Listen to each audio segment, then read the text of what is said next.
All right, guys. So, so what I'm going to do is I'm going to show you we're going to start off with a clip on how great leaders inspire action, and then after that, I said I want to go around the horn and have you guys share your goals, share where you're at for the push, and then what your goal is to be by the time the push ends.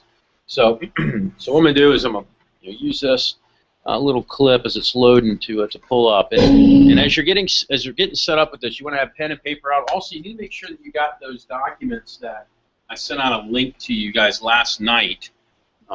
I was up doing late night wedding stuff with Andrea. Didn't get to bed till super late, and sent out a link. Yeah, it's actually pretty exciting. We got 1 week from today actually. It's going to be the wedding. So yeah.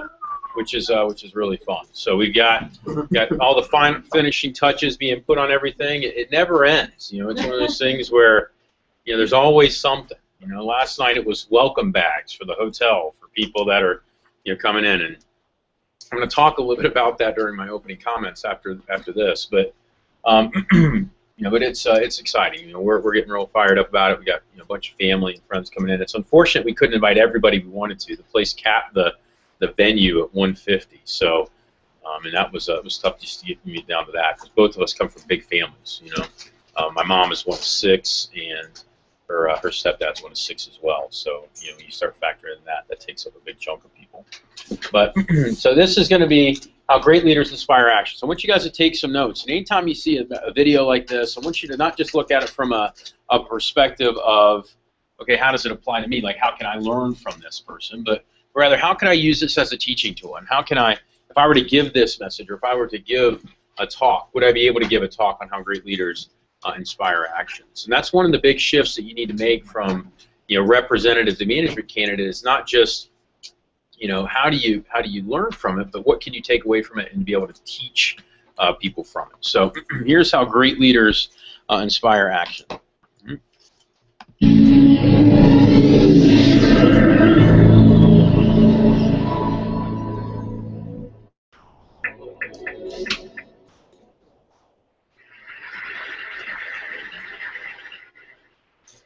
How do you explain when things don't go as we assume? Or better, how do you explain when others are able to achieve things that seem to defy all of the assumptions? For example, why is Apple so innovative? Year after year after year after year, they're more innovative than all their competition. And yet they're just a computer company. They're just like everyone else. They have the same access to the same talent, the same agencies, the same consultants, the same media. Then why is it that they seem to have something different? Why is it that Martin Luther King led the civil rights movement? He wasn't the only man who suffered in a pre-civil rights America, and he certainly wasn't the only great orator of the day. Why him? And why is it that the Wright brothers were able to figure out controlled powered manned flight when there were certainly other teams who were better qualified, better funded, and they didn't achieve powered manned flight? The Wright brothers beat them to it. There's something else at play here. About 3.5 years ago, I made a discovery. And this discovery profoundly changed my view on how I thought the world worked, and it even profoundly changed the way in which I operate in it. As it turns out, there's a pattern. As it turns out, all the great and inspiring leaders and organizations in the world, whether it's Apple or Martin Luther King or the Wright brothers, they all think, act, and communicate the exact same way, and it's the complete opposite to everyone else. All I did was coach. And it's probably the world's simplest. Yeah, I call it the golden circle.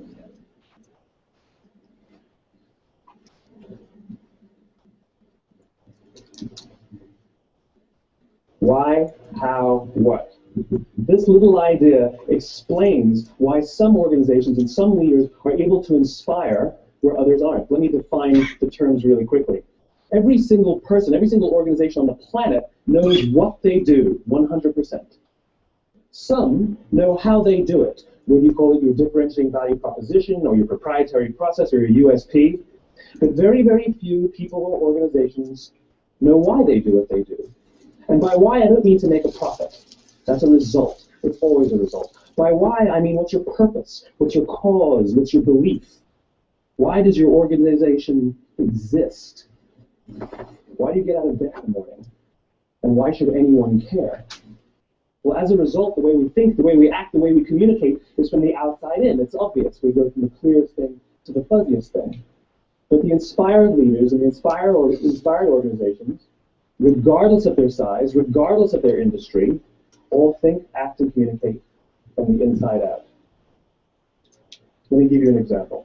I use Apple because it's easy to understand and everybody gets it. If Apple were like everyone else, a marketing message from them might sound like this. We make great computers. They're beautifully designed, simple to use, and user-friendly. Want to buy one? Yeah.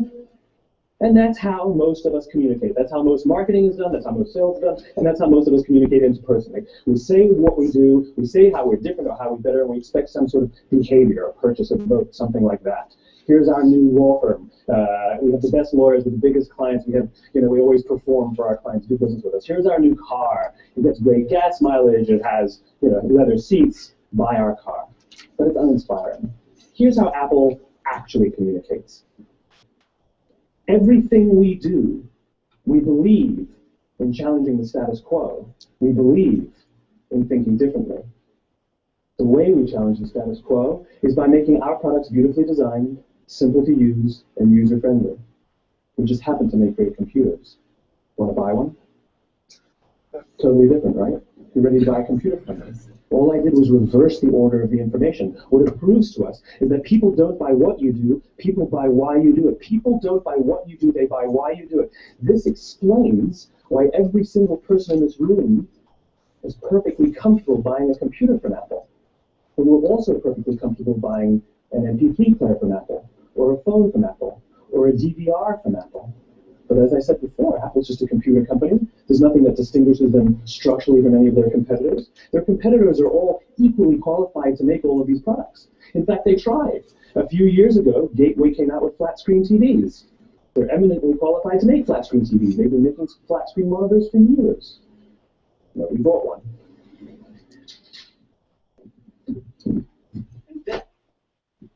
Dell came out with MP3 players and PDAs. And they make great quality products, and they can make perfectly well-designed products, and nobody bought one. In fact, talking about it now, we can't even imagine buying an MP3 player from Dell. Why would you buy an MP3 player from a computer company? But we do it every day. People don't buy what you do, they buy why you do it.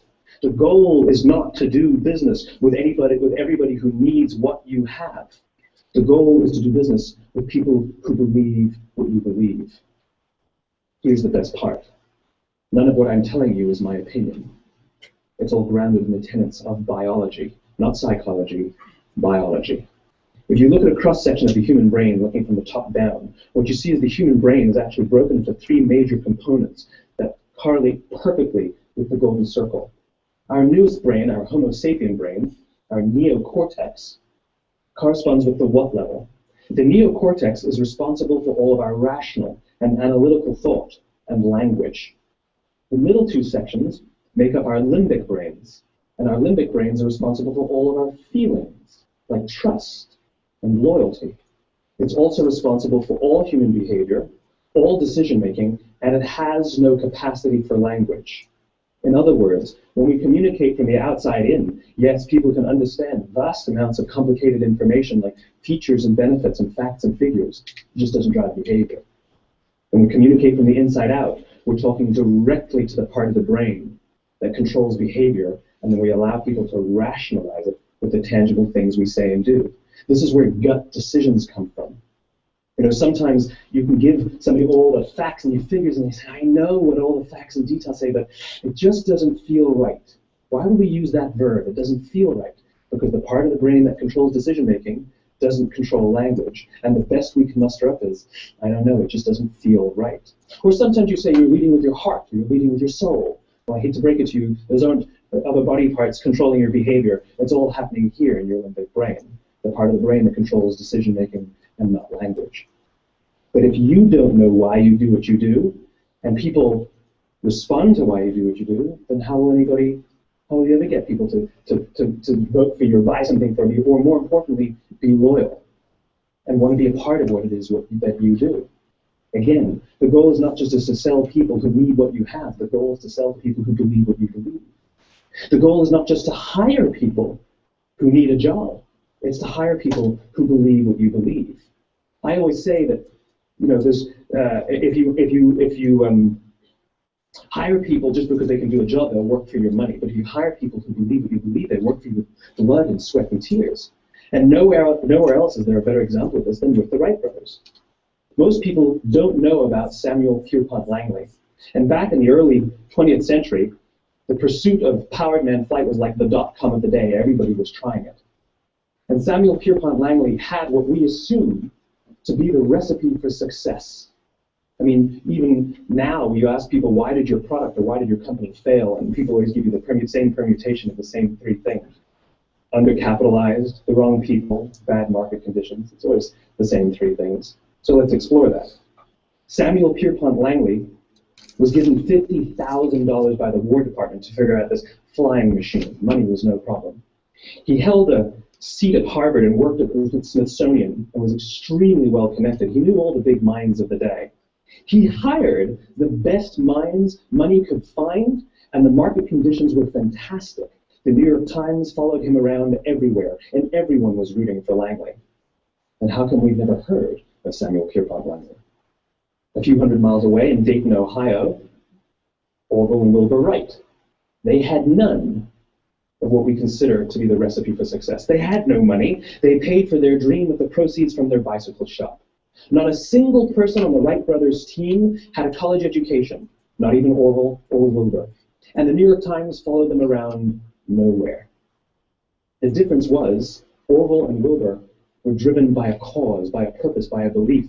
They believed that if they could figure out this flying machine, it'll change the course of the world. Samuel Pierpont Langley was different. He wanted to be rich, and he wanted to be famous. He was in pursuit of the result. He was in pursuit of the riches. And lo and behold, look what happened. The people who believed in the Wright brothers' dream worked with them with blood and sweat and tears. The others just worked for the paycheck. And they tell stories of how every time the Wright brothers went out, they would have to take 5 sets of parts because that's how many times they would crash before they came in for supper. And eventually, on December 17th, 1903, the Wright brothers took flight. And no one was there to even experience it. We found out about it a few days later. And further proof that Langley was motivated by the wrong thing, the day the Wright brothers took flight, he quit. He could have said, that's an amazing discovery, guys, and I will improve upon your technology. But he didn't. He wasn't first. He didn't get rich. He didn't get famous. So he quit. People don't buy what you do, they buy why you do it. And if you talk about what you believe, you will attract those who believe what you believe. Well, why is it important to attract those who believe what you believe? Something called the law of diffusion of innovation. And if you don't know the law, you definitely know the terminology. The first 2.5% of our population are our innovators. The next 13.5% of our population are our early adopters. The next 34% are your early majority, your late majority, and your laggards. The only reason these people buy touch-tone phones is because you can't buy rotary phones anymore. We all sit at various places at various times on the scale, but what the law of diffusion of innovation tells us is that if you want mass market success or mass market acceptance of an idea, you cannot have it until you achieve this tipping point between 15 and 18% market penetration, and then the system tips. And I love asking businesses, what's your conversion on new business? And they love to say, oh, it's about 10%, proudly. Well, you can trip over 10% of the customers. We all have about 10% who just get it. That's how we describe them, right? That's like that gut feeling. Oh, they just get it. The problem is, how do you find ones that just get it before you're doing business with them versus the ones who don't get it? So it's this here, this little gap, that you have to close, as Jeffrey Moore calls it, crossing the chasm. Because you see, the early majority will not try something until someone else has tried it first. And these guys, the innovators and the early adopters, they're comfortable making those gut decisions. They're more comfortable making those intuitive decisions that are driven by what they believe about the world. and not just what product is available. These are the people who stood online for 6 hours to buy an iPhone when they first came out, when you could have just walked into the store the next week and bought one off the shelf. These are the people who spent $40,000 on flat-screen TVs when they first came out, even though the technology was substandard. And by the way, they didn't do it because the technology was so great. They did it for themselves. It's because they wanted to be first. People don't buy what you do, they buy why you do it. And what you do simply proves what you believe. In fact, people will do the things that prove what they believe. The reason that person bought the iPhone in the first 6 hours, or stood in line for 6 hours, was because of what they believed about the world and how they wanted everybody to see them. They were first. People don't buy what you do, they buy why you do it. So let me give you a famous example, a famous failure and a famous success of the law of diffusion of innovation. First, the famous failure. It's a commercial example. As we said before a second ago, the recipe for success is money and the right people and the right marketing conditions, right? You should have success then. Look at TiVo. From the time TiVo came out about 8 or 9 years ago to this current day, they are the single highest quality product on the market. Hands down, there is no dispute. They were extremely well funded. Market conditions were fantastic. I mean, we use TiVo as a verb. I like TiVo stuff on my piece of junk Time Warner DVR all the time. But TiVo's a commercial failure. They've never made money. And when they went IPO, their stock was at about $30 or $40 and then plummeted, and it's never traded above 10. In fact, I don't think it's even traded above 6, except for a couple of little spikes. Because you see, when TiVo launched their product, they told us all what they had. They said, we have a product that pauses live TV, skips commercials, rewinds live TV, and memorizes your viewing habits without you even asking. And the cynical majority said, we don't believe you. We don't need it. We don't like it. You're scaring us. What if they had said, if you're the kind of person who likes to have total control over every aspect of your life, boy, do we have a product for you. It pauses live TV, skips commercials, memorizes your viewing habits, etc., etc. People don't buy what you do, they buy why you do it, and what you do simply serves as the proof of what you believe.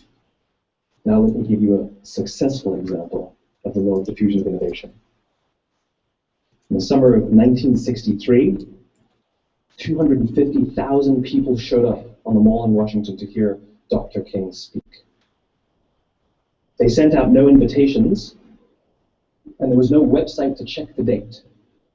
How do you do that? Well, Dr. King wasn't the only man in America who was a great orator. He wasn't the only man in America who suffered in a pre-civil rights America. In fact, some of his ideas were bad, but he had a gift. He didn't go around telling people what needed to change in America. He went around and told people what he believed. I believe, I believe, I believe, he told people. And people who believed what he believed took his cause and they made it their own. They told people. And some of those people created structures to get the word out to even more people. And lo and behold, 250,000 people showed up on the right day, on the right time, to hear him speak. How many of them showed up for him? 0. They showed up for themselves. It's what they believed about America that got them to travel on a bus for 8 hours to stand in the sun in Washington in the middle of August. It's what they believed, and it wasn't about black versus white. 25% of the audience was white. Dr. King believed that there are 2 types of laws in this world, those that are made by a higher authority and those that are made by man. And not until all the laws that are made by man are consistent with the laws that are made by the higher authority will we live in a just world. It just so happens that the civil rights movement was the perfect thing to help him bring his cause to life. We followed him not for him, but for ourselves. And by the way, he gave the I have a dream speech, not the I have a plan speech. Listen to politicians now with their comprehensive 12-point plans. They're not inspiring anybody. Because there are leaders and there are those who lead. Leaders hold a position of power or authority, but those who lead inspire us. Whether they're individuals or organizations, we follow those who lead, not because we have to, but because we want to. We follow those who lead, not for them, but for ourselves. And it's those who start with why that have the ability to inspire those around them or find others to inspire them. Thank you very much.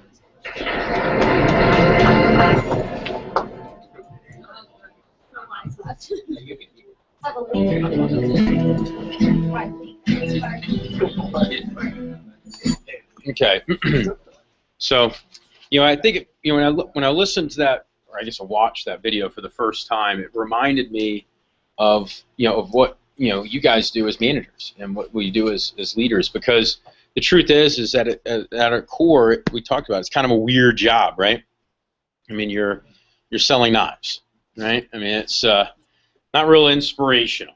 When you think about when you came back from an interview, though, you were fired up about it. At least I know I was. I remember going in for an interview thinking, I honestly thought they were selling sporting equipment. Because over the phone approach back then, we said it was housewares and outdoor sporting accessories. I'm like, all right, cool. I play sports. I figured it was gonna be weights and footballs, basketballs, that sort of thing, free weights and stuff. And I went in and I saw trophies, and I was like, well, maybe that's what they're selling. I didn't really know. And then it was like, oh, scissors, all right, and then knives, okay, and then I started getting more excited about it as the interview went, because I saw the opportunity, I saw the why behind it. And then I remember going into training and being in that training seminar, real small, tiny, kind of crappy office, right, with the really nasty carpet and kind of like stuck, you know what I mean? Like it was like one of those carpets where you like step on, you kind of hear it squish and stuff. Yeah, it was a gross office space. But it was in a hole in the wall in the back of an office complex, kind of where the dumpsters were for a lot of the other regular businesses that were there. And but I remember being there, sitting in training, and having Matt King stand up there and talk about what he was creating, what he was looking to build. And I remember at the time I was like, I don't know what I don't know what it's going to be for me, but I buy into this. I'm in. And I remember Matt was at the time, he was the branch manager. He had a car that was broken down that he kept at the body shop because it had to get repaired and get fixed, and so that's where his car was. And he spent most of the summer, that's where the car was. And then I remember him talking about one day, though, he was going to get himself an Infiniti or a Lexus, and I was like, man, that'd be cool. I could see myself doing that one day. And he ended up getting it later on, of course, not right away, but it was one of those things where sitting in there in that little branch office, I saw what vision he had. And then I remember when I went district manager, I didn't know anything. I'd been a pilot sales manager, and I had confidence and I knew how to do parts of the job, but I'd never run my own business for. I'd never like fully been 100% on my own. I had lived on my own. I moved out when I was 18 and never went back. So it wasn't like it was me having to pay the bills for the first time or anything. But this was the first time where it was like, okay, this is it. And I remember coming down to Atlanta, not knowing anything about it. But I remember one thing that Bowen Asterson told me when I was a brand new manager, when I was going out to open up my district, he said, Trey, you're going to screw a lot of things up. You're going to mess up more times than you can count. He said, but if you screw up with confidence, if you just go in with 100% passion about what you're doing, because your people will walk through walls with you. And so, like I said, I came down and I didn't know what the hell I was doing, but I knew that I was going to do it with confidence, and I was going to find a way to get it done, and we ended up doing it. And that was the start of the division. But it was just a couple of it was myself, and James Chow was opening up his office then too, and so it was just a small little crew. And that division ended up becoming the division that we have today. It's one of the top organizations in the entire region and nation. And it's so beautiful to see that thing kind of come full circle just in the last several years. And when I think about, as you're opening up your organization, you're going to know how to do a lot of things. You're going to screw up a lot of things. That's going to happen. But if you screw up with confidence and you have passion about what you do, your people will walk through walls with you. I'm excited about today's training, because what we're going to dig into today is we're going to wrap up the interview. And obviously some of you guys are, I know you're still learning the interview. I do realize that, you know, even though you reviewed it and have been studying it and working on it and prep and stuff, I don't expect you to be perfect on the group interview, not in just a couple weeks. You know, that's something that you're going to get down more as we go. But we are going to drill for skill that today. But we're going to start to dig into, you know, the understanding of the business, you know, a little bit more. We're also going to talk about the pay. We got branch pay. That's, you know, one of the things I know a lot of you guys have been excited and waiting to see that thing. So we're going to talk about branch pay today. We're also going to talk about, you know, what it does for you as a leader. You know, we're going to talk about, you know, running your own business and the difference between, you know, working for someone else versus working for yourself, and why so many of our, well, I guess all of our districts rather, made that decision to be a business for themselves but not by themselves. You know, so we're gonna discuss that on today. So we got a lot of important stuff to dig into, but we are in the middle of SLC push, and I want to go around the horn and I want to see what's getting done. You know, I know that we're on the first leg, so the big bulk of the push is still ahead of us, but I want to see what activity has happened and what is the mission. I know you guys sent me an email with your push goals, you know, over the last couple of weeks, and so let's see how we're shaping up. You know, some of you guys are going to be ahead of your goal, some of you guys can be behind your goal, some of you guys are you know, are right where you should be. In some cases, you may not even be close. And so if that's the case, we got to hear it. We got to hear what the plan is. So we'll go ahead and we'll start right up front. Right. So where are you at so far for the push? How many demos completed? How many sales? And what's the mission from now till next Monday? I did have but like 3 canceled on me. Okay. But I had CPO is $259 for this week, and I'm shooting for 3,000 though. Okay. So the mission is how many demos do you do next week in order to make that happen? I'm trying to push out at least 20 demos next week. Okay. Cool. Gina? Goal is 3,000 at 0 right now. So the goal is definitely to get the year do about 15 demos. Okay. Cool. You got a game plan for it? Sure times? Cool. Brian? Yeah, I'm behind. I wanted to do, well, emotionally I want to do 10,000. I set my goal 7,500 really because I want all this stuff. But right now I'm at 0. So the demos I had booked didn't work out. But I need to do, to be on pace, I need to set 28 more. I have 2 already ahead of me tomorrow, Monday. So yeah, but they're probably going to be mostly virtuals, which is good because I can kind of cool. Less time or whatever, more and less time. Yeah. All right. Goal is 5. I'm at 2865 for the push so far, and I have a show that I'm working the Great County Fair tomorrow. Just for 4 hours, and then I'm doing service calls and have a couple of fresh leads from this week. So cool. Good. The original goal was 3,000, but I'm going to bump that up to 5,000. I'm at 2046 so far, and I've got 2 ahead of me so far. I need to book at least between 5 and 7 more. I can't remember. I also have my first show on Monday, the 29th, the last day of the push, so I should definitely get over 5K. Cool. well, I got 2,000 for my goal. I got 105 so far, and I got to do like 15 appointments this week to try to the 2K. Cool. My original goal was 75. I'm gonna have to drop it to 5 just because of the circumstances on there right now. But was able to start selling again. I'm just over 200 right now, not much. But in order to reach my goal, I haven't quite worked it out, but I have the ability, looking at my calendar, to do roughly about 20 appointments in this next week. Okay. So I'm going to shoot for as many as I can get in those time periods. Cool. All right, I'm at 0 for the push. My goal is to get to 500 by the end. Cool. And what about for next week? Well, that's what I meant. Oh, okay, gotcha. Okay. All right. Currently, my demos haven't really worked out either. I'm currently at 0, so the goal is now 5K, and I got 23 demo slots available. I've got 8 set up so far. So. Cool. I'm currently at a little under 500, so I still have a ways to go. I have 10 ahead of me and 8 or 9 more that I need to fill to hit my goal. Cool. Right now I'm at 0. My goal is 1K. I have some phone orders set up. I have a list of people that I'll be calling tomorrow. I'm at 2217 and I'm at 30. Okay. And that's got to get done by Monday night. Yeah. So not for the whole push, but just for Monday. Cool. Right. My goal is 1K. I don't have anything right now, but I have one appointment tomorrow at Woodstock, and I'm only intending on doing at least 9. I'll have to be virtual though, except for the one tomorrow. Gotcha. Yeah. All right. Well, my goal is at least 3. I'm a little under 700 so far. Looking to do anywhere between 15 and 20 points next week. Cool. All right.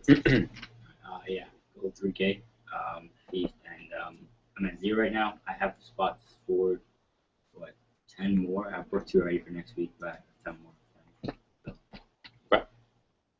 So my goal is 3K. Fortunately, I'm at 0 right now. I actually caught strep throat this week. You've been taking medicine, I'm assuming. Yeah, I am. Okay. Just, I'm good. just thinking about your neighbors a little bit. So. I'm I good. think I told me that before, Yeah, after I shook your I hand. So. scheduled my demos for next week, so I got 3 ahead of me, and I need 5 more. Cool.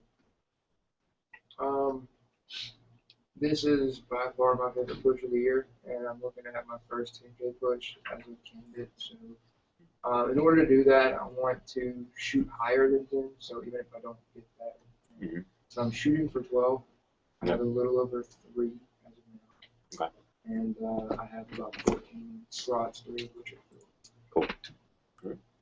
My goal for the push is 6K. Currently way behind at 0. But I'm trying to keep my appointments at north of 10 a week. Okay. And I have 2 ahead of me right now. I'm at 0 and my goal is 4K. Okay. And I don't have any appointments set up. Great. The goal is 5K. I'm at 0 now. I have 2 ahead of me, and I have about 20 slots open for next week. So I'll do a few jumps. Cool. My goal is 5K. My initial goal was 3K, but my mom just told me if I reach 3K, I might get to 1 or 2. Right. Reaching higher, you Okay. get to 3. And I'm very behind. I'm barely at 60 CPO.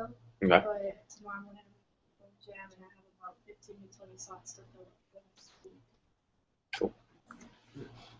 My goal was initially 3, but I decided to lower it to 2. Currently at 0. I'm working to reach my goal of 2K. Cool. My goal is 5, but I'm going 3 minimum. I'm not accepting anything less than that. I'm like right around 200 right now. I just broke -2. We'll see. I've got 5 ahead of me, and I've got room for like 23 next week. So. Okay. My goal is 3K. I'm at 344.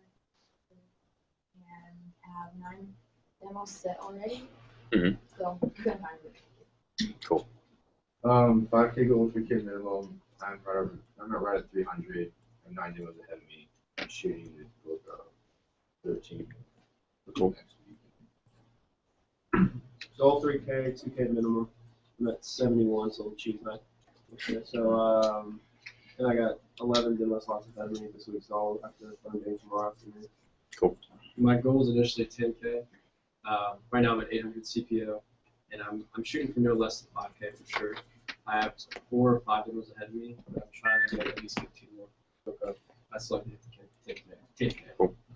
Okay, so guys, I mean, everybody's got different numbers. As I'm kind of listening to this, I'm hearing a lot of zeros, and the question that I have is, if it's 0, why is it 0? Is it 0 because literally your appointments, you did a bad job with your demos and you had a bunch of no sales, or was it just a lack of effort?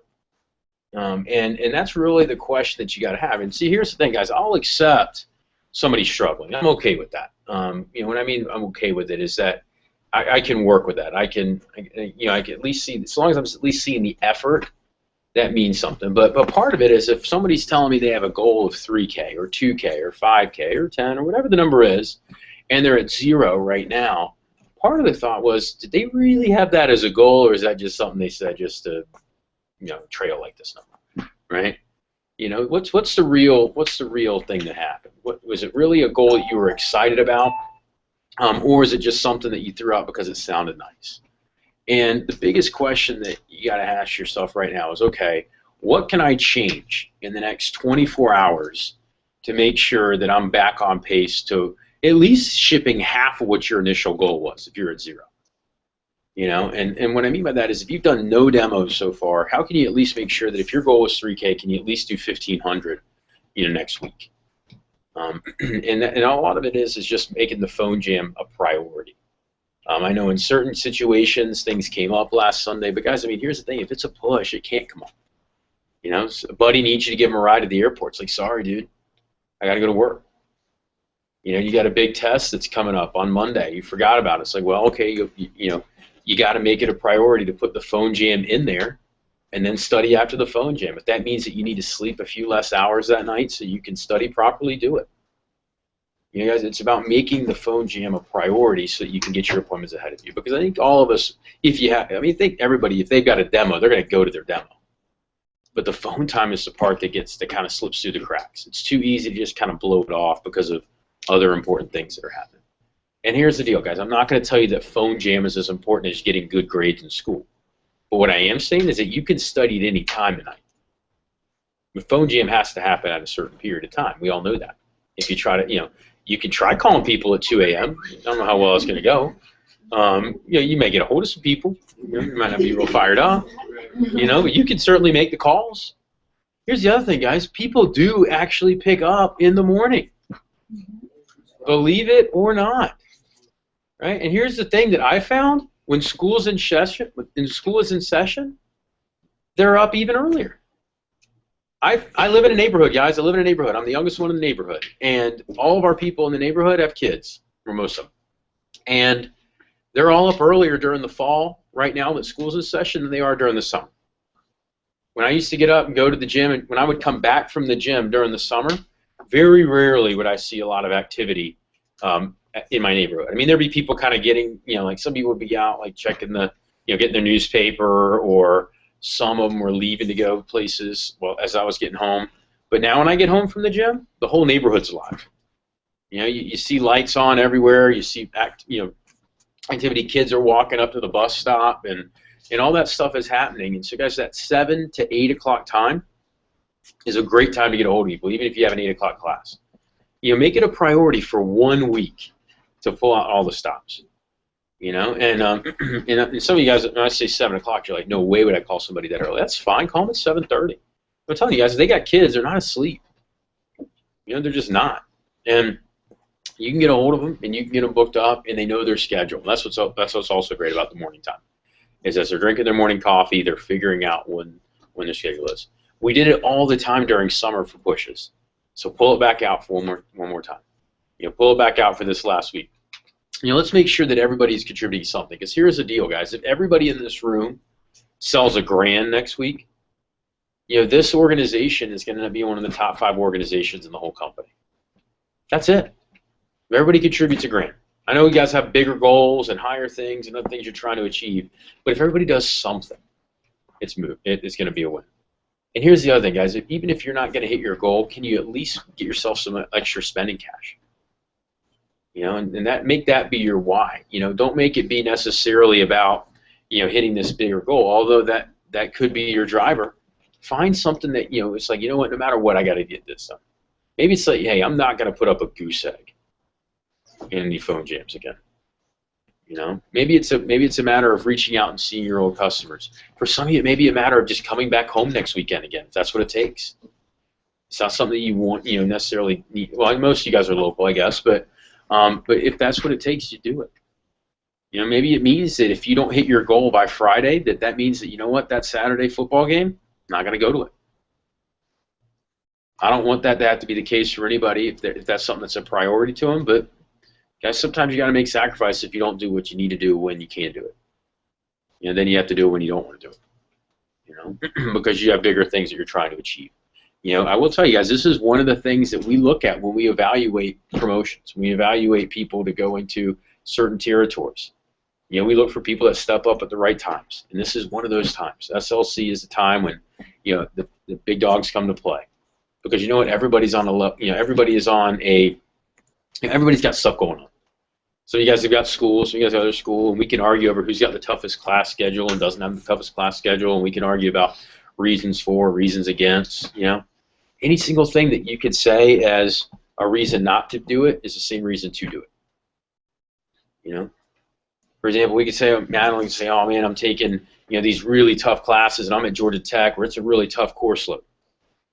You know, my argument for Madeline would be like, you know what, Madeline, you're a really smart girl. You're gonna figure it out. Just like you figure everything else out. You know, you got a 5 on the, you know, the pre-exam last week, you know, last prep that we had in management prep. So, you know, you still had that same workload then. You still found a way to get it done. You know, I would argue that her capacity is higher because of that, because of the fact she was able even to get into Georgia Tech. Somebody else may say something like, yeah, well, I don't have a car. Well, you know what, then you have shit to do. You sit around all day and do virtuals. You know, you don't have a car, you have nothing better to do than to sit around and do virtuals. Okay? You know, and I'll tell you guys, we've got reps in our office that don't have cars, and they come here and they sit down. Jordan knows. Jordan gives them rides half the time. But, you know, they come in and they sit down and they book up demos. You know, because they got a lot of free time on their hands. You don't have a car to go out and drive around and be distracted. You sit down and do demos all day. You know, they're in front of their laptops most of the day anyway, playing video games, doing other stuff, so now they can do demos, right? You know, for those of you that are, you know, maybe you've got, you know, I don't know, maybe you play a sport, right? Well, my argument there would be, man, how easy is it then to get demos?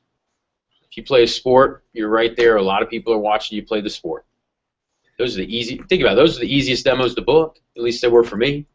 It's people I played basketball with, people I played soccer with. I just called their parents.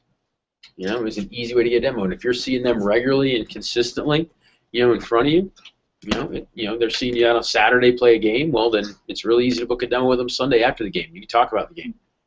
You know, so whatever your rationale or reasoning is for not being able to do the demo, I can find a way to make it be the way to do demos and to make it easier to make the sales and hit whatever your goal is. Okay? Now, in some cases, it was just an improper plan.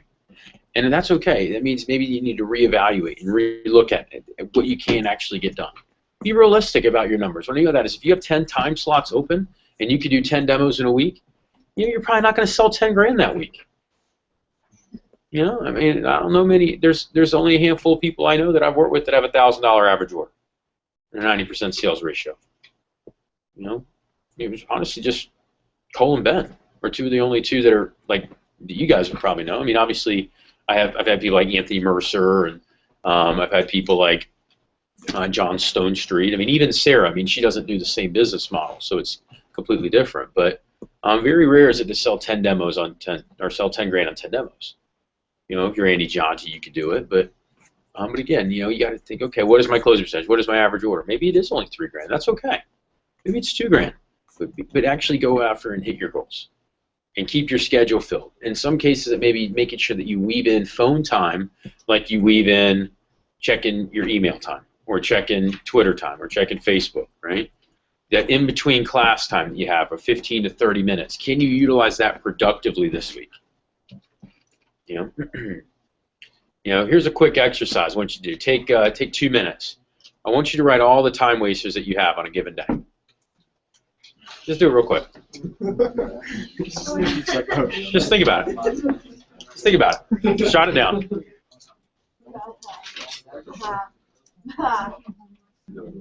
Jot down all the time wasters. You know, Ross, you don't have a pen? I know all of them. Well, write them down. You know what your time waster is? You're thinking about it instead of writing. Write it down. Here's what's funny. When you start to write them down, it becomes real.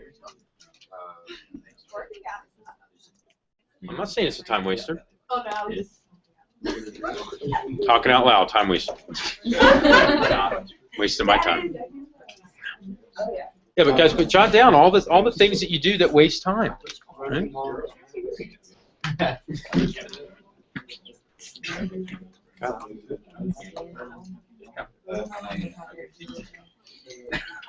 Right, and here's what I'm gonna challenge you guys to do.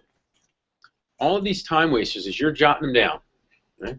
And some of them, it's like, holy crap, this is starting to add up, right? Challenge you to do that outside of the hours of 8 to 9 this week. I mean, do it either before 8 a.m. or after 9 p.m. Try to do all these time wasters after those hours.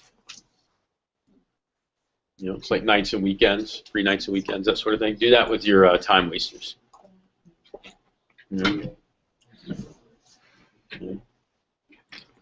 Some of you guys may need to, you know, change the settings on your internet so that you aren't wasting time on inappropriate websites or other things. You guys are wasting way too much time doing that. Seeing how slow some of your computers are going.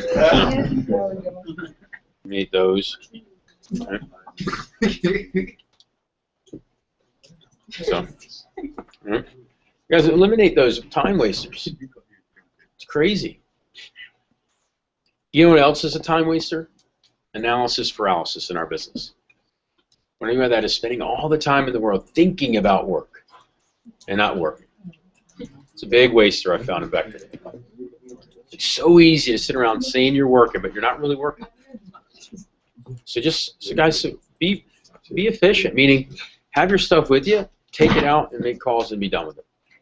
You know, set a call number, make the calls, check it off the list, and then go on to the next part of your day.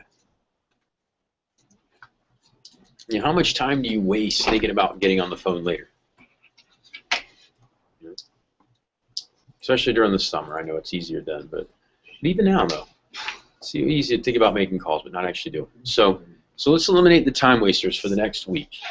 Let's make sure that we're focused on making sure that we achieve what we actually set out to do.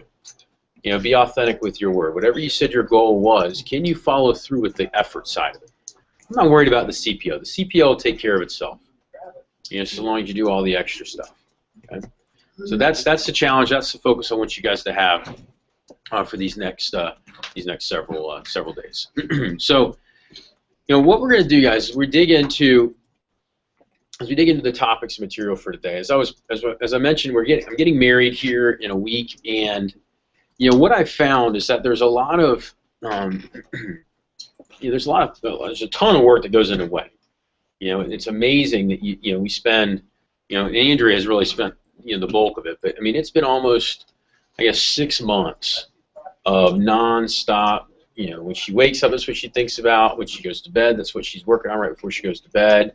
I mean, it has consumed, you know, her entire life, and it's consumed a good chunk of mine as well. You know, getting ready for what will essentially be a I guess it's what, 6-hour period is what it really boils down to.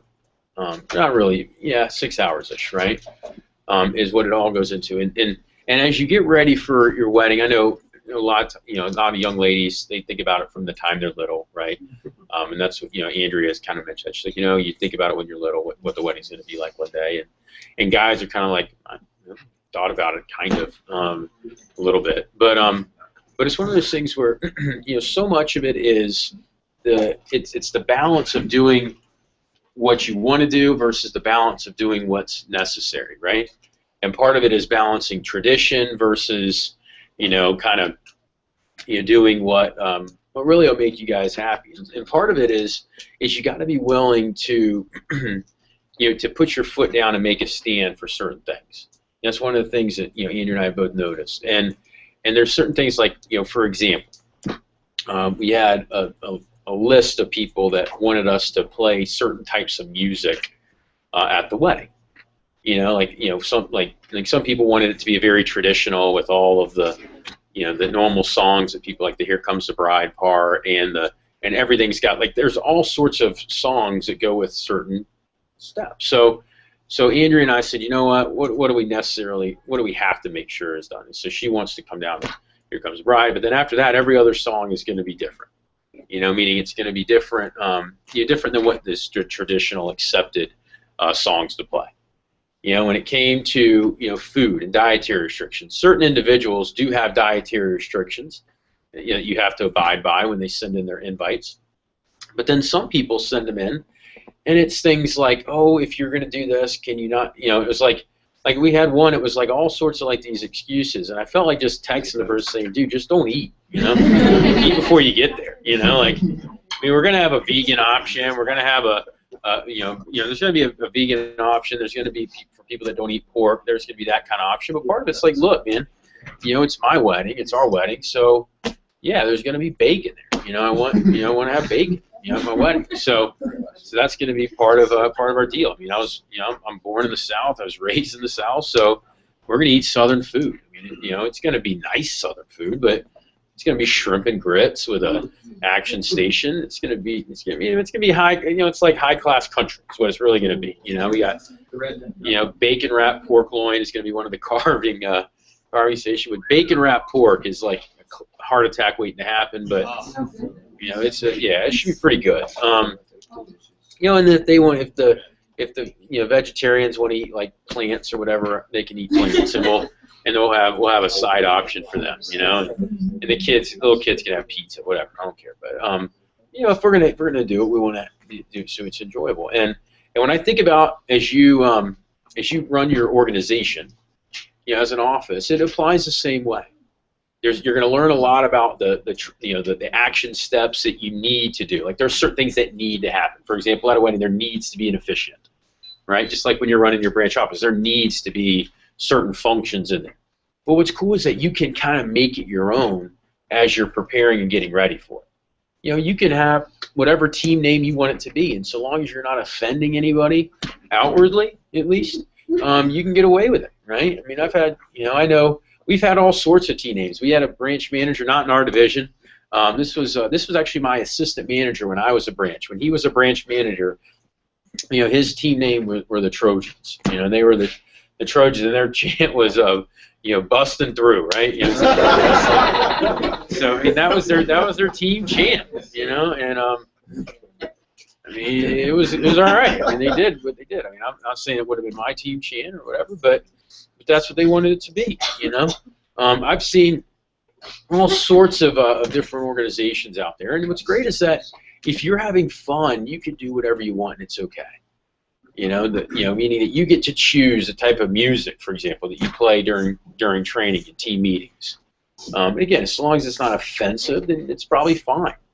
So long as you actually enjoy it, right? And it's something that makes you be excited for who you are. You can have your own personality. You can have themed team meetings. You can have all of those things that you can craft and create and make it your own. And so long as you're doing it with fun and doing it with passion, people are going to have a great time. And I think about, and that was kind of the thing that I told Andrea. At one point I had to tell her, I said, look, Andrea, I don't care about what tradition is. Let's just do what we want to do. I'm over the whole, making sure everything is done this way. And part of it was, part of it's just an extra ploy to get money out of it. It's like a whole, like the flower people. It's like, oh, it's tradition to do this. And I'm like, you could take the flowers from one part of the wedding and move it to the other part, and it could be a centerpiece. That's fine. I'm not going to spend an extra $600 to have extra flowers there. I'm not going to drop an extra $1,000 to have this certain type of chair cover for people to have to sit in seats. I mean, the venue that we're going to have is going to be awesome. I mean, it's an amazing place. It's beautiful.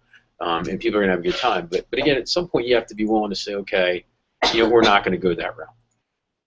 Like one of the things I thought was really funny was that, Andrea was like, well, are we going to do bride and groom presents? And I'm like, what do you mean? And she's like, yeah, well, people were telling me that I needed to get you a present. What the hell do you need to get me a present for? Like we're getting married. Like it's not like, like I don't need an extra gift because we're getting married. Like that's fine. And I was like, and I told her, I was like, I hope that the wedding and your ring and the honeymoon and all that's gonna be your gift, right? Like I'm hoping, like, it's kind of like I was trying to see if maybe she was asking me for a gift and she was not. She's like, no, don't do anything. And I'm like, all right, I just want to make sure that like I'm not gonna be like in the doghouse because you don't have something. It's like, it's like I was like, it's really easy to look and see what the gifts that I've gotten you. It's called like, the 20 grand and credit card statement I had last month. So all that stuff kind of goes into that sort of thing. But it's one of those parts where you gotta be willing to say, okay, what do I really want out of it? And when you think about your branch office, you got to think about the same thing. When you're running an office, like, okay, what do I really want to happen? Because there's going to be different parts that we're going to teach you. We're going to teach you the right way to run the business. We're going to teach you exactly what you need to know in order to have an effective summer. But there's going to be parts that you're going to need to pick and choose. Where you're going to say, okay, I really want my organization to be about this. You know, I really don't want it to be about this. There may be parts of your local office right now that you're like, man, I love this part about my office. There may be parts of your office right now where you're like, I don't like this about my office. You know, and so long as you're, you know, driving recruiting and driving sales, it's going to be, you know, you're going to be in a good place. You know, so the main thing about running, you know, running your office, and just same thing like I guess it is about wedding, is that when people leave, you know, what is the experience that they have? You know, at the end of the summer, you know, that's kind of what, you know, and Andrew and I talked about. It's like when people leave the wedding, what are they going to say about the wedding? And and you know, is it something where we can be proud of what we did, or we can be happy? We can look back on it and say, man, that was an awesome experience. You know, can you do that same thing for your branch organization? Can, when people at the end of the summer look back on the summer, can they say, man, I had a great time at that office.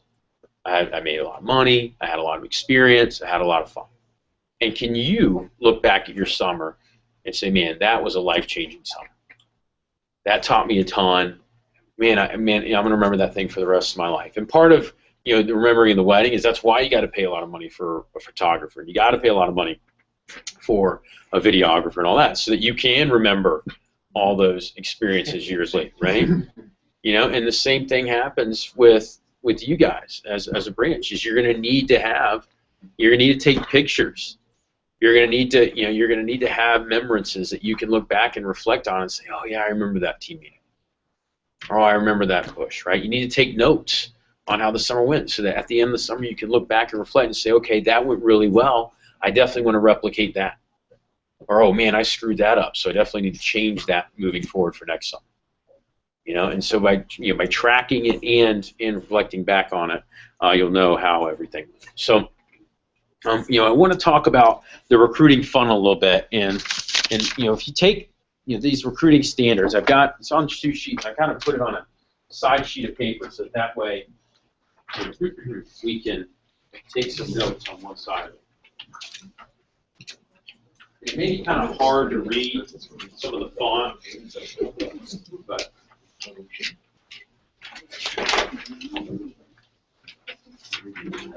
we'll talk about the funnel. And if you take all the touches, they're still coming through? Okay, cool. All the touches that come in. So if you write over to, you know, just kind of, like if you fold it kind of in half, right? And just right beside touches right here, you know, here's all the different touches that you're going to get you're going to get, you know, touches from. Right? Here's the different sources, rather. You've got Craigslist. Actually, senior branches, you want to help me out? What are the different sources? Craigslist is one. Newspapers. Business cards. Business cards. So you see how there's a lot. Okay. So I'll go through a couple of them real quick. We'll split them up into 2 different. We'll call them active sources and passive sources. Okay, passive sources. Those are going to be things like web advertising, okay. Newspapers, mailers, Craigslist,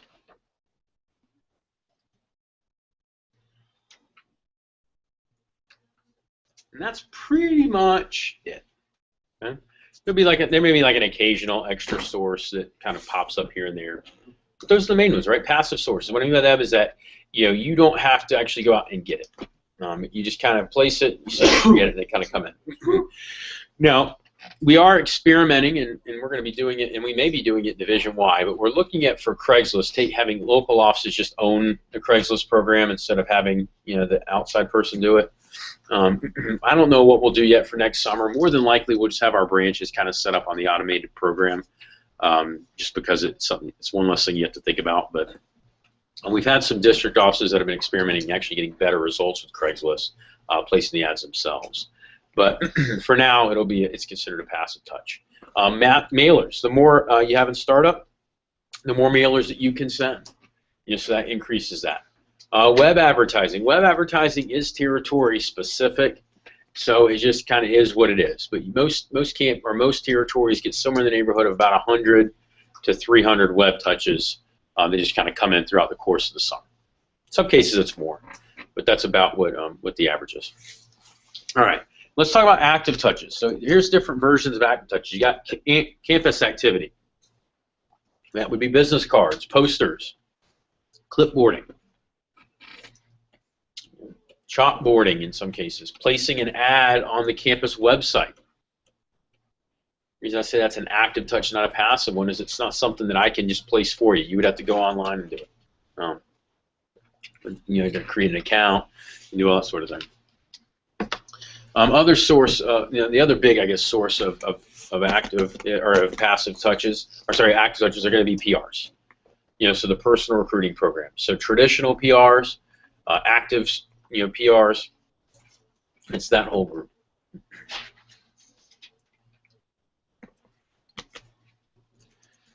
And so some different things that you can do if your touches seem low. You've got systems check, which is basically where you're making sure. So that's what it's saying right here is, it says systems, sources. So system check, sources check, increase advertising, and receptionist. That's what it says in that little box up here.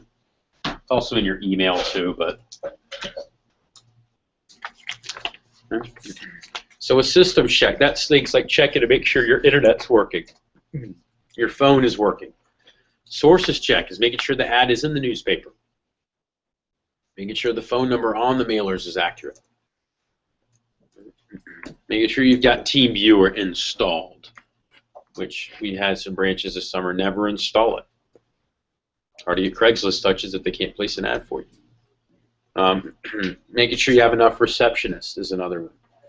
Right? You got to have proper coverage receptionist-wise, and we set all that up for you at the beginning of the summer. Okay, then you got your schedule percentage. Okay, schedule percentage, the goal there is 90% schedule. Right, and then things that can improve that, making sure you got the right approach, making sure they're sticking to it, having good rapport, connecting, having proper voice inflection, and handling objections. And here's the thing, guys, you don't want them to just rush immediately into handling objections. It's really easy. The easiest way to handle any questions that an applicant has is just say, hey, that's a great question. Let me get you all the information that I have here so I can help you out with that. And you just read the phone approach, right? And it gives them the information usually that they need to know in order to be able to schedule an interview. Then below there is same-day efficiency. And keys to increasing same-day efficiency. I put 50% Monday through Wednesday because you're going to have more interviews Monday through Wednesday. During the back half of the week, as a new manager, your efficiency is not going to be as high for same day because you just don't have as many interviews. But things that can increase there is having a sense of urgency on the phone, and then also creating interview times. You know, one of the things that we're looking at doing with our schedule for next summer is we're going to be pushing advanced training earlier a little bit on Monday, so that there's more interviews later in the day on Monday, so that way we can have an extra interview time that's in the afternoon. That'll help increase the efficiency on Monday's calls that come in. Another thing that we're looking at, one of the reasons why we looked at doing a shorter interview is it's designed to be able to fit more interviews in a schedule if need be, or to be able to put multiple interviews in a later time slot. Right? And so that's something that we should see a gain in efficiency by the time next summer rolls around for that. Show to interview, 55%. Right? Key there, directions, having the right map up, and then also making sure that the send off or the firm up for the interview is good. Making sure that people feel good when they get off the phone. Kept percentage, guys. Here's the deal. It says 85%.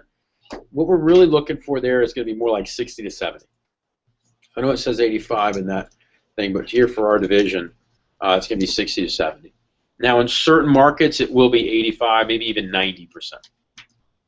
It just depends on the territory.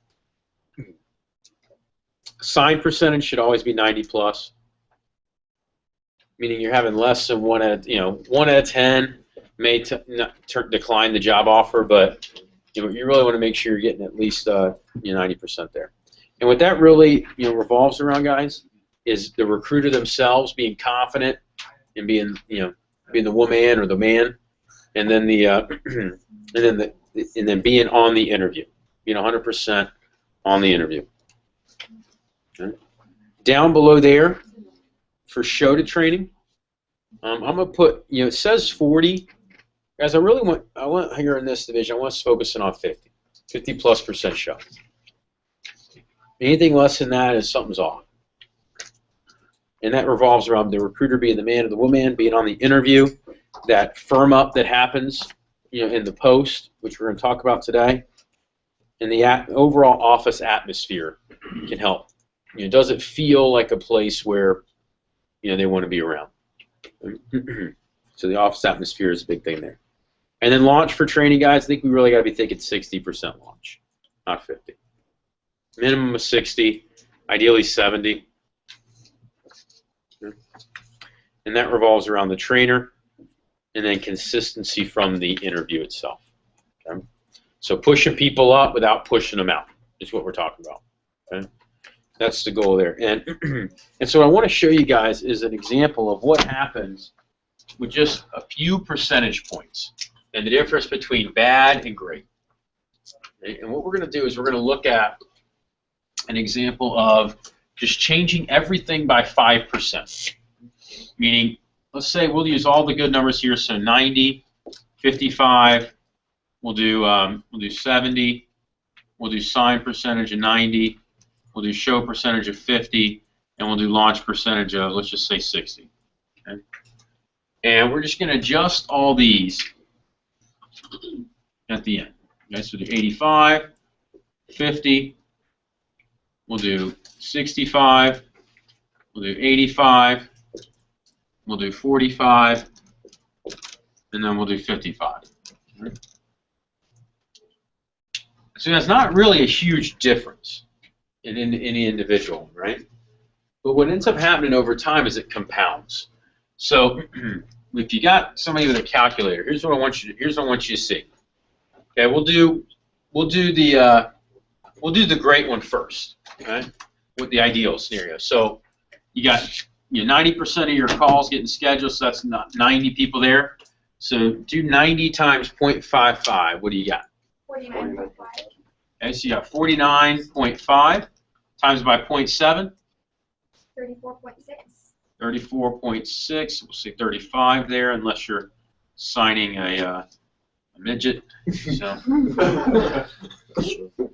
what is it? Vertically challenged? No. What is it? Little people. Little people. Sorry, little people. Yeah.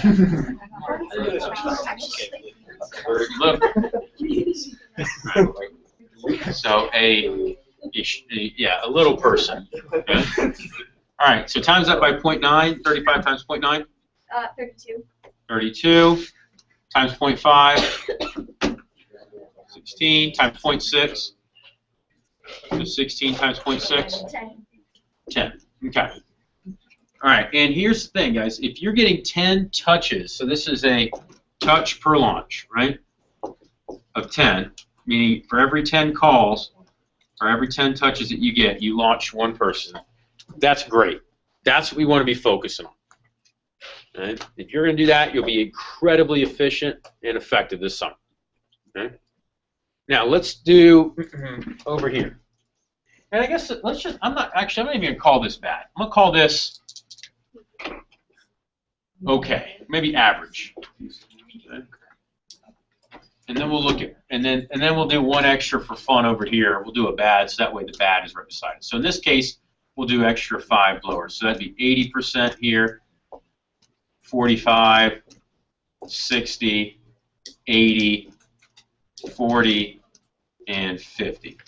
Okay, I'll show you what happens over here. Okay, so average. So you got 85. Half of those people are showing up. Mullins, can you throw me a marker? Blue or green? Surprise me. All right, so 85 times 0.4, or times 0.5? 43. Okay, yeah, so no little people in that. All right, times by 0.65? 28. Okay, times 0.85? 23. 23.8, so it's 24. Okay. I'm using exact decimals from the beginning, so. Got it. Ouch. All right.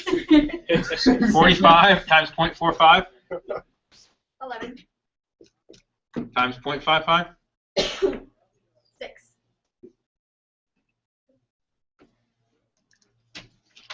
Well, touches per launch, so take 100 divided by 6. You have 16.6. 17. So here's what's crazy, guys. Just by shifting a little bit on each thing, you almost lose half your recruits. You know, usually a branch office runs about 10 seminars, give or take. Sometimes it's 11, sometimes it's 9. You know, maybe 8 even in some cases. But let's just say it's 10 seminars. So that's 60 launches versus 100 launches, which the average reps sell about 1,000. You're talking 40,000 CPO, which we'll show you the income later today. But you're talking 40 grand, and you're probably talking somewhere in the neighborhood of 67 or $7,000 almost in income. Crazy, isn't it? And some of the senior branches are like, damn, I need to work more on that training seminar. All right? Maybe I should spend some time talking to my receptionist instead of hanging out in my office. Right?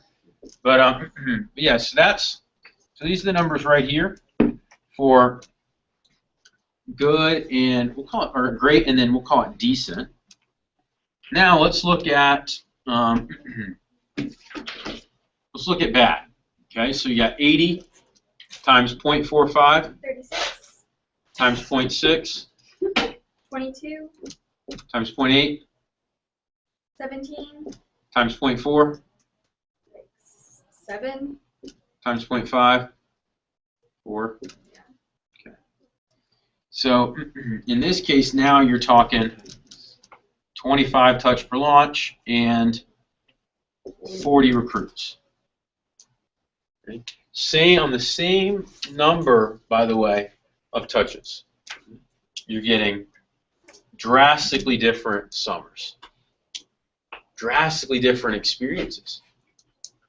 Which, you know, some people ask about what territory is best. Well, what's funny is you could put 2 managers in the exact same territory at one summer to the next, but 2 different managers get completely different experiences.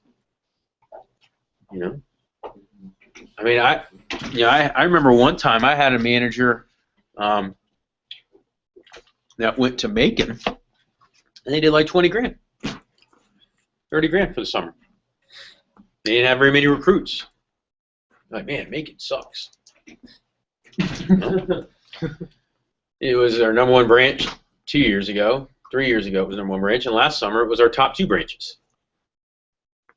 You know, in Macon and then Warner Robins. So it's funny though. You know, that was one of the other questions. Was like, oh man, you know, Macon. You know, can it have 2 offices in Macon? To be hard for recruits. Well, they both had plenty of recruits. Same territory. We split it down the middle. You know, and it's funny how that, you know, one summer to the next is a completely different experience. Yeah, I remember when I first moved down to Atlanta, the manager that was ahead of me never thought there'd be $1 million office in Atlanta.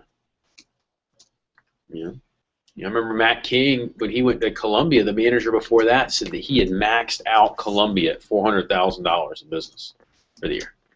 That nobody was ever going to do more than that. And Matt King did $1 million in his first full year there.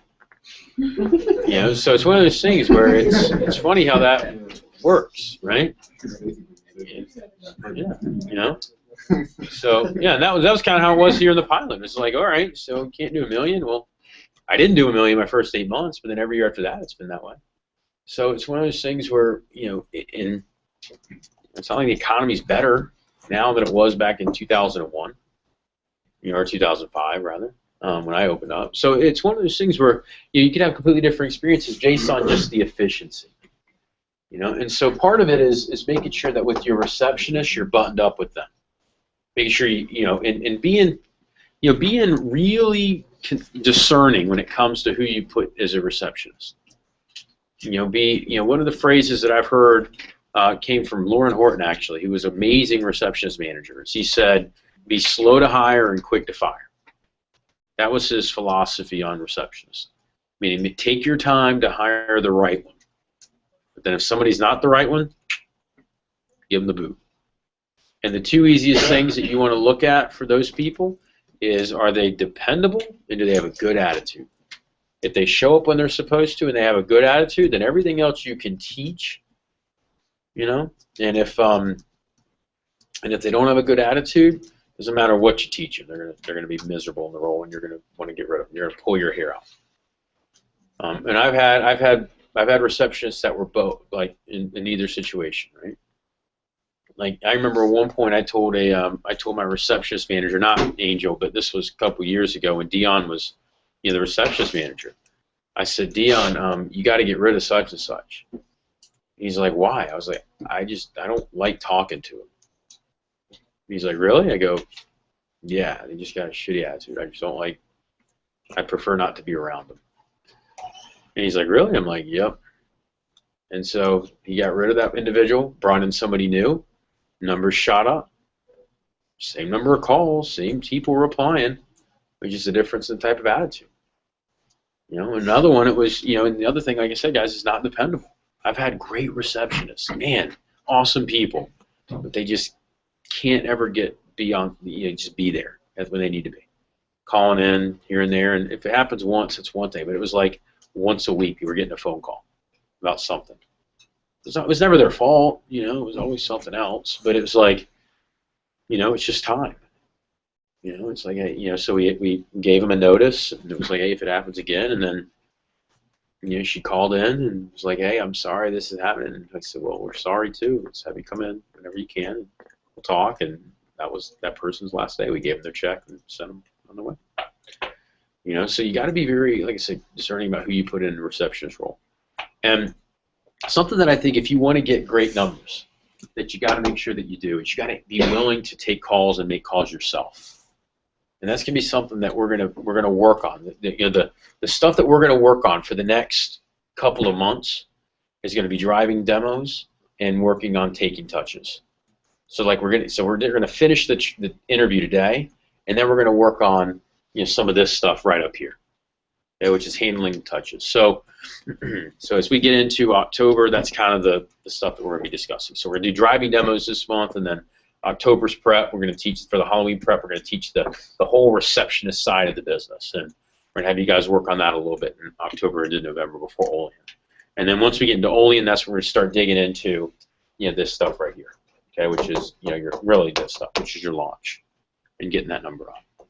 But here's what I found. Sometimes people that have the best launch percentages aren't necessarily the best trainer. They're just people that are really connecting with their people, and they're just kind of following the script that we got.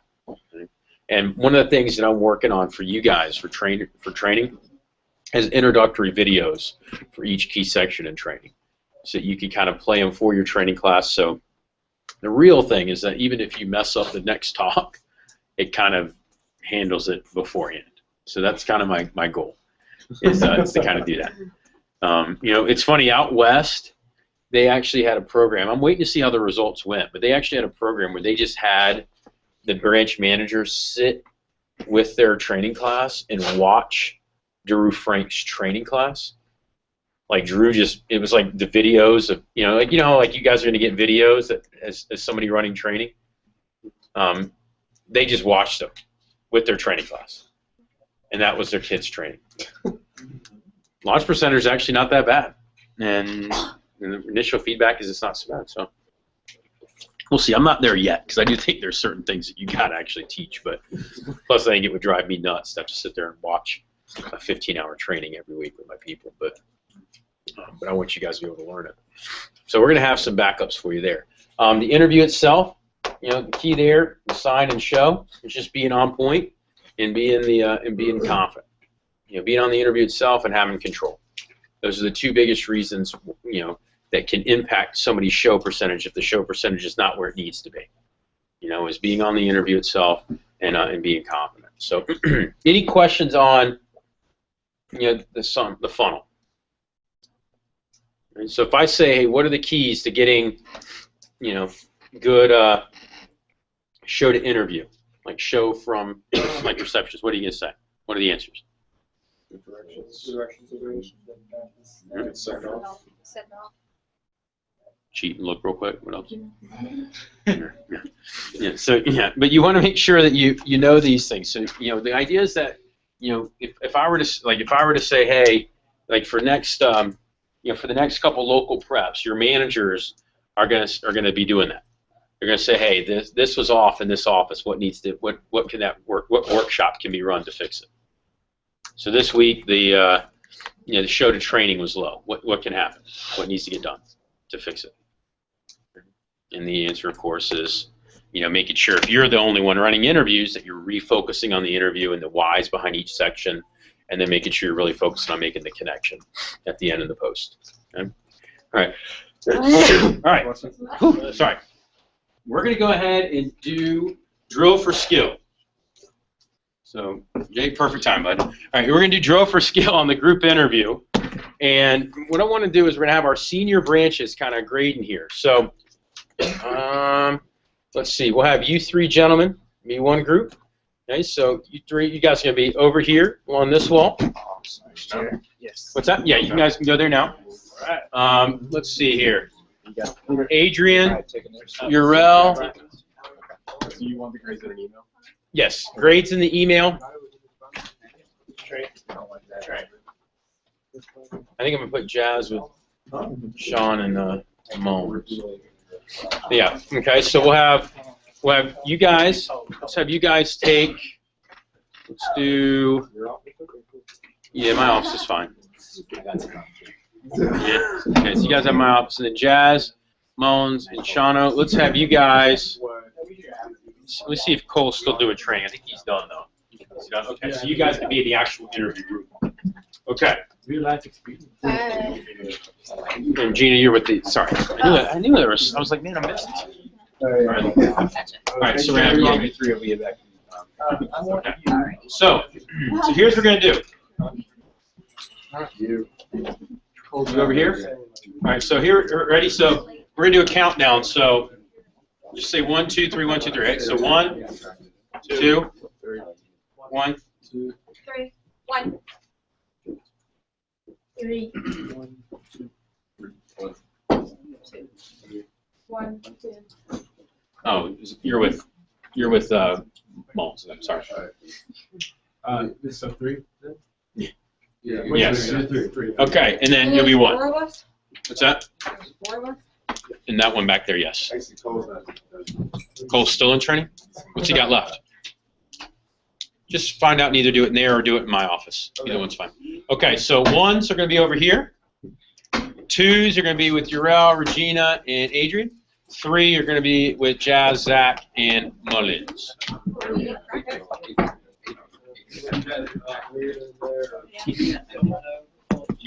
Now, for the product section, skip it for now. Yeah, I mean, I'm not worried about that. So 1, 2, 3. Ross. Interview out. It skips at least 1 page. I don't know how. The printers at school are the dumbest things ever. I'll spend $3 and print it out. I print it well worth it. I think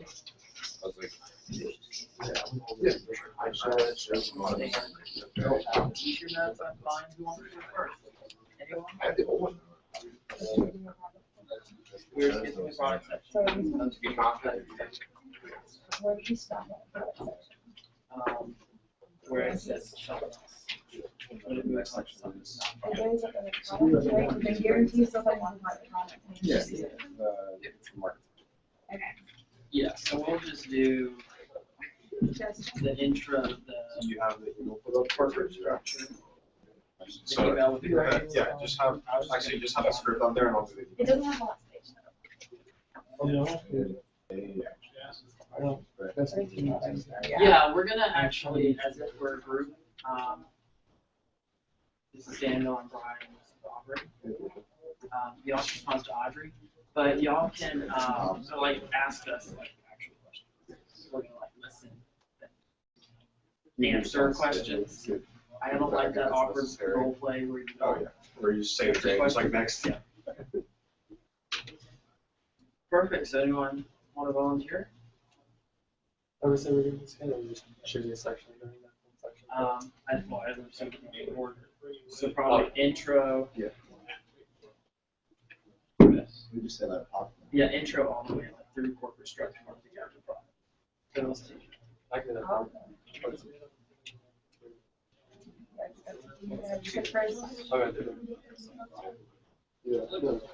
Or something in product.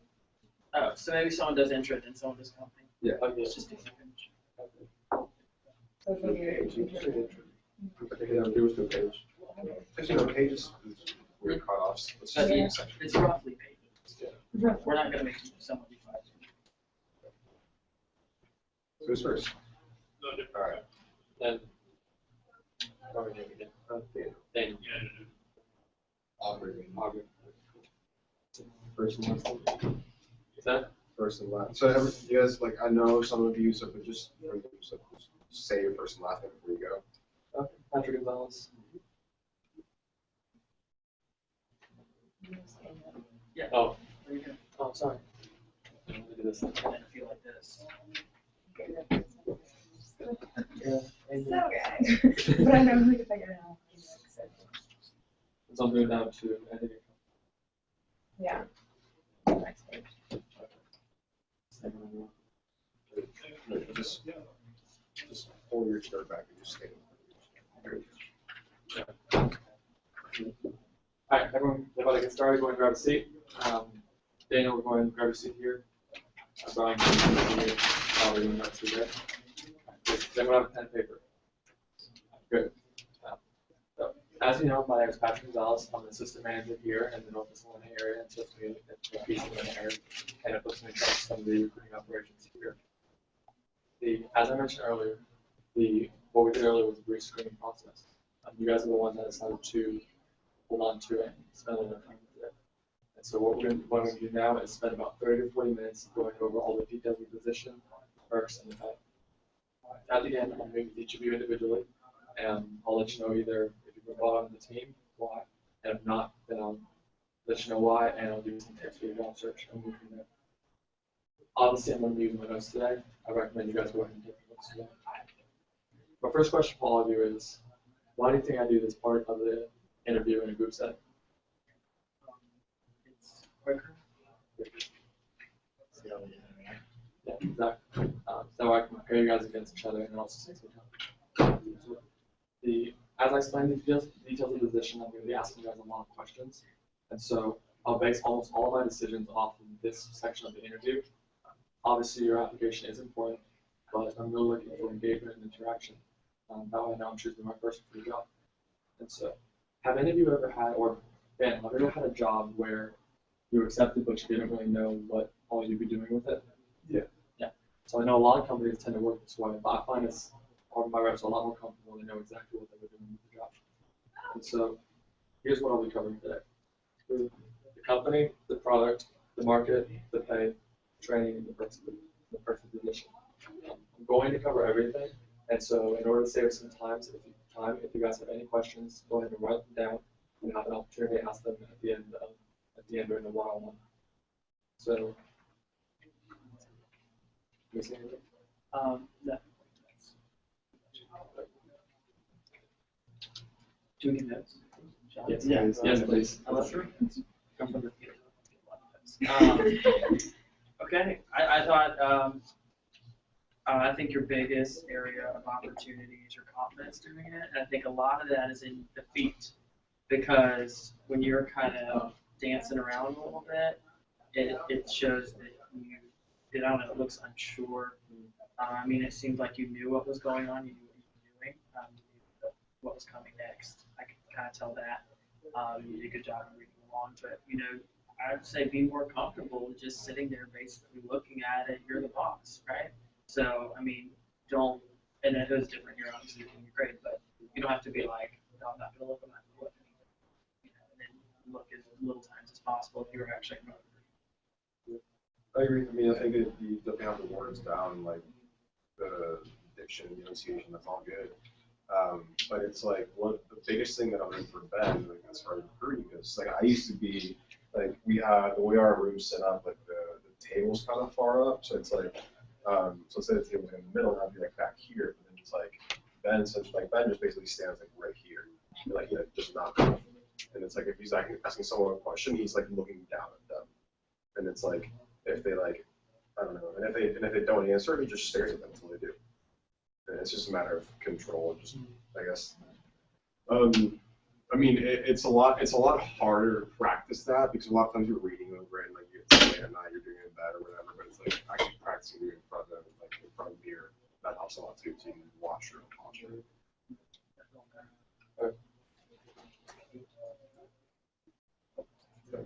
Are the grades going to be in the emails or you have to? We're going to tell you right now. I mean, what do you think, Albert? 12.5. Yeah, I think that's a good. Well, I'd go 4.6, but if they If that's just all that. no, yeah, and like I don't know, I felt like you were looking up. I don't know. I thought you were looking straight at me the whole time.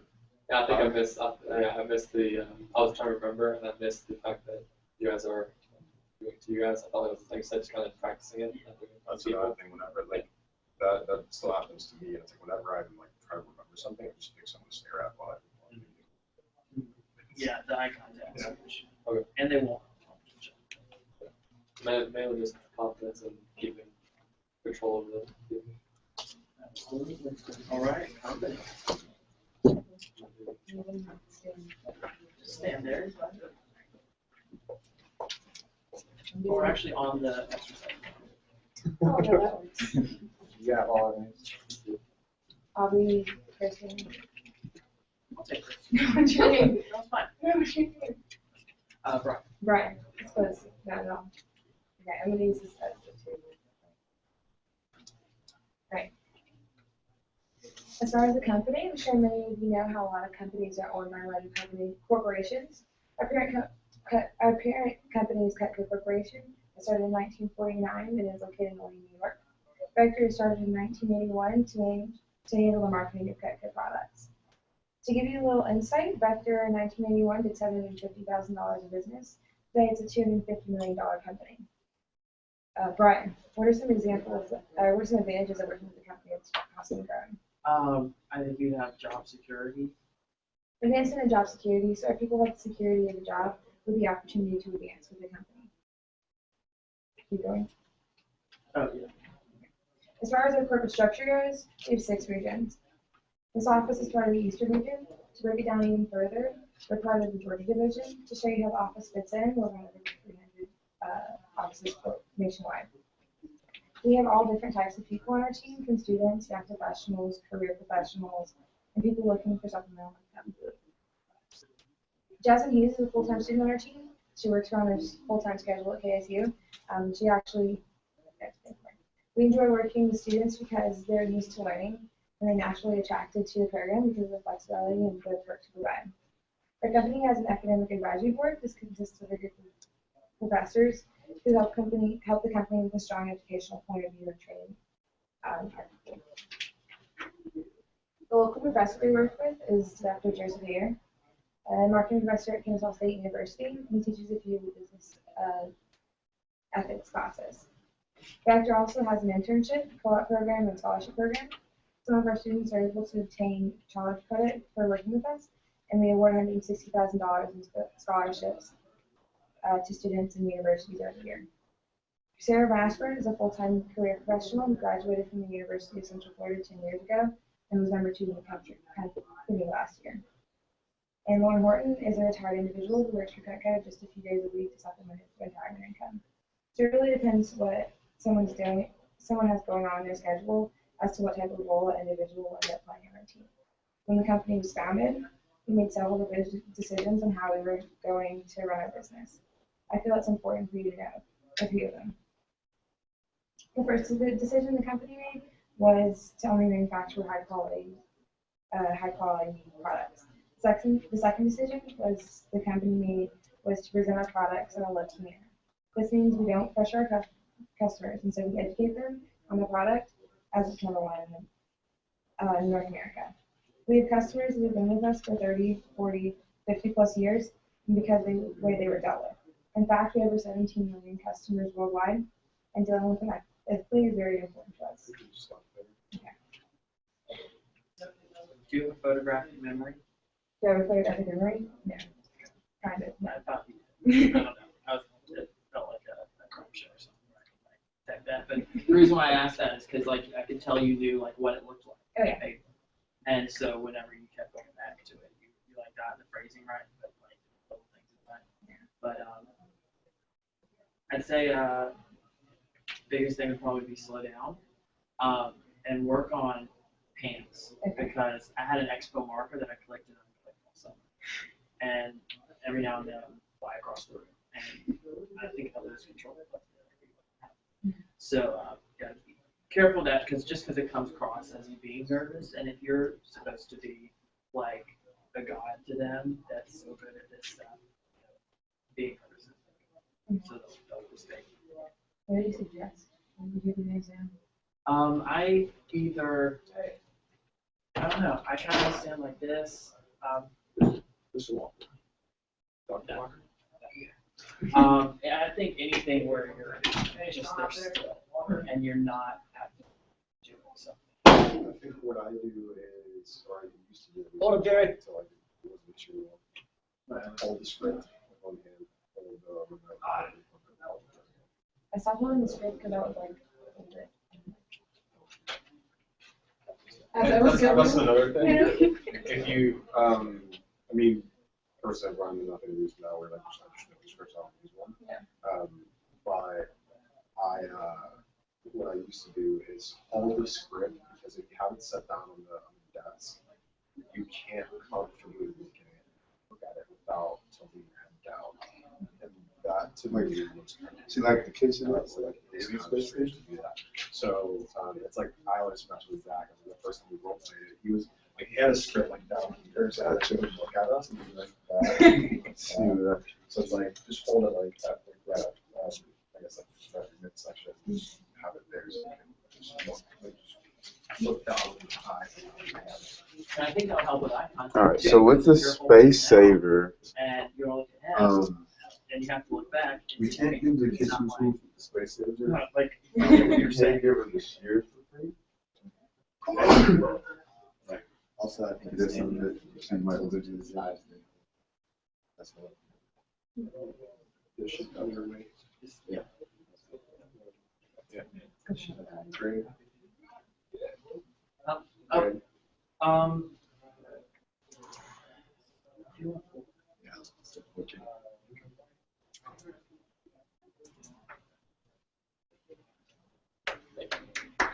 None of your corporate press. All right, so then I guess we're starting on honesty and integrity. Yeah. So the third point of the corporate philosophy. So let's go to we're not doing products.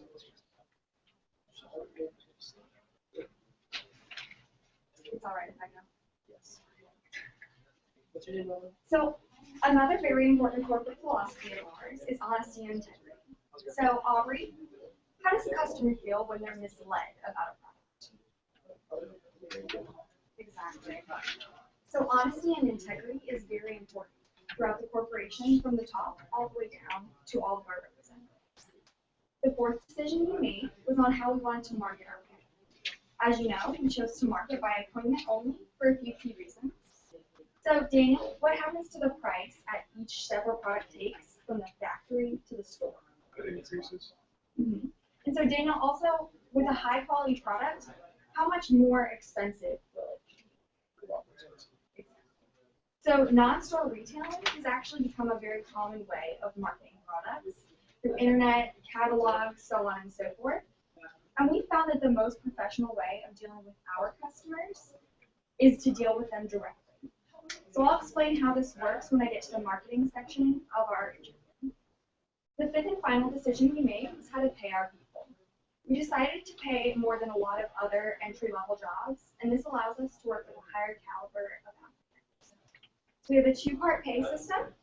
We have a guaranteed rate to ensure a low-key approach, And we also have an incentive rate so that people who perform have an opportunity to earn more. And we'll cover all of that more in detail when we get to the pay section. All right. Well, you challenged my statement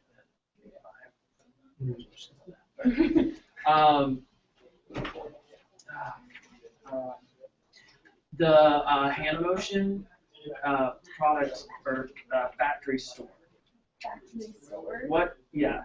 What happens to the price of a product every step takes from the factory? Here's a factory store, so they're thinking because people say it goes down.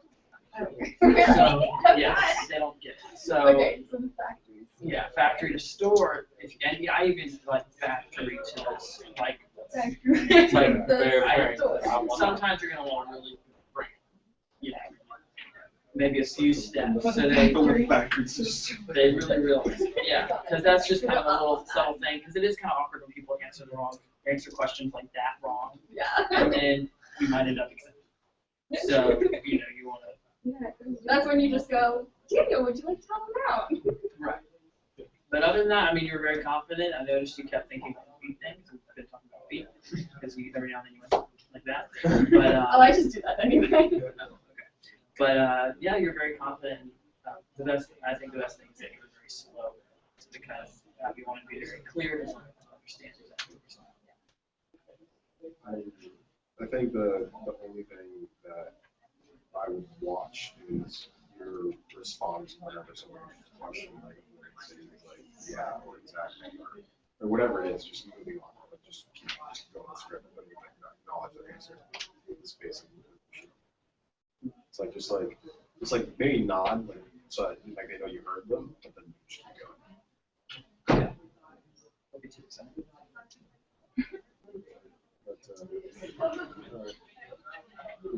I mean, I think it's just little things that come with practice, but that's it. 5.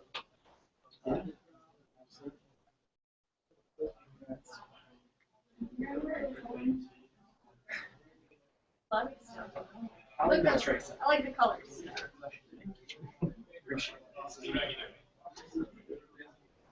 All right. Who's going to see what's next market? Yes. Yeah. I can do next. You can have to borrow one. Yeah.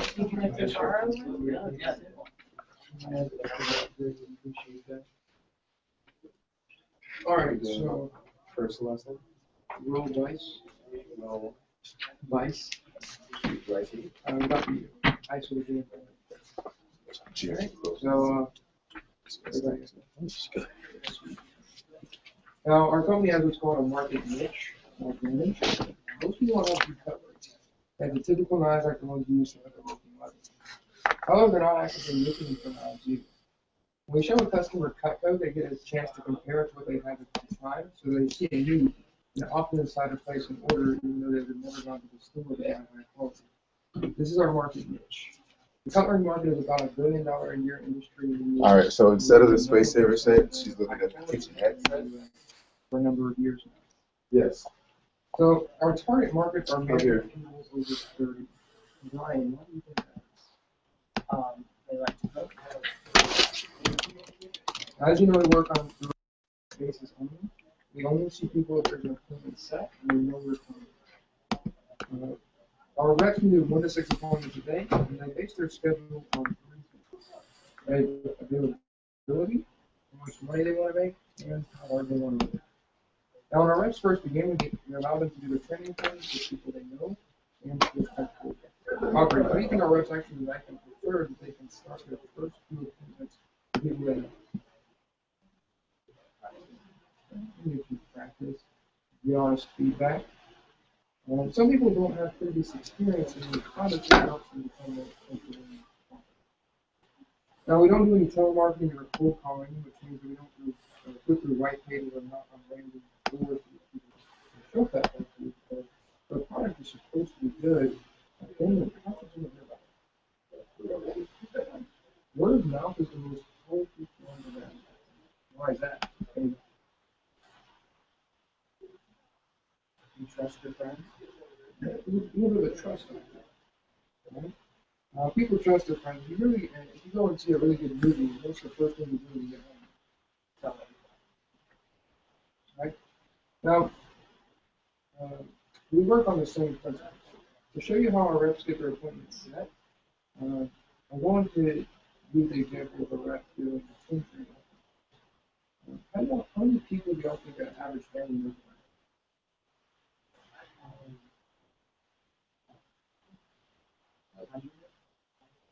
Usually it's a lot. How many Facebook friends do you have just out of curiosity?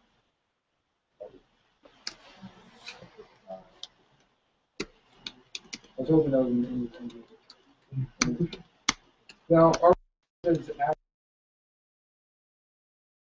So from each of these appointments, our reps would have 5 to 10 more people.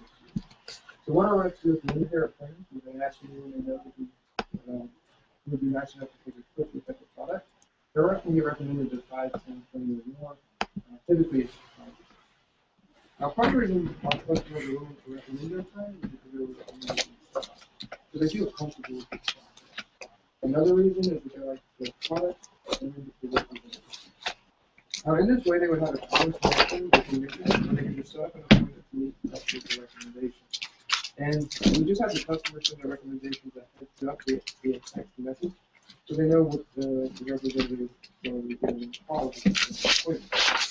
So if you understand that sort of thing, you see their representatives going door to door, cold calling, or telemarketing. Our representatives only contact people that are recommended to.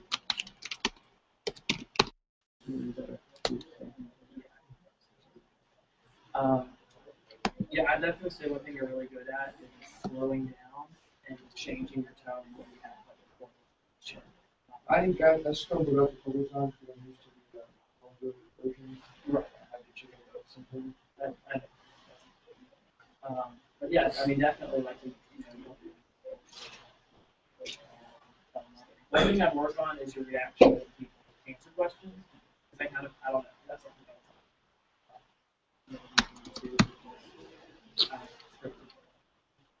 but I thought it was good. What do you mean by the reaction? Like if I asked you, you know, if the product's good, how should somebody hear about it? And you answer, or, you know, whatever, if you say it right or wrong. I don't know. No, like if they say it wrong, you better say anybody want to help you out. Yeah, anyone want to help them out. But then, like if they're right, that's all it's like. You don't want to get excited at the same time what it's not. You know what I'm thinking about? I'm thinking about when there's 2. But it's like. Or like if the same one answer. And then you have the other one, and then you just go yes, and they get good feedback or something like that. You know, it's kind of just right. You just say yeah, they get good feedback. You know the script. You know. Right. Like I said, I'm just how much you feel like this big. So you over time. Yeah, I mean, I definitely tell you.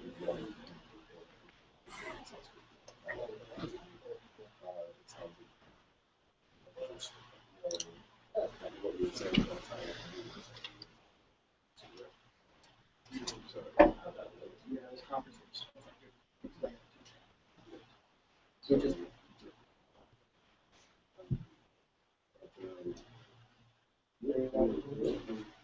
other than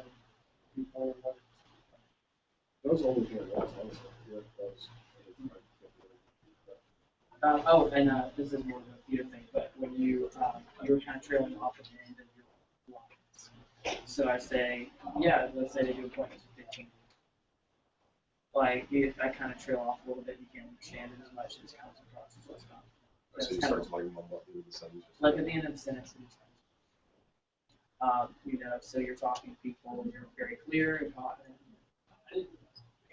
So you would want to watch that because comes across as more confident, a lot more clear, especially if it's more information. So just keep it the whole time. And that's yeah, one thing though to consider in terms of like time, well, now it's not usually an hour long. Well, Changing Yeah, like section to section. Yeah. Then part of sentence to part of sentence, because it becomes like a wave, like when someone's talking, they're like getting quiet.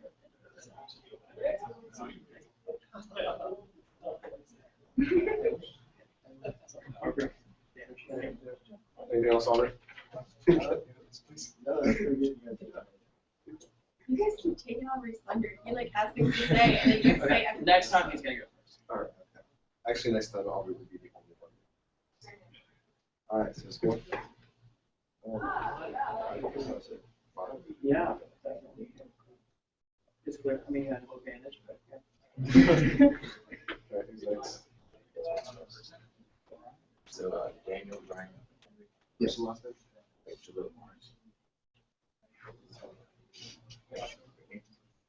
So if you understand up to this point, you'll see that all our reps don't connect door to door and for problem. Our reps only contact people who in person recommend to them. These 5 appointments, the rep has 25 more to see the product. Let's say they do appointments with 15 recommendations or so. Brian, what happens when a representative sees 15 more than 15 people? They get more recommendations from those people. Okay. And those people recommend them to more, recommend more, and so on and so forth. What ends up happening is our reps end up having plenty of people to see, and after that, they work here for a while. They can work with only their most qualified customers. So, a representative work in the local area, much like a real estate agent world. And because we work so many people not from the area, we also have a virtual demonstration that allows representatives to show people anywhere in the country. Since our representatives set their own appointments, they have flexible schedules. They can work morning, evening, weekends. All we do is help them map out their schedule. That works, well for them around their previous commitments, such as school, another job, many activities such as that, family as well. Our representatives enter order via online order system, and the orders are shipped directly to the customer via UPS or priority mail. Our representatives are not responsible for delivering any customer's products. Should I go into the section? How many people are left? Wait, there's There's 2 people just you left. 2. Okay, yeah, So I keep going. Wait, because there's, and then we can do pay. Oh. Yeah.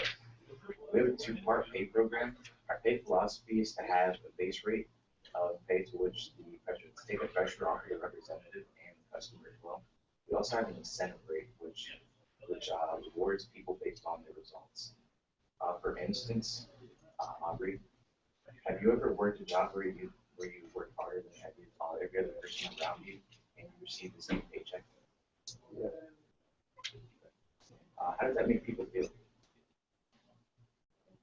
Well, I know I wasn't very happy. A company rewards our people based on the results, and this is reflected in the paycheck you set to pay.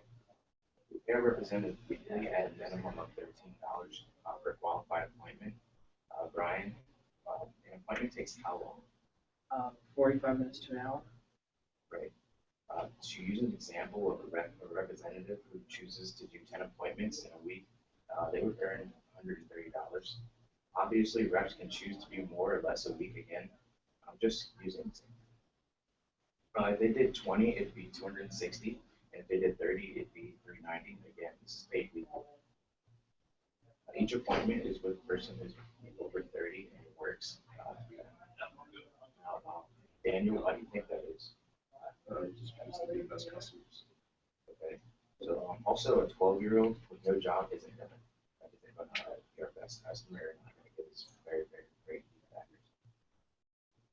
Each of these appointments is one-on-one and not in a group, so that the representative and the customers both feel more relaxed. Aubrey, why do you think, or when a customer is more relaxed and comfortable, what are they more likely to do? They're more likely to purchase and recommend more of their friends. Yeah, that's probably cool.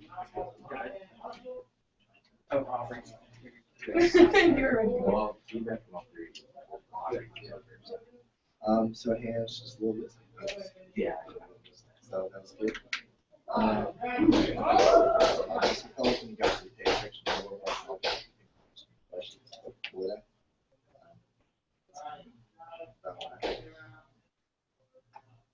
Yes. I thought it was good. I think B. It's not the what, it's the why. You know what I mean? Not like that necessarily, but you know, it's not. What I think you need to do is like look at what or how, I don't know, like why you're saying the thing you're saying, because it's kind of like you're reading it and like every now and then like if it like I think you said relatives instead of representatives. You know what I mean? So what that shows me is that it's not as much like you need to get more into the material and what you're explaining than just what all the words are. You're saying something else. I've got to go around this whole thing first, but yeah, I think definitely focus on the material that you're trying to get across. The fact that you're trying to explain to these people why you're all good, you're all them. You know, that's very important. They have to go totally insane. The way I was going to word that is don't worry, or I guess don't worry so much about the words that you are the words that you're saying, but focus about what you're saying, like what is the message you're trying to get across. So especially when you're talking about the recommendations, and especially talking about the pay, because a lot of that part isn't scripted. It just has a chart, and you're supposed to explain it, right? So, and it shouldn't be that way with an interview, where it's just a matter of one thing that I did is I didn't do this per se, but it's like I kind of like when I look at an interview, I don't see paragraphs. I see support. This is what I'm explaining here. This is what I'm explaining here. This is what I'm explaining here. So it helps to have the verbiage down, but I think having the purpose down. The way I would have worded that is, well, if you were running a real interview, no one would have what you're saying, they just would write information. So, like, in real life, this isn't really true, so don't really listen to this, but like, if you just made it up and you explained it very well, at every point you were supposed to hit, that's successful. But, you know, so I don't, yeah, look at the, yeah, I know exactly. Okay. I'm thinking like between like no. You say 3 or 4. Just yeah. Okay. That's what I was thinking. I was just trying to. So we were at. Did we just do 12-year-old or? Oh yeah, and that's supposed to be a joke, by the way. Like when you say that, like it's okay to like kind of smirk at that. I say it as a joke. I expect them to. Also, a 12-year-old with no job. It's not going to give us the best feedback. So you want like you don't want to explain it so much. Like, this guy's a dick. I want to work with him. Which is what it's yeah. You don't want to be like too on combat guys. You make it big jokes. Definitely as well. That's very important. I can't wait to see. Yes, you actually do. All right. Let's go. First. What's the last name? Jake. Jake.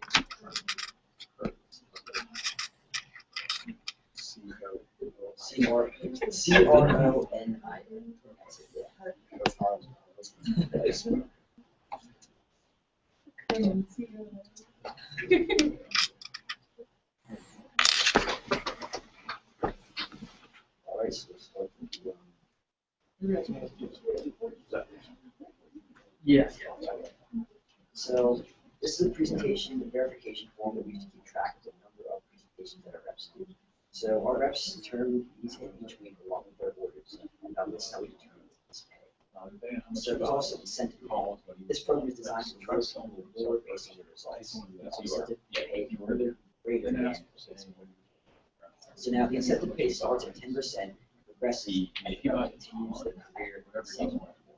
So here's the pay scale. So $0 to $1,000 in career sales, you get 10% commission. $3,000 in sales, you get 15%. You can do that anyway with this stuff. $6,000 in career sales, you get 2%. From $6,000 to $10,000, 5%, and $10,000 more, you make 30% commission. Again, these are based on career sales. So let's review this. So between $0 and $1,000 in career sales, if you have an average order of $250, you make $25 in your pocket. Then if you have $1,000 and $3,000 in career sales, with an average order of $250, you make $37.50 from that. So, Brian, how long does it take at those jobs to get the first pay raise? Probably a long time, months, years. Years. Yeah, so here most people do it in their first 7 qualified applicants. So now if you are somewhere between $3,000 and $6,000 in career sales, if you have an average order of $250, you make $50 cash. If you're between $6,000 and $10,000 in career sales, if your average order, you make $62.50, and then if you're over $10,000 in career sales, you make $75 on one average order. So as someone increases in career sales, they naturally make more with the incentive pay. So let me recap for clarity how the program works together. So reps are paid either by direct deposit or by company check.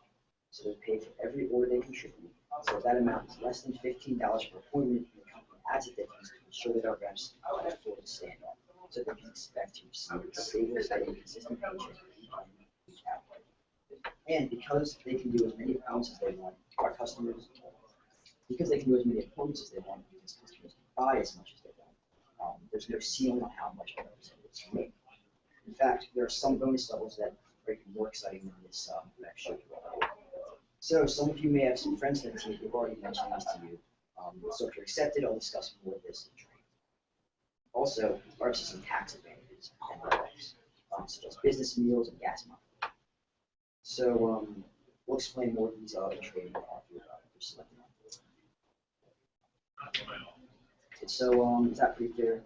I've talked about so far. All right, so it's pretty easy to see how we can just have anyone go for us. All right, good. So Is that, yeah. I'm gonna jump right in. Okay, don't say you ever. When it's so hard to, because I think I did it. Right. Don't go to the second person, stay third person. Yes. Not Shakespeare, okay. But you, no, like you, yeah, but yeah, because if I'm interviewing you for a job and I'm saying you're going to make 10%, or like you you credit card.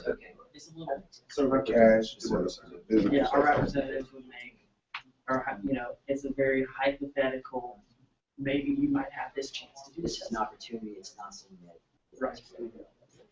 Other than that. Yeah, another thing is this got better as you went along, but at first I could tell you were nervous because you were kind of like high strung in what you were saying, but like you were kind of like the energy was a little bit too high. It's like it needs to be like low key confident. So you need to walk in with yourself. Which it got better as you went along because as you go along, it's like you kind of settle in. It's like okay, I'm doing this. Okay, it's fine. You're taking it away. Does that make sense? Yeah, no, it makes sense. So kind of. Yeah, I think you're saying about the pay, like $72. Yeah. So, but basically, one thing, honestly. No, and what I'm saying is that just your demeanor, just very low key. Like, you were confident, but it's like you were like trying to notice it. Yeah, you were on a sudden opportunity, guys. So it's just very yeah. So it's like it's like almost trying to put yourself. It's like basically what I was gonna say is like what I used to do when I was in the it's like so I would go in the bathroom very much my face. Like here's what I used to do. Like just look at myself in the mirror and just be like, I'm the shit.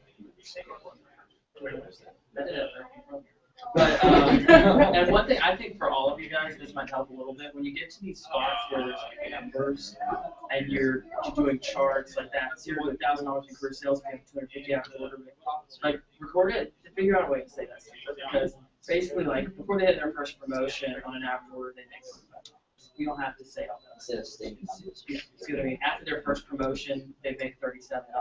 It's all the same. Basically, so you want to look. They'll just all be like.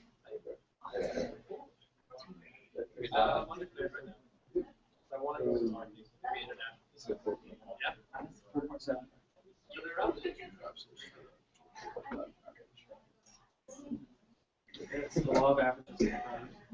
And then CD and D. First and last. My theater directors. So I just like to be honest. Right. So if I can market things. Now the training. In training, we teach all of our people everything that they need to know to be successful. Now our training was designed to enable us to take on people who haven't had any experience before, and teach them to be successful right away. Now our training was recognized throughout the industry and has been written up in many textbooks and many universities and colleges. Our training has been used in colleges and universities such as NC State, and because of the quality of our training, we were recognized as a Wall Street training. There are 3 parts of training. Initial training. We have 3 consecutive days here in the office, generally Thursday through Saturday. We feel it's important our people know everything about the product so they can answer any questions professionally when working with us. On the second day, we cover scheduling and philosophies of working with customers. And on the third day, we do review, paperwork, and wrap things up. Now, our representatives are not paid for initial training. However, it is something they can put on their resume. The second phase of training are the paid training appointments. Even though our representatives are on the third with training, we begin paying them for their first practice. The great thing is that they can do as many appointments as they want. If they are not from the area, they can do a few face-to-face and then utilize our virtual demonstration training program. If they are from the area, they can do 30 or more. No matter how many they do, they are still paid fully for every practice appointment they complete. One of the reasons the company is willing to guarantee them in full, even though their training appointments don't have to buy anything, a lot of them buy what they do. Also, these initial appointments, they will be recommended to others. For example, take a representative who does 10 training appointments. Those 10 appointments will lead to an additional 50, 100 to 100 people. Then they can call for an appointment. So it's like a snowball effect. So, Brian, do you think our representatives have questions after their first few training appointments? Yeah, that's why we have an ongoing training. Ongoing training, while our representatives are doing training appointments, they come back in for a short advanced training, which is spaced out throughout the first week. We answer any questions they might have and help them continue to improve their results. Our representatives find that these advanced trainings are some of the best trainings we have to offer. One of the perks of working with Becker is that we continue to train our people as long as they are with our organization. The longer a representative is with us, the more they can learn and the better they will do. We help them to improve throughout some of the perks of the position. All right, I emailed you grades. We all did. Yeah, so you like, so yeah, because I haven't been getting your emails. This is an opportunity for So I don't know if I'm to off go on an the appointment with list. someone who is more experienced. They also get a chance to meet someone on the team and ask them questions. So there are 3 things all representatives do each week that help them with the position.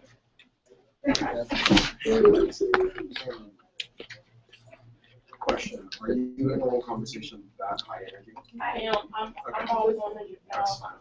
All right. Because like my thing is like one of the biggest mistakes I made as a recruiter is that I learned I'm trying to do that. I'm not a personality.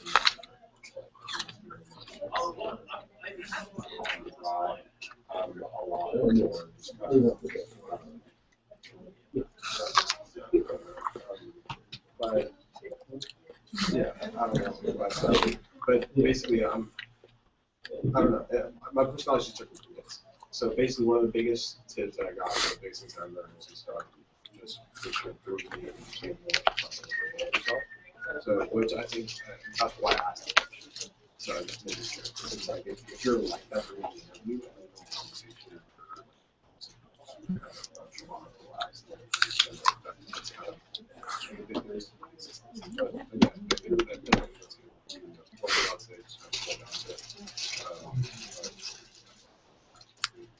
Mullins, you should be good now. All right. You were like I would have said something for you, but you were very.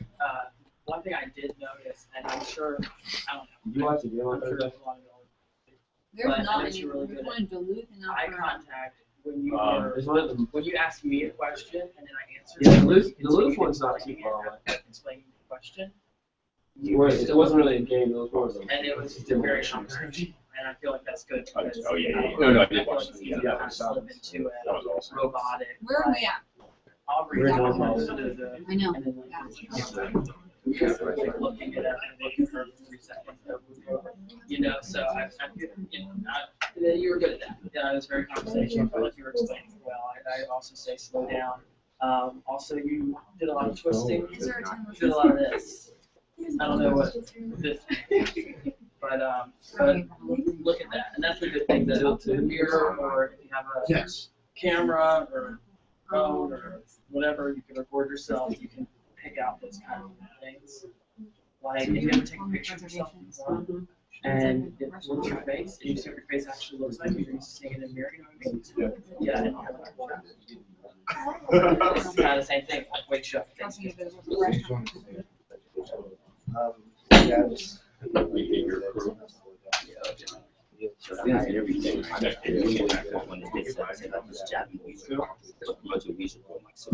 Really? Oh my god. It's crazy.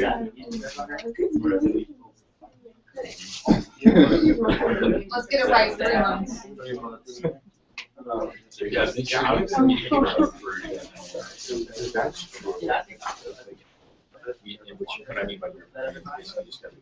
Any questions? We're finally going back to Mozzie's. Yep. Yes. Come on, get strong. very good.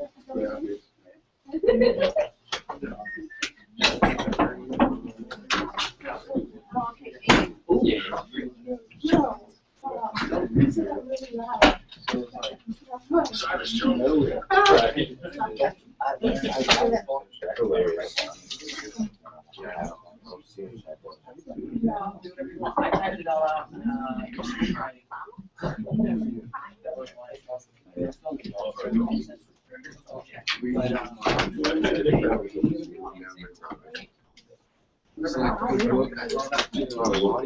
Listen to it for like 5 minutes. I was like, nah, I can't do this. Yeah. He sounds so boring. All right, guys, get back to your seats.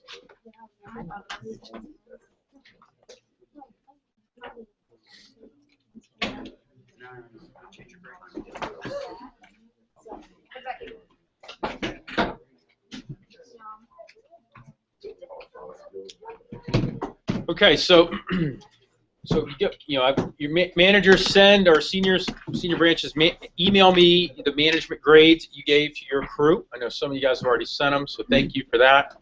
The big key with reading the interview and going over the interview is to make sure that you're looking down and then looking up. It's not so much the memorization part as it is being able to speak with confidence and knowing what you're going to say. Eventually you will get this thing memorized, but I think sometimes having it memorized can hurt you, because what it does is it makes you look like a robot up there in front of a group of individuals. So it's the happy medium of being scripted but not sounding scripted. So you want to be the same every time, every interview that you do, but you can't seem like you're just spitting it out of a script. And if you just sound like you're just trying to spit it off from memory, and actually will come across less like you're recruiting. So the whole idea is that you want to make sure that you're actually recruiting people. When I say actually recruiting people, is that you're listening to their answers and not just waiting for them to give you the answer then so you move on. You listen to the answer, acknowledge, and then you move to the next one. But you want to make sure that people feel like they've earned the role and not just being handed the job. Okay? And part of that happens in the post-interview. So that's the next section and the last section that we're going to cover. And I will say that if you run an effective pre and an effective post-interview, that can impact your show a lot more than the opposite, meaning running an effective group but kind of butchering the other. You can screw up some stuff in a group interview and be okay. Case in point, my first summer as a district manager, I fell asleep in the middle of my group interview. I did. It was my fourth interview of the day. It was a Tuesday. I had PDI in the morning from 7:30 to 9:30. I had I pulled up the outline with Peter the other day when I was showing him my schedule for my first full year, but it was PDI till 9:30. I think I had an interview at 9:30 or 9:45, another one at 12:15, another one at 3:15, another one at 6:45. And so it was my 6:45 interview, and I was this was back when we had to write the interview on the board, so it wasn't on a screen, right? So you couldn't just click a button. So I was writing, and and I don't know what happened. I mean, I know I was up there, and I remember I was talking, all of a sudden I kind of like shook, like you wake up, and I kind of looked at the group, and I kept going. So I had no idea what I had been saying for like the 5 to 10 minutes prior. I have no idea. To this day, I don't know what was said. I don't know if I just repeated the same paragraph. I've done that before, where I said it and I repeated the exact same paragraph, and I just and I realized like halfway through that I was saying the same paragraph, and so I just kept going and with confidence stared at him as I was saying it, and I could see him kind of nodding, It's like, like they don't know exactly why I'm saying it again, but I mean, I've done it, like I said, the worst I've ever heard was there was a manager that actually fell asleep as he was writing on the board and kind of like that as he was writing, and that was pretty bad. But I mean, I've done that, where like I basically have finished a group interview, and there was periods of the group interview that I don't remember saying that apparently I said. But the post and the pre are the ones where you got to be dialed in, and the reason why I say that is because that is where it becomes more personal, and you got to make sure you're focused. And I've heard of I've heard of people that have kind of mixed up. Again, if it's a lot of interviews in a day, people mixing up. For example, sitting down and as you're bringing people back into the post interview, asking if they have any trouble finding us, right? Or when you sit them down in the pre-interview, it's like, hey, what was your overall reaction to the company? Did I answer? And they're like, oh well, I mean, it seems like a decent place. I'm like, okay, cool. Any questions? Anything? Like, actually, I have a lot of questions. But I'm like, oh yeah, of course. That's why you're here for the interview, and this is where we're gonna go over a couple things, and then I'm gonna have you stay for a second interview, maybe if I see something I like. But as the post interview, the couple keys here. This is where you give them the position in a confidence-inspiring way. You really got to make sure that you personalize the reason to keep them, meaning that you actually do make it authentic. So when you give somebody a job, the reason why you give them a job is authentic. Why you feel like they should be, why you feel like they will be successful working with you. And guys, I'll be honest, if you can't come up with one good reason why you think that they're going to be successful while working with you, then you probably shouldn't be working. I mean, sometimes you need to be a good finder for individuals, but like I said, I mean, we are in the business of giving people a shot. We're in the business of giving people an opportunity. I mean, the training class that we have, it's kind of a montage of random people. I mean, we've got a guy that's like a 26-year-old ninja warrior. He's got samurai swords and all this stuff that he carries in his car, and he was the guy that was blasting Tupac as he came in and was showing me his handmade sword, and he's just a country bumpkin too. It's funny because he's from Decula, up the road, and yeah, he's a funny guy though. But he's got the big diamond earrings in his ears, but he said he looked like he could be from a movie in Deliverance. I mean, he's from out in the woods, but it's just funny. So we got him. We've got cheerleaders in the training class. We've got actors in the training class. We've got all over. But I was telling Bobby, I was like, that guy that was blasting Tupac with the handmade samurai sword is probably going to be the top kid in training. Just because you never know. Just by you can't always measure somebody's talent level just based purely on their first appearance, whatever. So the post interview has got to be where you give them an authentic reason for selecting them. So as you grab a seat, in the order that you want to write in the order probably up at the top of this.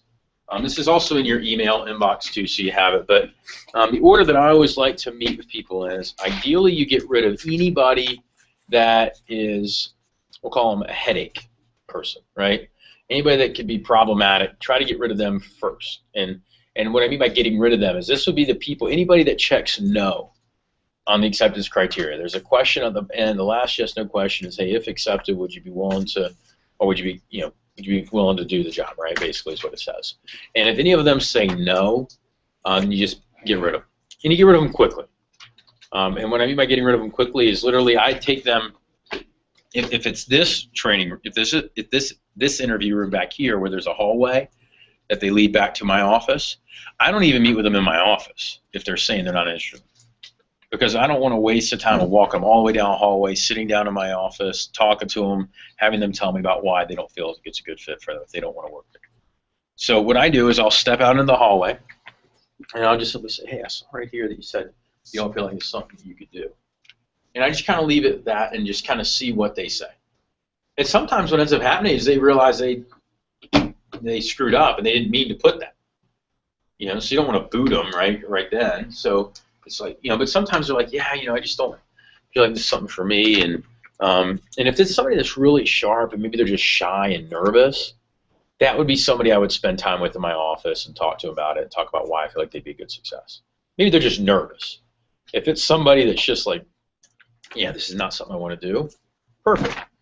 You say, yeah, so it's something, like, yeah, I just really don't want to do this. I had a friend about it. Just start fishing, right? You say, hey, no big deal. It's not for everybody. Take care. Best of luck in your job search. Right? See you later. And just let them leave, and then you go back to the people that are excited about working. Yeah. That's if they don't check what section? There's a question on the yes/no on the acceptance criteria. It's not on this sheet, but it actually says if accepted, is this something you'd be willing to do? Okay. Right? And if they say no to that, I ask them that in the hallway. Now, if you're in an office, which most of you guys will be, in an office where the office is attached to the interview room, and people will see if you do that, right? Meaning if you can't just walk them into the hallway and boot them because there is no hallway, maybe, right? I think it's just the office, the front door. So in that case, you take them back, you sit down, and you just say, yeah, I saw, what was your overall reaction to the company? You just ask that question at the beginning, and then I go immediately down to if they say no. Hey, I saw here you put no. Would you care to elaborate on that a little bit? And usually that's where if they're just like, again, totally shut off to the idea. You say, hey, look, obviously, we can't work with everyone anyway, so do wish the best of luck in your job search. Thanks for coming in. Take care. Right? Shake their hand, and then you walk them out. Does that make sense? You don't just send them off into the office to say whatever they want, right? You just kind of walk them out and say, yeah, cool. So then so as you walk them out, you just kind of stand up, walk to the door, shake your hand, hey, take care, good luck in your job search, right? And then you go and you meet with the next one. But then after you meet with whoever's like kind of like the neg balls, I call them, you then go, I go sharpest to least sharp. Meaning that because what could happen, especially in the group setting, is that they may end up starting to talk, and I don't want any of them to be answering questions about the job to each other. That's not going to help you. Especially if you got people that are like somebody who's not as sharp that's sitting in there. Their answer is going to be so off the wall as to what the answer is that it may confuse somebody that actually does know the answer. So in that case, I'm going to meet with that sharp person first, because I would, even if like, a bomb went off in your office, at least the first couple people got out okay. And, the game changers, the world movers, they're saved, and the captain's got to go down with his ship, so you're done. But at least you're taking the stragglers with you. So, your leaders are out there, remembering you well and doing you proud. So, but yeah, so when you meet with your sharp people first, and then you kind of go down. You do want to give them enough time though to make sure that they have time to fill out, names and numbers on their acceptance sheet. So if they want to recommend their buddies for the interview, let them keep going. If somebody's like really into it and they're working hard, you may let them keep going while you meet with somebody else. Like if somebody else is clearly done with their sheet, then you can meet with them. I will say this: if you have anybody that rode with somebody or got picked up or dropped off for their interview, meet with them last. Okay, I don't care. I don't care if they're your sharpest person. I still meet with them last if they got dropped off, just because I don't like people just sitting outside on the outside right while everybody else is walking out, because then it leads to hangout time. They start asking questions and talking to each other. Yeah. Someone's waiting on them, we just do it first. Yeah, if somebody's outside and you can kind of tell that somebody's waiting for them outside, you can meet with them, and that's totally fine. Yeah. Yep. Yeah, especially if you've got the parent that comes in and wants to know how much longer it's going to take. Those parents, yeah, meet with them and get them out of the way. Yeah. Yeah. Okay. Also, just make sure that if you've got somebody that had somebody drop them off, make sure they go tell that person it could take 90 minutes, just so that way they can, put that at ease. What's that? Shouldn't take 90 minutes anymore. Give them the 90 minutes as the guideline, especially if you got a big interview, because your group will take about 30 minutes. And then if you've got like 10 people in there, if you take 4 minutes apiece, that becomes an extra 40 minutes. So if they're the least sharp person, that may be the last one you meet with, so it could be over an hour. Okay. So let's look at the post-interview. So here's what you say sitting down. So what was your overall reaction to the company? And then after they give their answers, like, okay, did I answer all your questions? Is it all pretty clear? And you do the vector nod there. All right. And then you kind of review their answers, just make sure everything seems in order. I put here, you check if accepted, the benefit could benefit your future. How so, right? Or how's that? And when you ask those questions, guys, what you want to do is just kind of have complete eye contact with them. Literally just right on. You dial into them as they're answering the questions. Don't break eye contact there. And then as if they start to go crazy long-winded, which sometimes that happens. Okay, so you ask a question, and if they don't give like a good answer, like if they start rambling, like you could tell they're like fishing for words to say, right? They're trying to sound intelligent, or they're just trying to really impress you, but it's starting to get a little like too long, right? Basically a sentence or two is acceptable. They start going into like a 5-minute talk, monologue, that could get bad. So what you do is you take whatever like sentence that they get to, whenever that sentence ends, right? And then you repeat what they just said. Okay? So like let me give you an example. Samantha, you want to just start talking to me about why you like John Mayer's concerts so much. Okay, cool. So he's one of your favorite artists and love his music. All right, that's exactly what you do. 2 sentences and then you move on, right? What about like, excuse me, I'm done. Well, they're not going to do that to you. They're trying to get a job from you, right? You can tell me later about Mayer. That's cool. But after the prep at dinner, you can tell me about how awesome he is with his big head, his skinny body, and stuff. So,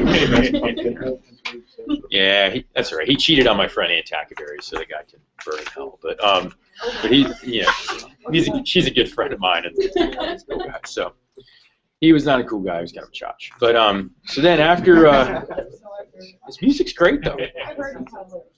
Yeah, he's just kind of lame. Yep. So then once you ask those, ask that question of how they feel like you benefit their future, let them answer. If somebody gives like a 1-word answer and it's kind of lame, just say, hey, could you elaborate a little bit more on that? Or if they say, oh, I feel like it would help me out with my resume. Okay, well, how so? Right? Now, again, you don't want this to be you don't need them running on for a long time, but you do want to make sure it's an actual legit answer. See, part of that question is designed to kind of help them sell themselves on why the job is worth it for them. Okay? Then the next question is where they sell us on why we should work with them. It's okay, well, as you saw, there are a lot of people applying with us today, so why do you feel like you should be selected? Or why do you feel like you should be accepted?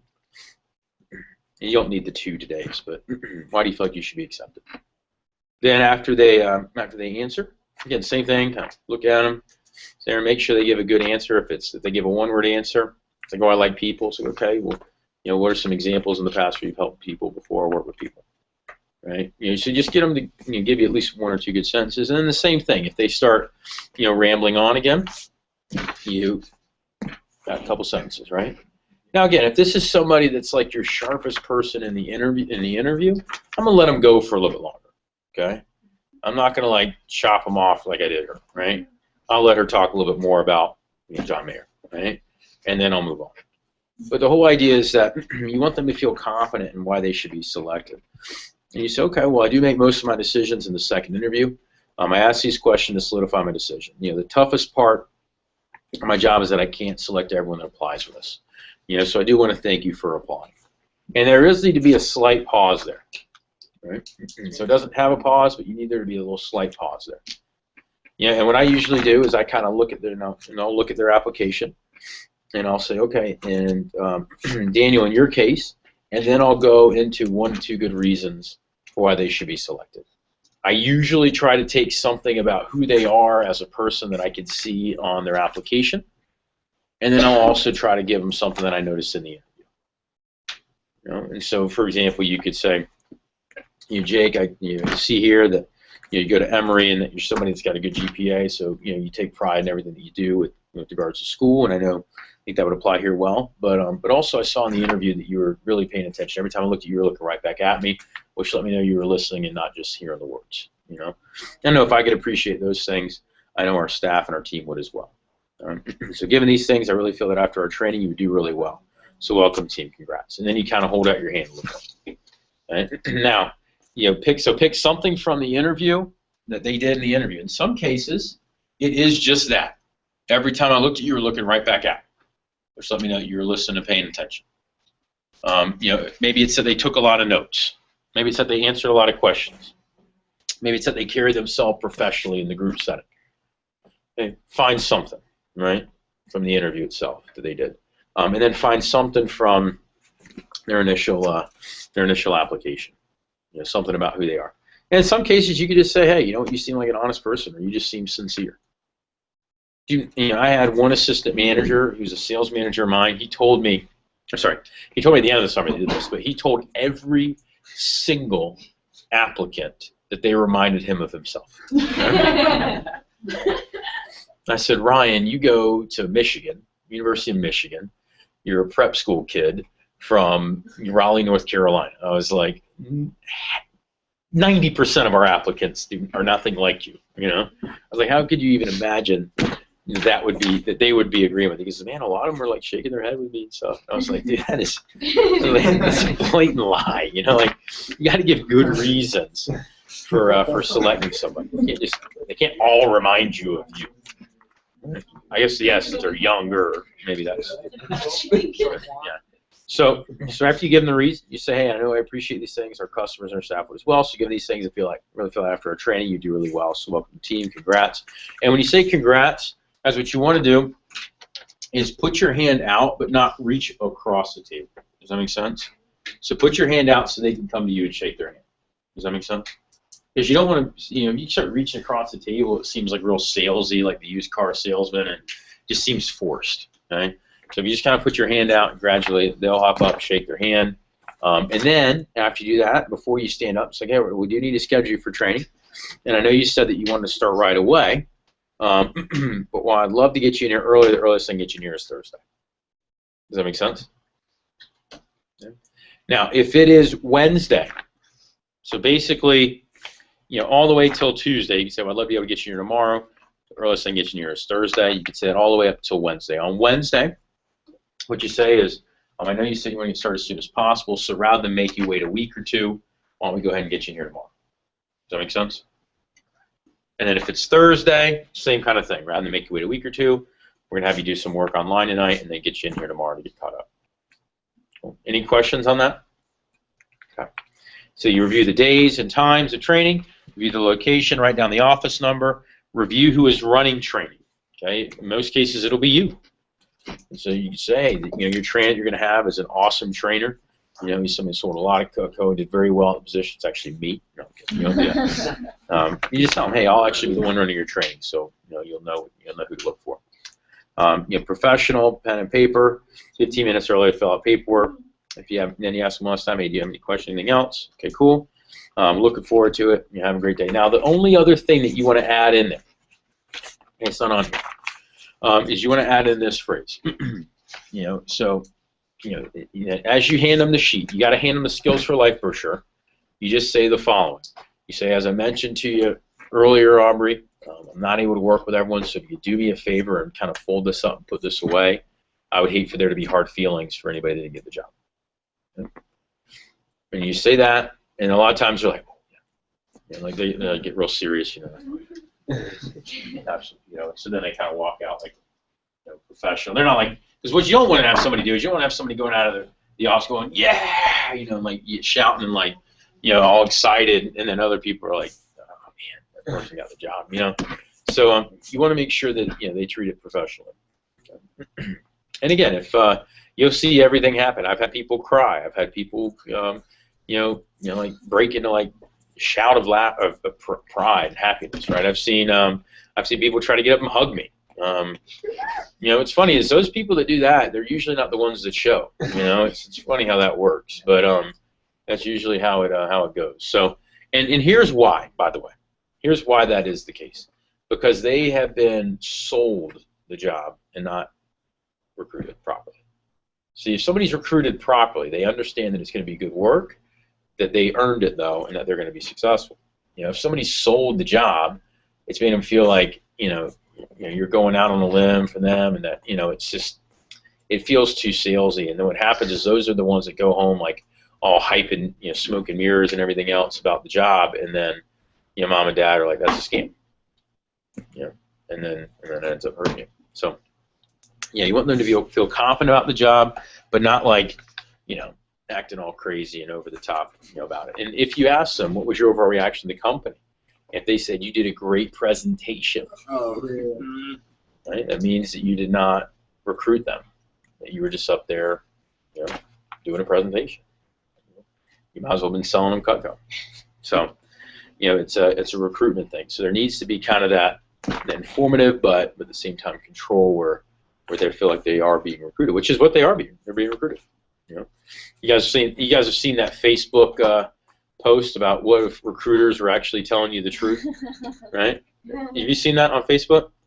It's actually pretty funny. It's you'll see it on Facebook. It's all over, but it's like what if applicants really told the truth in their interviews? BuzzFeed put it out. BuzzFeed did it. Okay, yeah. Quote again, discuss why. Yeah, it's like, hey, as I mentioned to you earlier, I'm not able to work with everyone, so if you could do me a favor and kind of fold this up, I would hate for there to be hard feelings for anybody that doesn't get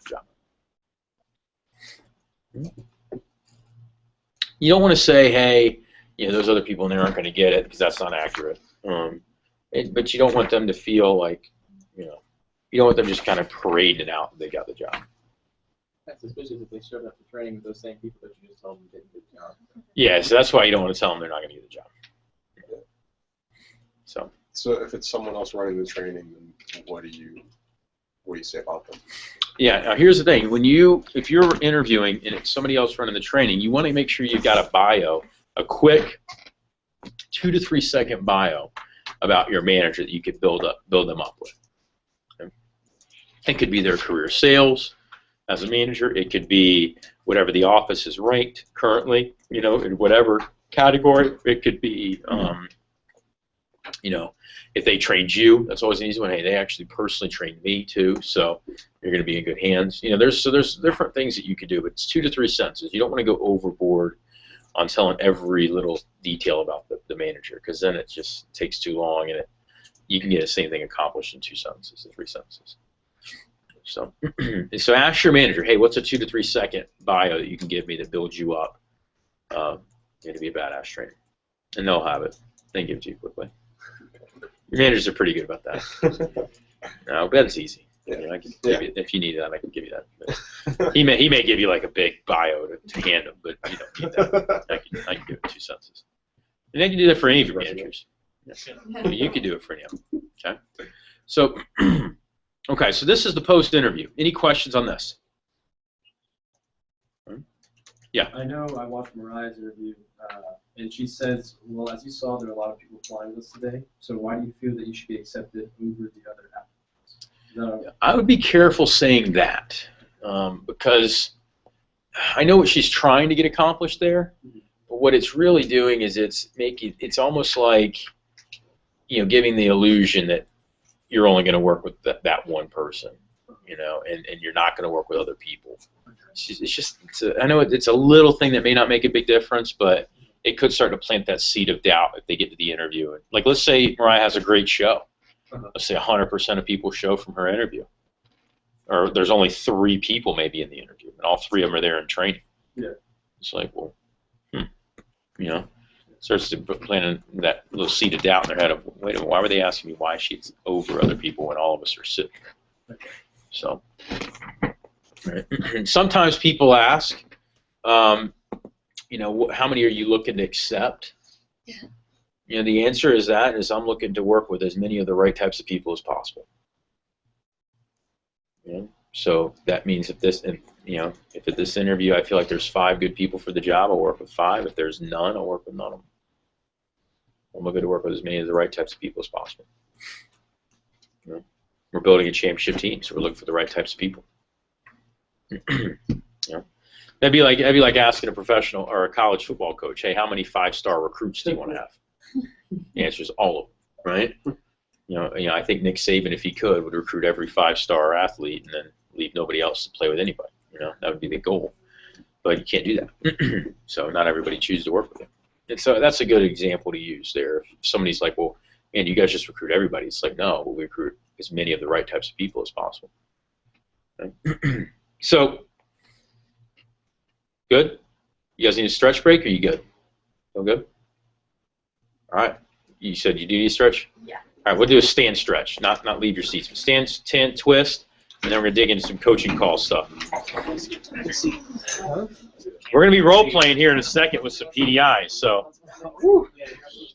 if you guys have your PDI, that's later. Right there, Yeah, I'm right. Some of you guys already have this from Next Level, so if you have it or already printed out from on Google Drive, just take that. I'll brief that. Pull it out. Thank you.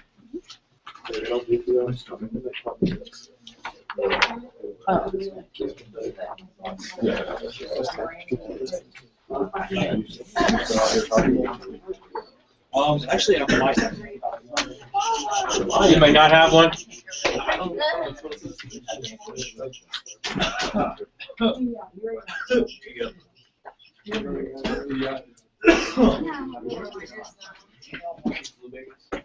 they passing around the PDI ones? Hmm? Are they passing around the PDI ones? Yeah, they should be coming through here. I'll give you. I've got one up here though. That's all I wanted was You need a PDI? Yeah. Well, I ate all the other fruit out of it. So What are y'all talking about? Blueberries. I only have one. taking extras. Yeah. Okay, so we got PDI. If there's extras, just pass them forward or whatever. That's cool. We're gonna dig into the specifics of coaching calls now, and we're going to talk about kind of the overall philosophies. We're not going to talk about how to set it up in training. That's something we'll revisit as we get into it. We're not going to talk about day 2 at PDI. We're just going to talk about normal PDI conversations and how to drive it during the training seminar itself, or during the weekly basis itself. So we will have to, if you're taking a look at the agenda, we're going to have to probably put the rep-driven PR program until October. Just we got too much stuff to still cover between this and then the branch pay and then all the other stuff. So it's in the document, so you can start to look over it. I know some of you guys have already taught it a little bit at our local preps, but we're going to have to adjust it slightly there. So if you look at the PDI document, we're going to go into the first page on the inside. Right? It says the importance of PDI. It's really the only business aspect that, there's only one more thing that's important than PDI in my mind, or coaching calls, which is, the recruiting infrastructure that we have. Recruiting takes up the vast bulk of your time as a manager, meaning the interview itself, the training seminar, but PDI is really the next most important thing that you have, and it is something that, by talking and coaching with people on a consistent basis, on a daily basis, it's what drives better attendance at team meetings. It's what allows you to have better phone jams. It's what allows you to have more conference attendance. And of course, the more people you have around at events and stuff, the better that things are going to end up, going. So, so if you look at, these couple bullet points, this is usually the only contact that you have with the rep throughout the day. And if you're not influencing them, this is a quote that I heard from somebody, many years ago, but when I was a new manager, was that if you're not influencing people, somebody else is. Meaning, if you're not the one helping and coaching and helping them out, then somebody else is influencing them, and it's usually not real positive. Right? I mean, you think about the different think about the different people, the conversations that some of your parents had with you when you were new. Maybe your parents weren't the most excited about you doing the job. Maybe maybe they were. Maybe maybe that you had a boyfriend or a girlfriend that wasn't really positive. I'm sure all of us have buddies that at some point in time, were negative about the job. Sometimes it's multiple buddies that are negative about the job. They're always giving you crap about it. So if you're not being the one that's providing, the energy and the passion and the vision for them in the future, then somebody else is giving it to them, and they're usually telling them to be somewhere else, not here. And so that's something you got to understand. I mean, you got to protect what is yours, and you got to protect your representatives. You got to help them. You got to coach them. You got to be there for them. The situational leadership that we talked about. I know it's funny, as I asked you guys for where you were, vast majority of you, 80% or so, were in D2, right? A couple of you were like, oh, I'm D1, I'm still kind of dumb, blind, and happy, and then a couple of you were like, oh, I think I'm D3, I think I'm starting to get over the hump, but most of you guys were in D2, and that's okay. That's totally fine. It's where I expect you to be. In fact, I would imagine this prep is usually the toughest prep for people. I found, because it's that time where you're like getting over the hump, where school's starting to get a little crazy, but but this is always a tough one, right? You had to do the whole group interview. That was your assignment, was to look at that, versus the pre-interview is like, you get that thing down in like no time, right? But now you have a whole group interview that you got to learn. So that one's usually a tough one. But you think about your new reps, the same thing, right? They're still needing this coaching and leadership and direction. So it says most reps need direction, especially when they're new. And it's unlike any job they probably have had before. One of the reasons why I think people that are either play sports competitively, or do theater, or they do they play a musical instrument, one of the reasons why I feel like those people do really well with us is because in a lot of cases those things lead people to be self-directed, and you have to work on your own at it. For example, I know for me, when I played basketball and soccer, I had my normal conditioning that I did for those sports, but then I did stuff on my own too, just to kind of get a step up. I know a lot of times people that play a musical instrument, especially those that play a competitive instrument, they do the normal rehearsals and work with their instructor, but then a lot of times they practice on their own in order to to get better for the next session or whatever. And that is one of those reasons why those people do well here, is because they can be self-directed a little bit. But most people need the structure. They need it in place. It's the difference of a 9-to-5 job versus having the flexibility of this job. It says we can create action, and that the more they get on the phone, the more demos they create. You guys know all this stuff. Our job is to drive the business and drive coaching calls by driving phone time and creating demos. Another objective is event-to-event management, getting 100% attendance to meetings. And so benefits of PDI: it helps to create more demos. It gets one-on-one management that happens there. I found that you motivate people in the masses, but one-on-one is where you really manage them. It's where you really work out the kinks, or the speed bumps, or the roadblocks that they may have, the mental barriers that are in their own head. Okay. It's also continued training. It helps develop a connection and a relationship with the rep. Also, it's an opportunity to kind of recognize them and to plant seeds for future development. So, do any of you guys remember a late night call / meeting or anything with your manager at some point in time that helped you when you were new? Any of you guys have one like those? Okay.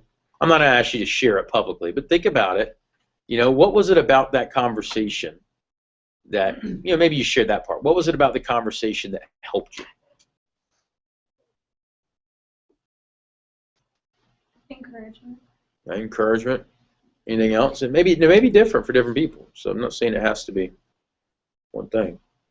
Sam, do you have one? Okay. What was it about that made it good? Just like gaining confidence and it's like actually doing something positive. Okay. Realization. Okay. Ben likes to tell you what's up and really, give you the facts. So in your case, it's kind of a wake-up call, huh? Yeah. And you needed that. Yeah. Now, what about you? It was just nice to be listened to. So you just had somebody that actually listened to you. That was all. And that was good. All right. Sorry, madam. Sorry if people don't listen to you more. But okay, cool. You got one, Micah? No, we didn't have one. You ever talked? No. Okay. All right. Like a late night. I'm not saying it has to be late night. I'm not saying a pillow. I'm not saying you and Jake got a late night pillow session and we're just talking about what are you doing? Okay, I'm going to sleep. Oh, okay, cool. I'm sleeping too. I see. No, like did you? But there was no breakthrough conversation that you've ever had with Jake. Huh? I mean. It doesn't have to be. Maybe no. Maybe not for me. I don't know. It's cool. I mean, I tell you guys, a lot of times newer managers, they struggle with this. This is not an easy thing to do. That's why a lot of times more veteran ones have it, and sometimes it's multiple conversations. I've had some with some of you guys, even though you're not even in my office, and the thing is about these calls is sometimes it's like actually where you feel like, okay, there's a connection there. Okay, so they actually care about me more than just business, right? Sometimes that's the takeaway from it. But whatever the case is, it's that one-on-one attention that really people feed off of, I found. Getting one-on-one, it feels good to have that one-on-one time, especially when the other person's really busy. It's something that it feels pretty cool. And I will say one of the best things that I've ever had, one of the things I've always respected and admired about Scott Dennis is his ability to, even if you're just having a conversation, he really focuses on that individual conversation, and makes it feel like even though you may just be having a convo, that you're the only one that matters, so to speak, in the room, right? So it's something that's important to make sure that you're doing for your people. And I think about the philosophies behind PDI. I think they've changed a lot over the last couple of years. I think it used to be back when I was a new rep, that's what it was. It was building that relationship, connecting and driving business through connecting. Whereas it then became kind of just driving business, and then now I almost feel like PDI is just stat collection is what it's become in a lot of organizations. Like, all right, how many demos do you have? Okay, cool. How many more do you have? Okay, when's the next time you're getting on the phone? All right, cool. Check in later, right? And that doesn't lead to a lot of good feelings when you get off the phone. Think about when you were a rep, right? If that was the organization, if you were in an organization where that was what was happening, right? It was just basically stat collection. The want to call in for PDI is not that high. It's kind of like, well, I'll just call them later. You may even try to avoid that call in for PDI so that you can actually talk to the manager for a period of time. So I think that one thing that can help is just the idea of changing the name of PDI to coaching calls, right? It's just a simple shift that you can make in your business that I think helps give better direction as to what you're trying to get accomplished. So when you're in your interviews, or I think even in the interview right now, it even says coaching calls. When you're doing it in training, making sure they're crossing out where it says PDI and put coaching calls. So it will be edited and updated for the new white book next year, but it just sometimes takes a while for Olean to print new changes to the white book. But for now, whenever you hear me say PDI, we're going to talk about coaching calls. So the steps of it are building rapport, getting goals, creating action, having accountability. PDI times. What your PDI time for the summer is going to be from 8 to 10 o'clock. I know it says on here from 7 to 9. This is on, so now we've skipped over day 2 PDI and the day 3 of training part. So we're on, you go page 1. Let's say the first page is page 1, then page 2, 3, 4. So we're on page 5 where it says the 4 steps to a PDI call. Go down to where it says, keep your finger on the pulse. You want to know when all your demos are in your office. Think of your office like a big spider web, right? And you're a spider. When a demo like when anything happens on a spider's web, it knows, even if it can't see it, right? That needs to be how your organization operates. Meaning that even if you're not in the office, or even if you're not talking, as a district manager, if you've got assistant managers, you should always know everything that's happening in your organization at all times. And sometimes that leads managers to make the assumption of, okay, cool, I want my reps calling after every demo. And I'm going to tell you, from my personal opinion, that's a mistake. And the reason why I say it's a mistake is not because you can't help people on their demos. I'm not saying that at all. But what it does is it creates this culture of, helpless reps that can't survive without, their office immediate attention. Now, the other thing is that you want to make sure that you are talking to them every day.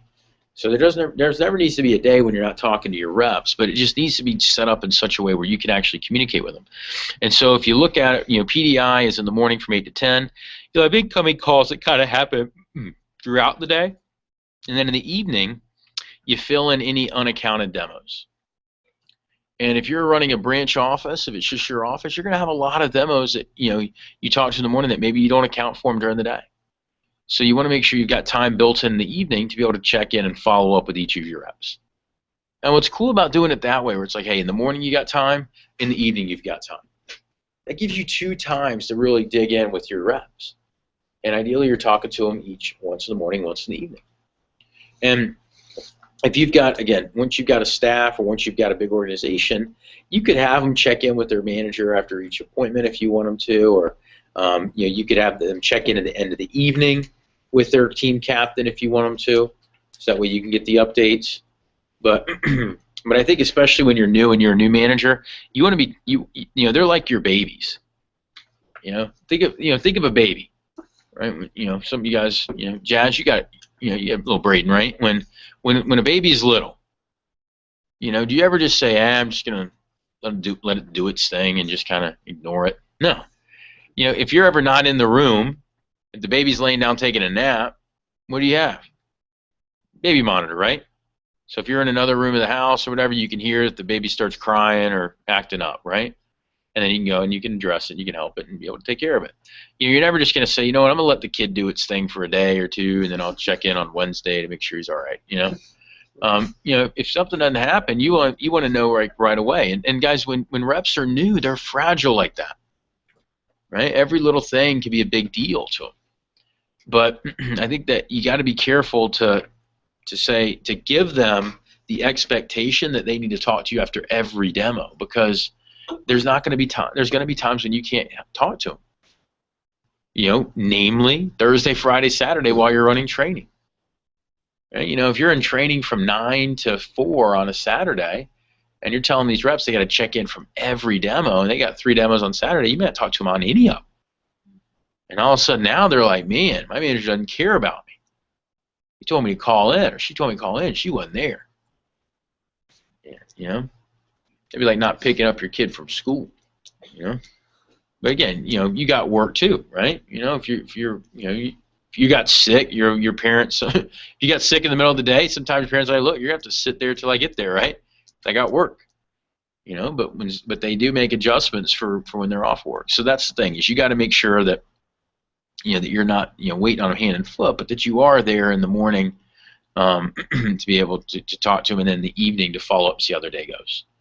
Okay? And then with the preparation, what you want to do is you want to have an office demo tracker, which your managers have those, but it's really simple. It's basically just a big demo grid. Right? It'd be almost like if you look right there at that board back there, just assume that all those, like take from where, see where it says Monday, Tuesday, Wednesday? I want you to imagine that all of that was just a sheet, and that each individual square is a demo for your office. Okay? See, like that is our weekly setup for each of our reps, but the demo charts is basically just a sheet that's got, it goes down 10 and over 10, right? And it's got 100 demo slots on it. Okay? And what's cool is that if you got a sheet that's got 100 demo slots, if you do 100 demos that week as a manager, you're probably going to do about 10 grand for the week, which as a branch manager is a great week. If you're a district manager, you may be shooting for 10 demo or 100 demos a day. I know during the pushes, our goal is always well over 100 a day. Because if we do, and that's during the weekend, sometimes it's like 150 or 200, but 100 demos a day is about a 10 grand day. Here's why. You're going to have some appointments that cancel. You're going to have a 60% sales ratio usually for them. And then you're going to have about a 300, well, for us it's 380, but national average is about 250. So if you do the math, even if you have a 10 to 20% cancellation rate, you're still going to be right there at about $100 per appointment setup going into the day. Simple math would say if you average $200 a sale, 50% sales ratio, you get $100 a demo. Okay? So that's what you want to be driving, and that gives you a good idea for about how many appointments that you have. The next thing that you want to do is you want to have a PDI sheet. Now, we may be starting to use Ava, but in the meanwhile, your office, this I'll put this into Google Drive so you have it. But you want to have a PDI sheet that you have for each representative. It's kind of like an info sheet for them, or a snapshot for their week that you could use. And this sheet right here is something you'd have them fill out on day 3. And you'd have them put their name, their cell phone, their email, and then you put their school schedule in here too. That's really critical during the non-summer. During the summer, it's not as big of a deal, but if they do have a school schedule, you put that in there so that way you know. So that way you're not asking them every day, what their classes look like. And then you look at the rep, and you put their rep number there so that way you have it. They can put that on there for you. Number of PR names that they give you, you can fill that part out later. Ice cream scoop, that's if they won that in their fast start. VD, that is not venereal disease, that is virtual demo. Okay, so virtual demo sale, right? Yeah, that was, when they first started calling it VDs, we had a lot of fun with that as a management team. So, yeah, we had a lot of VDs this week, all right? So PRs launched in their fast start, and then PRs launched post-fast start, and then if they're on key staff, you put down when their key staff promotion is or whatever. So this stuff you would fill out after the fact. You have them fill out rep number, this information, and their school schedule. Mm-hmm. And then that way you can keep track of each day, their first weekend, how many appointments they wanted to do for each day, how many they have set up, how many they completed, how many sales, what their CPO was, and their recs. Okay. And guys, the more organized you are with this, the more on top of everything you'll be. I'll be honest, you don't have to have it completely, filled out every single day for every single representative, but if you have this sheet, and you just keep track of the number of appointments that they're doing, and then you have your demo tracker for the day, you'll be good to go. And then, what's cool about it is on this sheet, you've got space for the next 3 weeks too. So you got their whole fast start, first weekend, days 4 through 10, so you can see how far away they are from 10K, or whatever promotion they're trying to hit. Then down here you got post-fast start for 3 weeks. So basically you got enough for a whole month. And what I recommend that you do is you have a PDI book, and in the PDI book, split it up into 3 groups. You've got, as you see right here, you've got fast starters, key staff, and the B squad, right?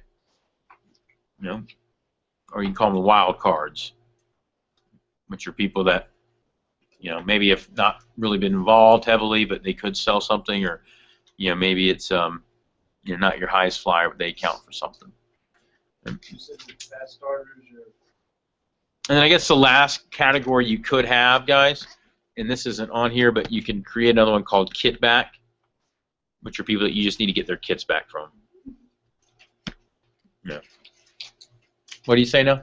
It's 3 categories. Oh, it's in this sheet. It's in here, but it's fast starters, key staff, and then B squad, and then your kit back. So like get back to the people that should sell. It's people that you need to get their kit back. They've been not really, maybe they're not working, maybe they're not showing up for team meetings, that sort of thing. When do you know this after the first 10 days? Yeah. Of course. You may know after their if they disappear first weekend and they don't show up to advanced training, they're immediately in kitbacks. It's like immediate, hey, we need to have a sit down, talk to you about your appointments, and make sure you bring in all your stuff so we can review it. Cool. And then, yeah. Yep. Gotta get them to advanced training. If they don't show up to advanced training, they're 1 foot out the door. If someone sells them, they show up to Somebody sells during AT1. I make sure that they have some time to come in and follow up one-on-one. Either that next morning, next night, even sometime before Wednesday. I don't like them just waiting till Wednesday, if at all possible. So, yeah. Then, as far as priorities go, the goal is, guys, to have a daily goal for demos each day. And the goal of the coaching calls should be create about 2 new demos per day per rep. And that may not sound like a lot, 2 demos per day per rep. But I'm going to tell you, if on your branch teams, you get every rep on your team to do 2 demos a day, you're going to be one of the top 20 managers in the nation at the branch level. Think about this. If you have, for example, 20 people in your PDI book, 30 your office says 20 demos for Friday. If you drive 2.5 demos per rep for Friday through morning phone jam and a big Thursday night jam, your team now has 70 demos for a Friday. That's a $7,000 day, okay, with only 20 reps. See, 2 demos a day, if you got 20 reps in your PDI book, that's $25K for the week with 20 reps. If you have 40 reps in your PDI book, that's a $50K week. And of course, if you got 80, it's $100K per week. All it is 2 demos per day per rep.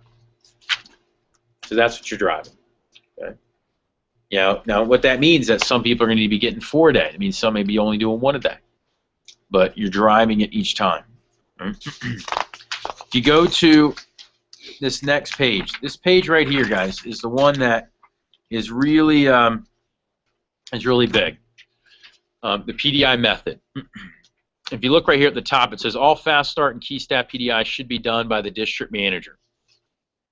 So even as a branch manager, if you have people that you're having help out as an assistant or as a team captain or something like that, you still want to be the one talking to your top people.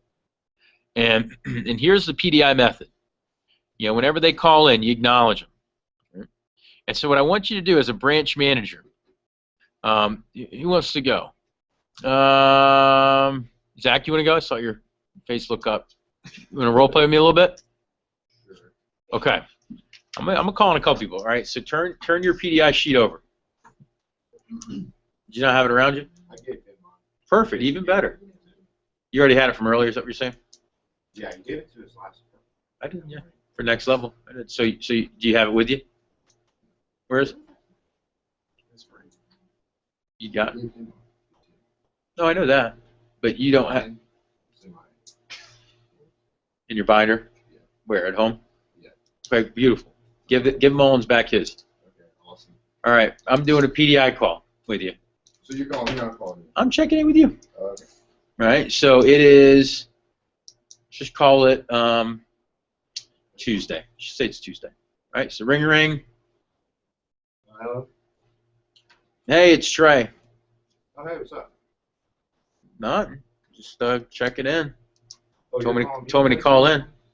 Yeah, you're the manager. I'm the rep, dude. Oh, okay, cool.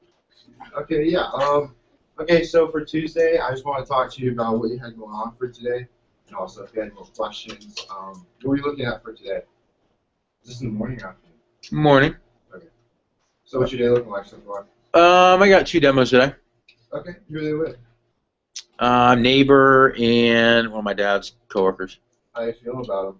Oh, they should be good. Okay. How are you feeling about yesterday? It was all right. Yeah. Okay. Oh, okay. So you feel pretty good about yesterday, and then you got 2 today. How many numbers did you generate yesterday? And then What do you mean? recommendations. Oh, Rex. Yeah. One lady gave me 10, and one lady gave me like 3. Okay. So you got new fresh Rex. Have you so okay. How many calls you feel like making this morning? Want to get 20 in? 20? Yeah. You want to do 20 quick ones and give me a call back? That's a lot. 20? You have 13 from yesterday, and then you got some from this weekend? Yeah, I guess I can do that. Yes. Okay. Well, what are you looking to do after the week? I know you said you were looking to make, $200, $300, so we'll really help you get there. Okay. You okay, man? Yeah. Kind of sad. Let's wake you up. No. I'm just thinking about these 20 phone calls. Okay. 20 phone calls? How about we'll do, you want to do 10? And then you give me a call back? Yeah, I can do 10. All right, I can do 10. Is that good? Okay, so we'll do 10, give me a call back, and then I'll help you out with the other 10. We'll see what we can do. That way we get you up, start in the morning, go at the right pace, and we can keep going. So get your goal for the week, because I want you to start off at Tuesday for the new week. So you get a bigger one next week, 3 paycheck in your head. Okay, cool. Ready to do that? Yeah, I'm ready. Yeah, I'm getting there. You getting there? Okay, all right, so let's do that. Okay, All right. cool. All right, let's give Zach a hand, all right? Now, guys, Zach's a 2-time, branch manager, so he's been a branch twice, right? That's okay. Let's see here. Jazz. Yep. Close up, turn it over. I don't want you looking. It is Thursday. Hold on. Calling in for PDI. Hold on, like morning. Yeah, Thursday morning. When are you guys doing PDI? Do you think it's good to have them make like quick calls and call you back and then get them off the rest of the week? So that's We'll good? talk about it, yeah. I just want to make sure that it's not the training class. Okay. No. I'm in my fast start still, but not in the training. Oh, so you're about to be done with fast start all night. Yeah. All right, ring. Hey, what's up, Trey? How are you this morning? I'm doing good. Good. Are you awake? Got everything going? You Of on course. your bed or? Yeah, I'm moving. Sure. I'm up. You're up. All right. Mhm. So I'm gonna have you do a little exercise for me this morning. You don't really sound up for me, okay? Okay. All right. So what I'm gonna have you do is I'm going to have you get up. Are you up? Yeah. I'm gonna have you go to the faucet, The what? the sinks, Oh, okay. and turn on the water for me. All right. Perfect. Just making sure you're up. All right. That was Now I'm a up little now. joke. I'm up now. You got me. You All gotta be right. honest. All You got right. me. So I was how was like the date last night? I know you got a long date and everything. How was it? Excellent. Excellent. Cool. So you had a good long night. Awesome. You guys, you ready to make some phone calls? Guys, that is not me.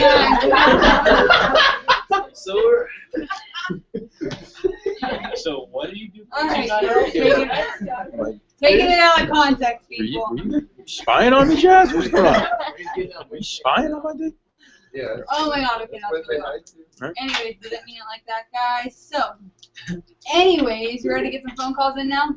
Ready to make some money now that you had that expensive date last night? Yeah, I need to. Yeah, definitely. All right, well, what's going on this morning is, I'm going to be running training all day today, so how many demos do you have lined up? 2.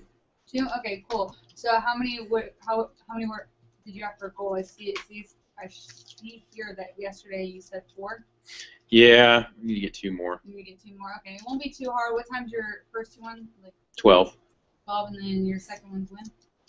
5. 5. Okay, so we need to get one probably, maybe try and get one a little bit before 12 this morning, and then one in between 5, maybe 2 in between, something like that.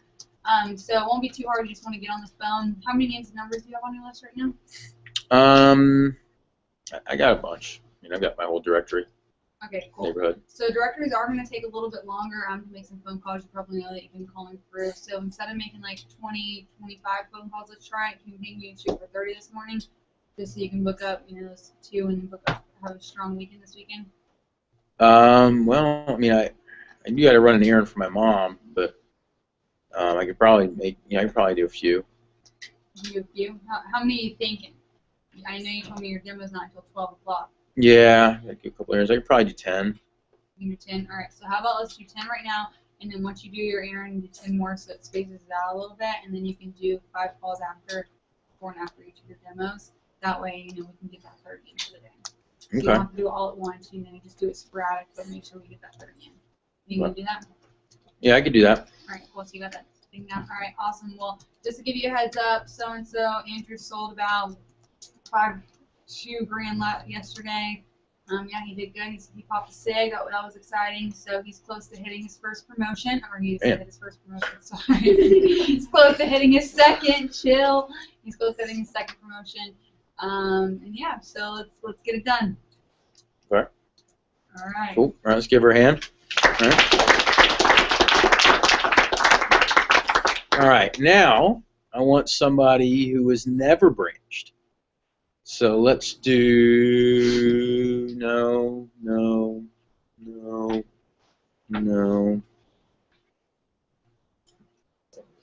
Sylvia? Avoiding eye contact, eh? I see you trying to avoid eye contact. Let's see. It's on you. Yeah. I told you you're trying to avoid eye contact. All right, so we're going to do PDI. Okay. All right, so don't look at your sheet. You ready? Sure. Why not? All right, so it's a Tuesday. I'm calling in to check in, okay? Ring, ring. Hey. Hey. How you doing? I'm doing well.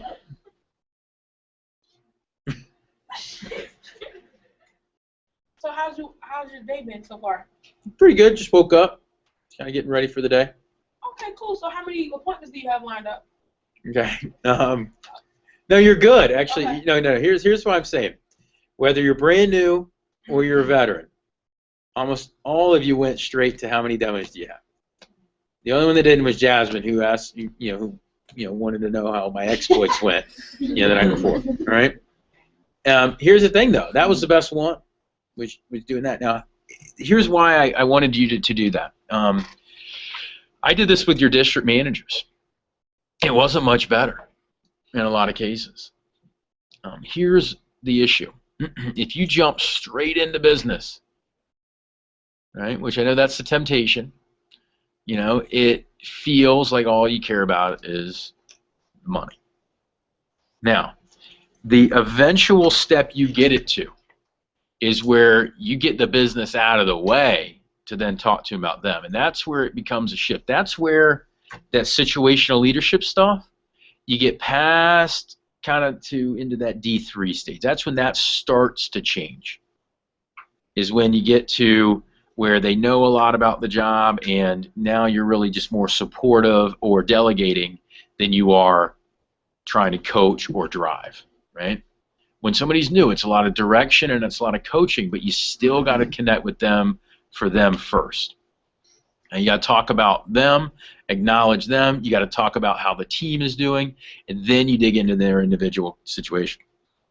Now, when somebody becomes, like, for example, one of you guys, like I would say, if somebody's already branched, it's kind of where it'd be. Like if I'm doing PDI with you, I may say, hey, Jazz, how'd your demos go this week? Okay, sweet. All right, then we'll talk like normal stuff. Does that make sense? Or I may say, hey, Bobby, how's your push going? Okay, great. All right, how are you doing, man? Does that make sense?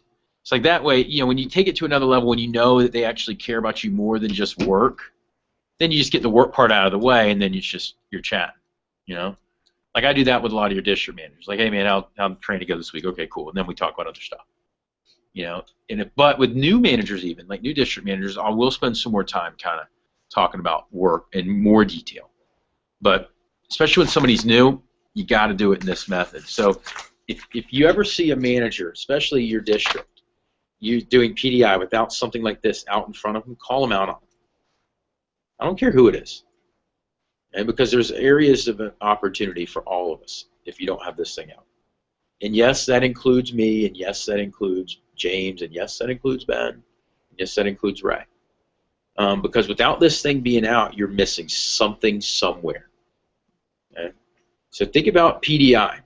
right? Think about if this was a Tuesday conversation. So, so let's say, so you want to call in to me? So you're going to be the rep this time, all right? So, ring, ring, ring. Fast Start Hotline. This is Trey. Who's this? Sylvia. Sylvia. What's going on? How are you doing? I'm doing well. How was that movie you were watching last night? It was alright. Yeah, worth seeing or? No, I don't recommend it. No. All right. All right. What kind of movies do you like, by the way? I like action and stuff like that. Figured you were. Take you as an action type of person. All right. Well, hey, I want to talk to you about something. Are you ready to have, the biggest sales week of your career this week? You ready to have a big week? You excited about making a lot of money this week? Yeah, definitely. All right, I hear you. Well, hey, here's what's hot in the office. Here's what's good. Right now, as you guys know, we're in the middle of SLC Push, which you may not know much about that. I know you just started, but we're competing against every other office in the entire nation for this week and next week only. It's the only national push that we have. And so far, we're actually having a lot of success. In fact, last week, the pilot office did over $30,000. Which is pretty cool. So, it was our biggest week we've had so far for the spring campaign. A lot of that was led by some of our veteran leaders, but hey, we're building our new team. People like yourself are contributing a lot to that. So we're having a big week. And our goal actually for the push is to do $80,000 as an office. So it's a really big goal. It would end up tying for our best that we've ever had. But what's going to be exciting upcoming here in the next little bit is we got the team meeting tomorrow night, which for you haven't been to a team meeting yet, have you? No, I always have to work. Yeah, all right. Well, hey, we got it worked out for tomorrow, though, right? What time is it? Same time as always. It's from 6 to 9. Okay, I have to squeeze it. You can squeeze it in? You make it work? Hey, and so by the way, if you could do me a favor and just make sure that your boss always knows that 6 to 9 is like the one time a week that we need you, on a Wednesday night, because that's going to help you set up your whole week. And you can tell him, hey, you can work every other night of the week if that's what he wants you to do. Well, how is that job going, by the way? It's alright. Yeah. But it'll be. You know what I'd like to see? I'd like to see you make enough money where you don't have to work that job if you don't want to. That be all right with you? That sounds great. All right, sweet. Well, let's try to make sure that we get it set up then. How much money is that other job making you a week right now? $750 or? No. Oh, okay. So, all right. I know it's never that, but I always build it up, right? Or sometimes, like if I'm trying to like if I know I want him to quit that job, I know it's a shitty job, and I've not asked him what the pay rate is. I'm like, so what's that job paying you? Like $9-10 an hour? How much? Oh, all right. Yeah, we got to get rid of that job. All right, so let's help you out with that, right? And I was like, yeah, you're right. And so it's like, all right, cool. So let's talk about that. So if you're working, what are you working there? 20 hours a week? 30? Okay, cool. So that means that we need to make you probably an extra $200 a week, and you'll be good to go, right? All right. Well, we're looking at you for you to be able to make that. Let's see. You're probably going to need to do another. Your sales averages. You're at 15% right now. You're probably talking an extra 10 demos a week. What do you currently have so far for the week? I have Three total demos. Okay. What days is that? All for tomorrow or today or when is it? Wednesday, Thursday, Okay, you're on the vitamin plan, huh? Yeah. One a day. All right. Cool. Well, hey, our goal is to help you get that up. So, we're gonna do, so right now, instead of making $200 a week, what about if we help make you 300? That'd be cool. All right. So you're probably talking for you. You're probably talking somewhere in the neighborhood about 15 appointments, on a weekly basis. So we need to get you roughly, 3 a day for 5 days a week, and then you can take weekends off, or 2 a day, just doing 2 every day. Okay. So the good news is you've already got some appointments for the next couple of days. And how many names and numbers do you still have on your initial names list to call? 25? Okay, cool. And then do you still have a neighborhood directory or church directory too? Oh, sweet. All right. So you have tons of people. It's just a matter of getting in touch. Is that right? Yes. All right. Well, that's awesome. So let's look at your schedule for the next 3 days. What do you have going on today? Do you have work in today, tomorrow, or Thursday? I actually go to work in the next hour. Okay, sweet. So you're going to be going to work here in the next little bit. What time do you work till tonight? 10 o'clock. Okay, so you're going all night, huh? Yeah. All right, I hear you. So here's what we're going to try to do. Knowing that you only have a little bit of time today, we may be able to make a few calls, but what about tomorrow? What does tomorrow look like? I know you got the meeting tomorrow night. Do you work in the day at all or no? No, I just have class. Perfect. Okay, what time does that get done? 12. Okay, perfect. All right, so so then Thursday, school or work? School, I get out at 10. Okay, perfect. And then free the rest of the day? Yes. All right, cool. And then, so here's what we're going to try to do then. I know you got to leave here in how long, like 30 minutes to go to work? Perfect. So do you think in the next 30 minutes, you think you can make like between 7 and 10 phone calls? Or you still need to get ready, get your hair did, and get dressed up and everything else? It's already done, but I'll see. Okay. How many calls it normally take you to book one? 5? Okay, cool. So if you make 10, you'll probably book up 2 more, right? Okay, sweet. Well, that's the mission. Book up either 2 more or 10 calls, whichever one comes first, okay? And then do me a favor, text me after you make those calls so that we do that. But here's the big thing I want to talk to you about. Tomorrow night, I want you to bring in all your normal names and numbers and your directories. Can I count on you to do that? Because here's the deal. So if you've got 50 names and numbers ready to go, and then the directories to kind of back it up, we'll be able to book up anywhere between 7 and 10 demos tomorrow night at the team meeting. So that way you can make your $300 this week, and that way you can put in your notice so you can get rid of that $7.50 an hour job. Is that cool? All right, sweet. Well, well, here's what's going on at the team meeting. We got the regular team meeting, but the theme for tomorrow, besides just the phone jam and everything else, is we're going to be geared up with camo. So do you have any camo anywhere in the house? Yes. Sweet. What are you going to bring? Got camo hat, camo boots? Cool. That'll be mean and aggressive. I like that. All right, so so you bring that with you. And then here's what I want you to get excited about. I want you to get excited about getting those 2 demos booked up. And then you mentioned that you got one for each demos for the next couple days. Have you had your first homemaker set yet? Yes. You did. Okay, perfect. When did you sell that? I didn't know about that. I must have missed it. So awesome. Well, you already got your first homemaker. Well, here's what I want you to get excited about. I want you to get excited about getting your first game-winning touchdown. And that's going to be an ultimate set. So when do you think you can pop that one off, you think? Which of those 3 demos? That Thursday one's going to be a big hitter? Okay, cool. Well, make sure tomorrow you pull me aside, and I'll give you a couple tips to make that one an ultimate, okay? Okay. All right, sweet. Well, I'll tell you what. Text me after you get those next couple calls, and then we'll talk tomorrow morning. I know you got late night, work tonight, so don't worry about checking in after work, but we'll talk to you tomorrow morning. All right? Hey, Sylvie, you're the woman. You know that? All right, can you tell me that? No. I know that. No, tell me you're the woman. I'm the woman. All right, say it a little bit louder. I didn't hear you. I'm the woman. All right, there you go. I like it. All right, so text me woman after you get those 2, okay? Talk to you soon. See you. All right, that's a PDI call. All right. Now, that was, I didn't look at every single word, but, when I was new, I would just have this thing out and I would just use this as a guideline. Okay, but, what were some things that you noticed that I did there during that call?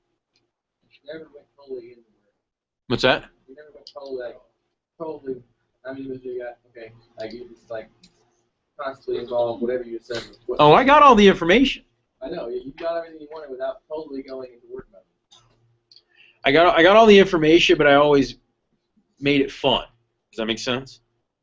I always try to make it fun and upbeat. And here's the thing. I'm not saying you always have to have fun, but it doesn't need to feel. It doesn't have to feel like robotic. And you got to have fun with it. Like I would give her a hard. Sometimes I'd give her a hard time as I was talking to her. Sometimes I'd kind of build her up, right? But the whole idea was that when she gets off that call, she feels good about the job, right? She's like, I hate that guy. I would hope, right? Even from the moment that you pick up the phone, right? When you hear that it's them, you're all excited. Think about like, do any of you guys have a dog at home? Yeah. Think about when you walk. Think about no matter how bad a day you have, when you see your dog, what's your dog doing? Fired up to see you, right? If your dog doesn't, what's that? But yeah, when you go home, your dog is fired up to talk to you. It's happy to see you, right? Yeah, that's how you got to be with your representatives. You got to be fired up to talk to them and excited to talk to them. So no matter how good or bad a day they had, you're still excited to talk to them. And so there's, and you could have different, nicknames for those people, or if you could have different, inside jokes that you have for them individually as you go. You kind of joke about that sort of stuff. But the whole idea is that when you're new, it's just if you have energy when you realize that that's who it is that's calling in or that's who's talking, they're going to have a much better feeling about the job itself. And then as you notice, after I talked to them for a little bit about them, and depending on how busy calls are coming in, that initial part may be a little bit shorter. I may not dig into in exact detail as much about, okay, make this many calls this morning, then we're going to make this many here, then this many here. But I am going to do the basic numbers, right? Make sure you make those calls this morning. Try to get 2 more today. Send me an update, and then tomorrow make sure you bring in all your names and numbers for a team meeting. Here's how, and give them a goal to shoot for too. Not just say, hey, bring in all of them. Just say, hey, do you think we can get to 50? Anything else that I did on those calls? Or on that call, rather? Just a pattern of like personal work. Like, kind of like trail, even if it was work, you would trail off into something more personal. Okay. Well, it was about what's in it for them, right? It was always really talking about work. From beyond the thing about how is, that's what's funny. You guys are saying it's personal. I don't think that was personal. I thought that was all work related after the initial conversation about the movies. Right? Once I got beyond it, it was all about work. But it was about what's in it for them, not what's in it for my office. I talked about what's exciting and why they should be excited and what's coming up that's going to be exciting. But then it was all about her and helping her. And, I try to, so if you getting information for the day or for the week, finding all the positives, recognize them, getting their schedule information and talking about a plan, and finding out whatever their hot button is. If money is what motivates them, use that as you try to talk about their schedule and plan out their demos. Talk about how much money they're going to make. If it's trying to hit a promotion, that's what they want to do, is advancing into key staff. I would have done the same thing. It's like, hey, so I bet if we could get you 15 demos this week, I could definitely see you being on key staff the next little bit. So let's talk about how to map that out, how to get you on key staff by next week. Or maybe it's that she wants to, well, in her case, we're talking about getting rid of that other job she doesn't really care that much about. Now if she was like, oh, I love that other job, I'm not going to give her crap about the other job. Let's say she loves being, like let's say she's like working at a vet or something. She loves helping out animals, I'm not going to be like, oh, you need to get rid of that crappy job, How much is that job paying? I'm not going to do that. But it's going to be like, hey, let's see if we can structure the schedule in a way where you can maximize your income here while still being able to enjoy and spend time at the vet too, And so I would work with them, on their schedule that way. Then there's a lot of encouragement, and always, if you can already get them thinking about whatever their next step is going to be. For example, in this case, it was going to be the homemaker that you sold one, so then I went to Ultimate, right? But getting them excited about either getting that first set sale or whatever it was, and then you give them direction to let you know what to do at the end, and then you make them feel good, so that when they get off the phone, they're smiling or in a good mood. Right? So here's what I want to do. I want you guys to do a simulated PDI call with somebody else in the room. And ideally, it's somebody that's not in your office, ideally. So grab somebody not in your office, and I want you guys to do a PDI call with each other. And this time, actually use the PDI method. Okay, perfect. You don't have to call it from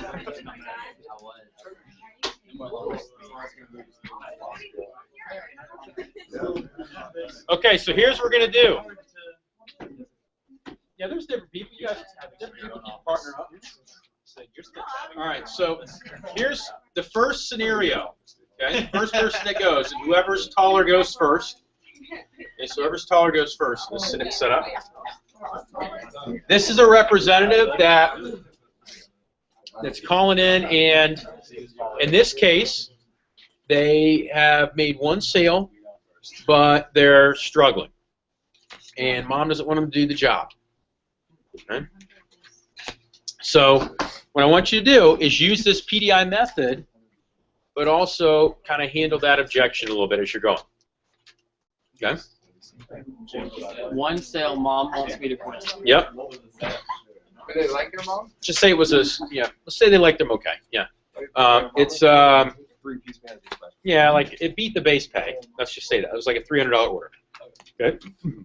So that's the first scenario. Second scenario is somebody that,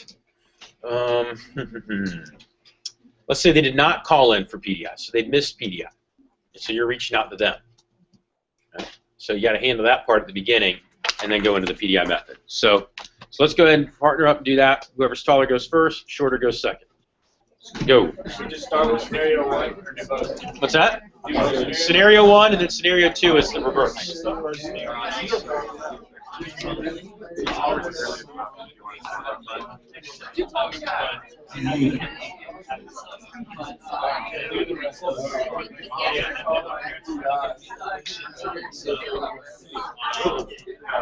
I'll scoot back. Let's just do. Okay, so anyway, let me explain to you. Have a seat.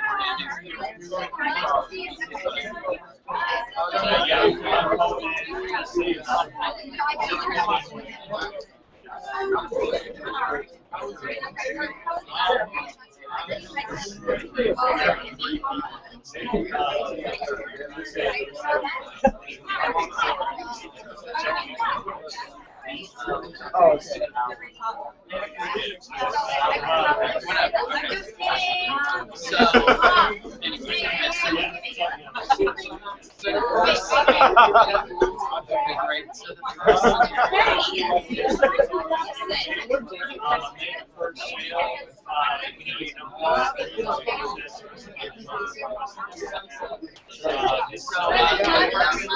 The first scenario, okay, so let's do, you call me, I'm going to be the rep, and my role, what's happening is it's been the first weekend, but maybe it's my pregnant, and these are straight figures,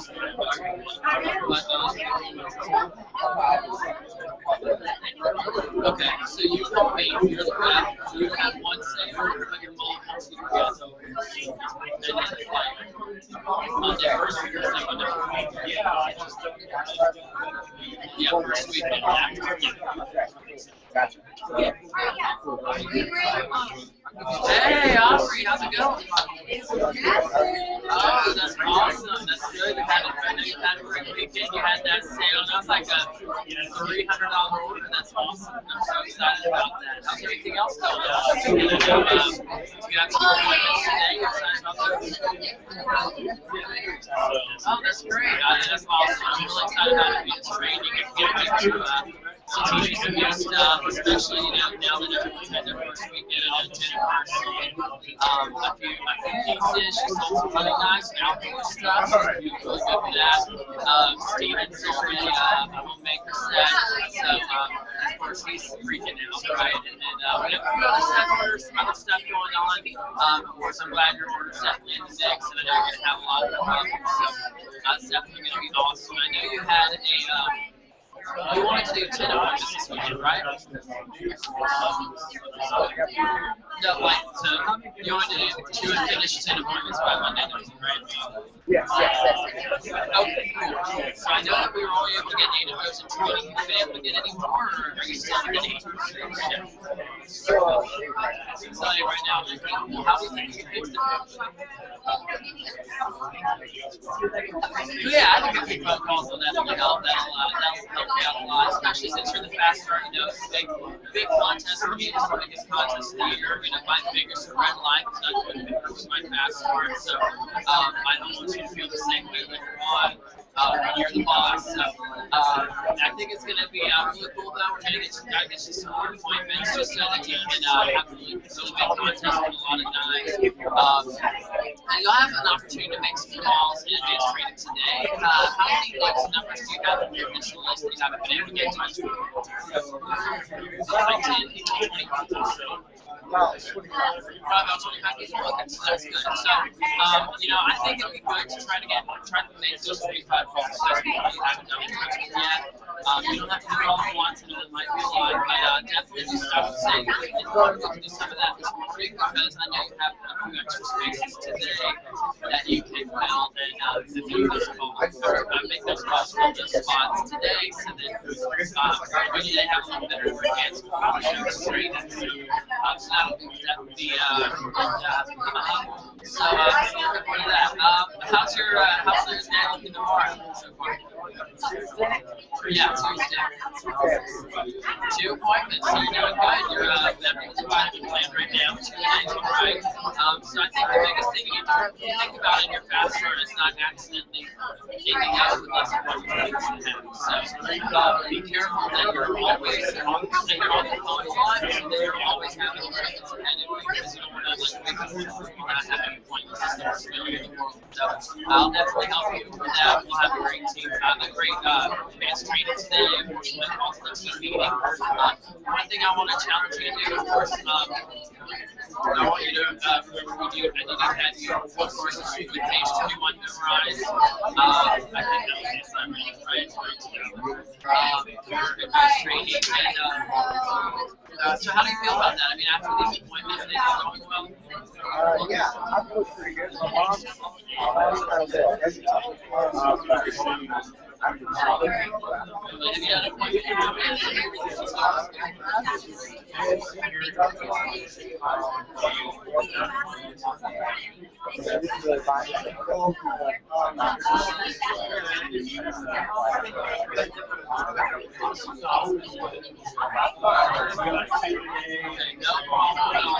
understand that. I know that when we started starting out, my parents were hesitant too. I did the appointment with them, they were excited. Guys, on the second scenario, this rep could be good, but they just haven't been checking in. Okay, so they haven't been checking in. I mean, they got decent average order, decent closing percentage, but they're just bad at checking in, and you're trying to help them elevate their thinking a little bit, and also get back on the program. Right? So. So, I mean, basically, you should just run away from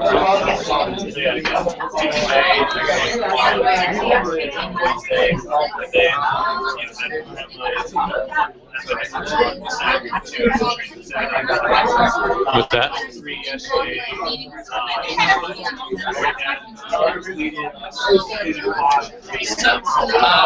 I know you used to do what time was the appointment?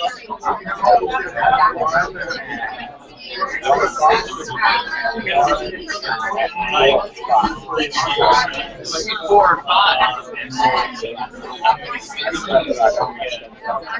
Okay, no problem at all. Solid, this is all the time with the customer, right? Yes, it is. Perfect. Were those with people who were initially striking for you? That's awesome. So, since you have some afternoon demos, I think you can definitely take advantage of that and make some, we can definitely, I know today in advanced training, we can get something for you. That'd be good. Get you on the phone for your advanced training and fill up your schedule. So, you have a big finish of the week. So, you can get everything going. So, definitely listen to that.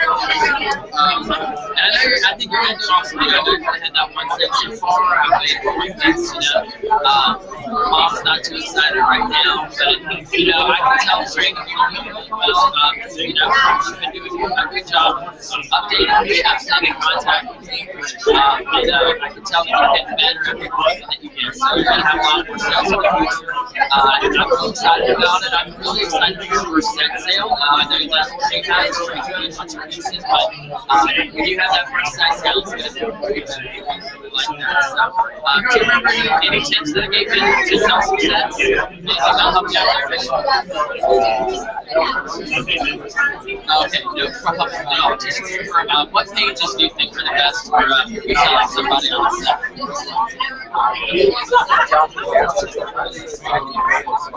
Right. Absolutely. Yeah, dropping down to the lot is dropping off real slow. Like some of the smaller sets. But I would definitely start off with names and uses. Because if you sell them on every single case, there's going to have that full set on the whole thing. So who knows, your first set sale might be a little specific. You're really good at names and uses. I think you have it in you. So looking forward to that, and that'll get you over that next promotion. It's going to be a big week for me, I can tell. Finish out the weekend strong. So I'm happy about this 2 appointments today. We're seeing you at 2. So go ahead and I know we agreed to make some 5 calls this morning. So at least sometime today. So how about I'm not going to make you on that. How about maybe you think you make the same call this morning, and give me a call back after that, and let me know if you get any more for this afternoon. Yeah, that's what I was thinking. That was Okay, perfect. If we want to add more to that later on, we can. That's totally fine. But whatever you think, give me a call back. I can tell you that we can. All right, you're gonna kill it. Perfect. Okay, so I don't know. Okay, so yeah, I think you heard the message. Now, call me because I'm the rep that didn't call in. So you can I don't know what day it is.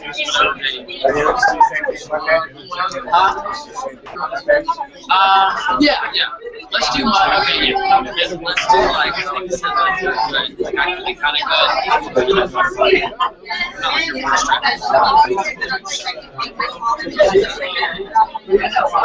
Okay, go for it. I'm ready.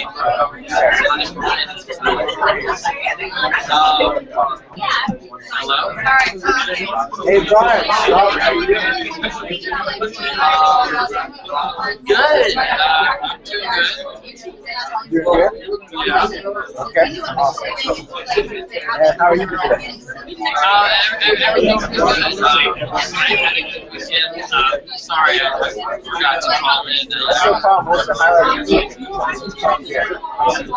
Well, we went to Braves game this weekend. There's going to be a call now.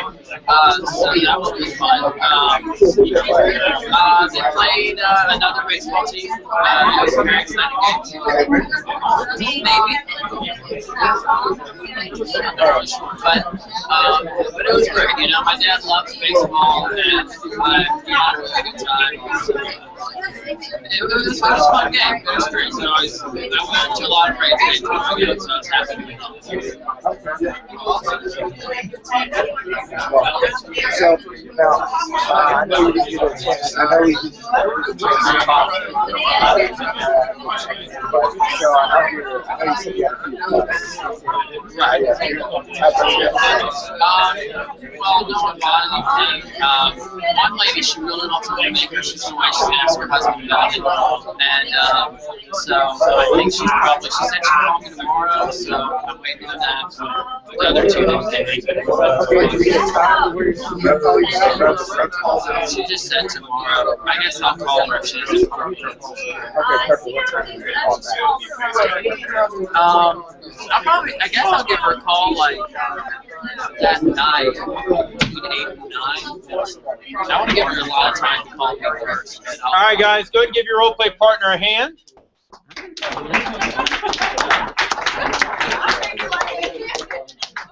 You're going to give a high five? Yeah, an actual hand, yeah. Okay, so as you guys were doing, those PDI conversations, what were some of the things that, questions, comments, or feedback, I guess, on any of those that you had? Yeah. What's the best way to let somebody know that they need to be calling in every day from PDI? Okay. Like without being like, you need to call in. Other than just saying their base days at stake. Well, the truth is, guys, is that you can't withhold base pay if somebody doesn't call in. You can no longer have them on the base pay moving forward, but you can't withhold it for not calling in. That's not something that you can say, oh, if you don't call, I'm not going to pay you. You just say, hey, look, if you can't at least follow through with checking in each day, then moving forward, you'll be on commission only. But yeah, but that's not the thing. The best way to get somebody to call in is making sure that you set it up proper with the proper expectations at day 3 of training, and that is actually in the handout.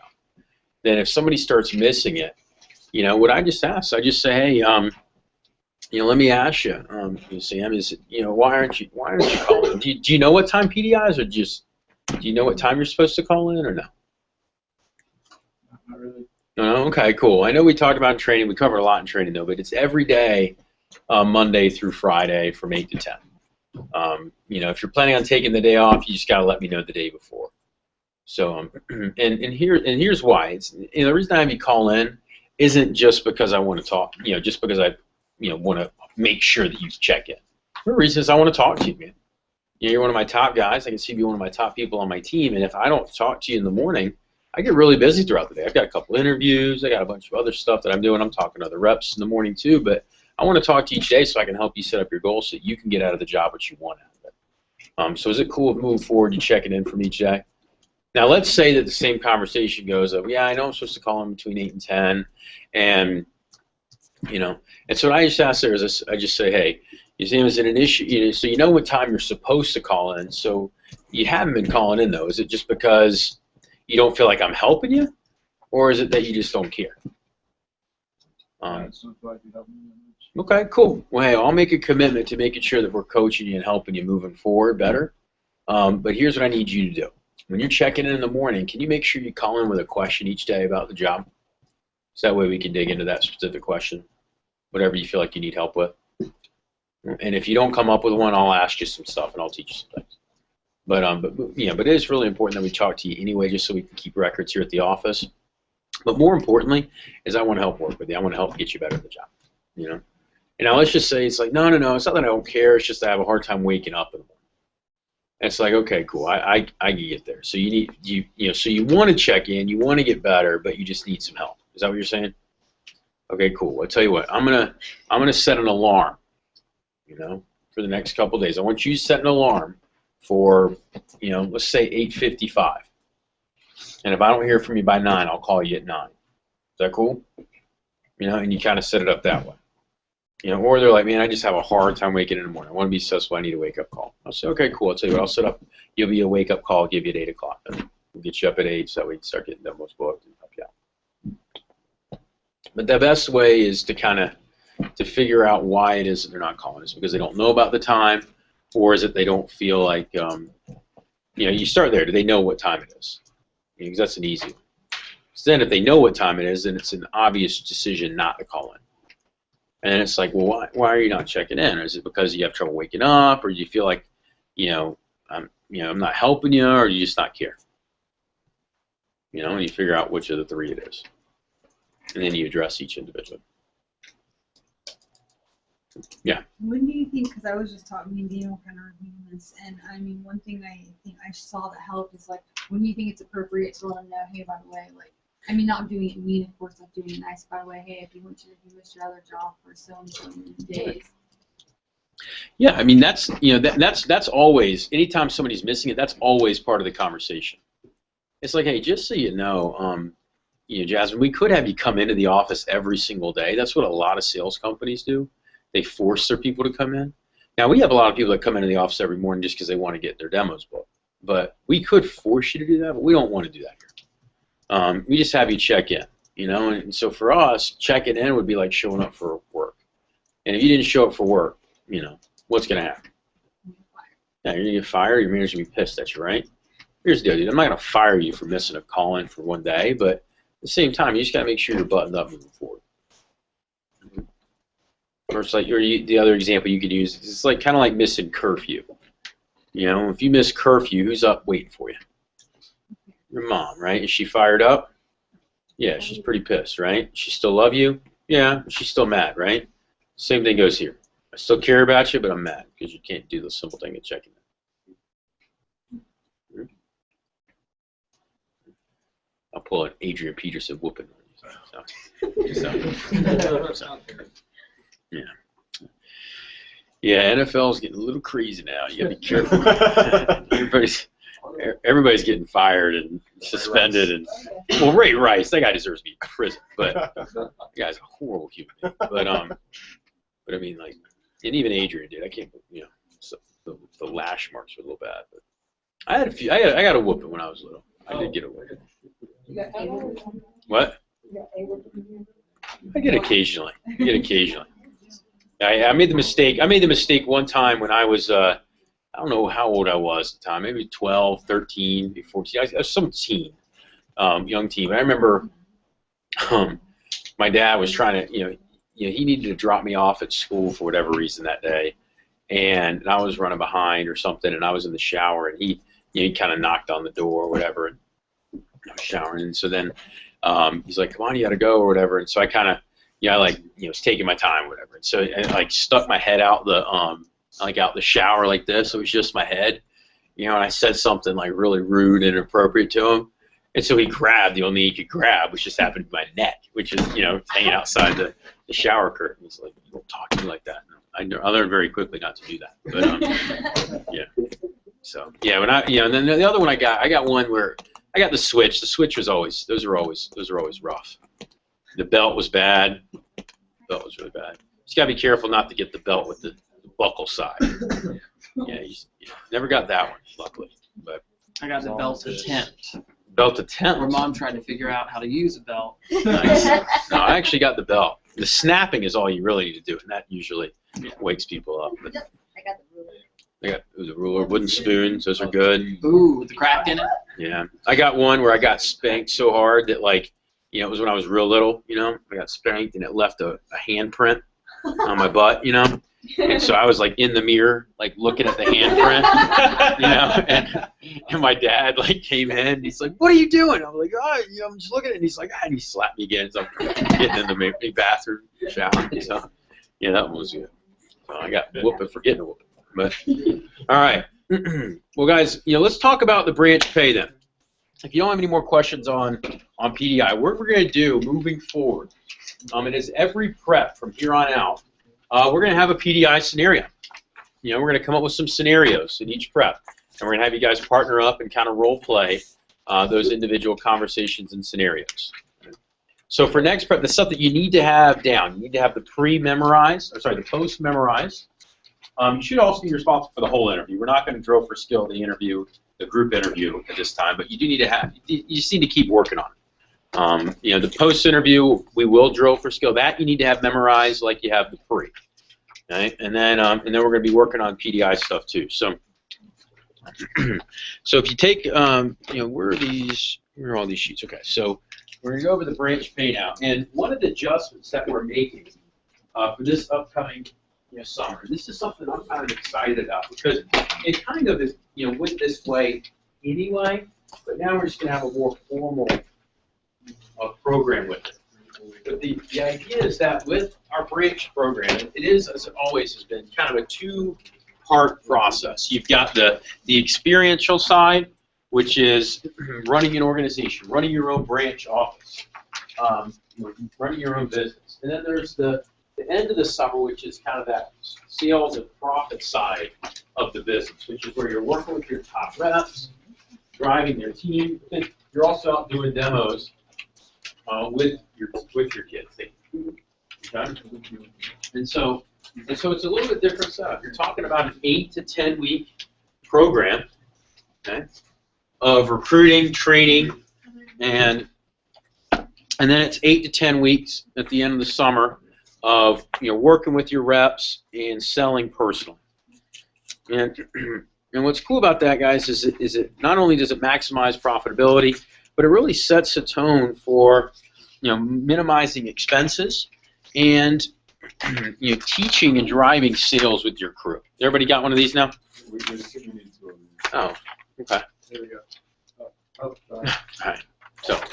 All right. So if you look at the first page, so the inside part, a branch manager overrides. Now, for those of you that are district manager candidates, obviously you've seen yours, and it's got your monthly bonus and other stuff that's in there too. But if you want to have a follow-up call individually for that, we could do that again to review it if you want. But the commission override structure, from 0 to 1,000, you make 25%. And so the way it works, guys, is the whole idea is that when you're new, or when a representative is new, you're doing more of the work to help them sell than really they are. And if you think about it, what a rep has to do in order to sell their first 1,000, really not that much work. Talking a handful of demos, that's pretty much it. As a manager, you're interviewing them, you're training them, you're coaching them, you're helping them get demos, you're popping beer bubbles, you're doing all that stuff. So you're really helping them out a lot more when they're new. And obviously, the more that a representative grows in the role and learns, the less you're helping them out. Okay? So how fired up take however fired up you were to hit your first promotion. Well, your manager is probably 2.5 times more fired up than you are, right? But because it's pretty cool. You make $100, your manager makes $250. And again, the reason for that is you're also, as a manager, paying for their expenses, right? You're paying for their blue book. You're helping them with training materials. You're spending a lot of time coaching them and teaching. And and so it's what I've always, at least for me, was always kind of what I always enjoyed, I guess, rather, or appreciated about my manager is even though the manager made more when I was newer, they still gave me a lot of time even as they made less off. And what I mean by that is if you think about even your own office, chances are you spent more time with your manager when you were part of an alliance or at a higher sales level than you were when you were brand new. You're talking to them a lot. You're helping. They're helping you out a lot. They're still giving you the time of day. But from 0 to 1,000, if somebody is at a new net level, you're at 25%. Then from 1,000 to 3,000, you make 20. 3,000 to 6,000, you make 15%. And 6,000 to 50,000, you make 10%. And then 50 and above, you make 5%. By the way. So if you have somebody go out and do like 60,000, you don't get paid on the last little bit, but it goes down to 5%. But overall, that ranges typically somewhere in the neighborhood of about 17 to 20%. Here in this division, it has been averaging out to be about 18 to 20%. We'll put 17 to 20, but as you'll see, especially if the office is shipping a smaller number, most of it is at 20% because it's brand new representatives that are just getting rolling. The company gives $6,000 towards startup, and you also get another $2,500 towards your mailers. You also get personal commissions on any orders that are sold in May and June, and you get 35% of all of those orders. Now, the reason we pay you 35% instead of, like, let's say 50 is because you're not going to have time to hit bonus anyway. Right? If you're finding time to go out there and sell $4,000 during the month of May, I would really want to know what you've been spending, what you're doing all your time, right? But you do get an extra 5%. So it's kind of basically for like orders that call into the office, right? Or you get an email from the company saying, hey, this person requested, take a look at a catalog or whatever. And you can call that person and get a phone order over the phone if you want. Right? And then what's really sweet is that in July, August, and September, you get a flat 50%. Okay, it says 50% commission. What that is, that's flat 50, which means that you don't worry, you don't have to hit bonus, you just get it immediately. So for example, you go out that week and our branch managers, this is the last week, right? So you go out and you sell $2,000 on Monday, you make $1,000 on that next week's paycheck as a branch manager. So that flat 50 is pretty sweet. For any reason somebody's not an FSM, by the time they branch, they still get the flat 50%, which is kind of a nice little extra perk. Okay? For returning branches, so senior branches, you also get $1,500 in extra mailer support from the region. So in some cases, we send all 3,000 mailers. In a lot of cases, though, we don't send more mailers. We just use that money for PR calling or anything else that they need to use it for. Okay, so it's like getting an extra $1,500 bonus for being a senior branch. And then you also get a 1% override on any branch or district promotions that are recruited from your branch office from the previous summer. You also get a summer advance. All branch managers receive an advance of $1,000 to help with advertising expenses at the beginning of the summer. This is kind of paid back the company with a 2% repay each week. All right? And so that is kind of the advance structure there. If you look at the next one, you got expenses. And what I will say, guys, is that we've done a fantastic job in our division of minimizing expenses, okay, and kind of making sure that they're adjusted in such a way where it's a very inexpensive setup. So if you look right here for office rent, I don't think there was any. I don't think we would allow this, but we had no branch managers get anywhere near $4,400 for the summer. I don't think. Brian, did you pay some astronomical number? What were you at? It was $4,000. Did you really pay $4,000? And I got there the first day, and he was like, "Where's my check for $4,000?" I was like, "Oh my god." Yeah, well, Brian was going through a family friend. Yeah. Somehow ended up paying a lot. It worked out in the end. Yeah, it did. It worked out all right. It was a good set. It was a huge office. It was way more than you needed, wasn't it? I had a thinking room. Yeah. Yeah, you had an office that was almost the size of this office, apparently. So, You do not need a 3,000. Excessive. It's a good location. It's a good location, yes. What you really want, guys, is to be inexpensive. And we're gonna go. Yeah, so like that was at the very high end, but nobody else was anywhere near that. So, what was your rent total for the summer? Like 2,200 a year.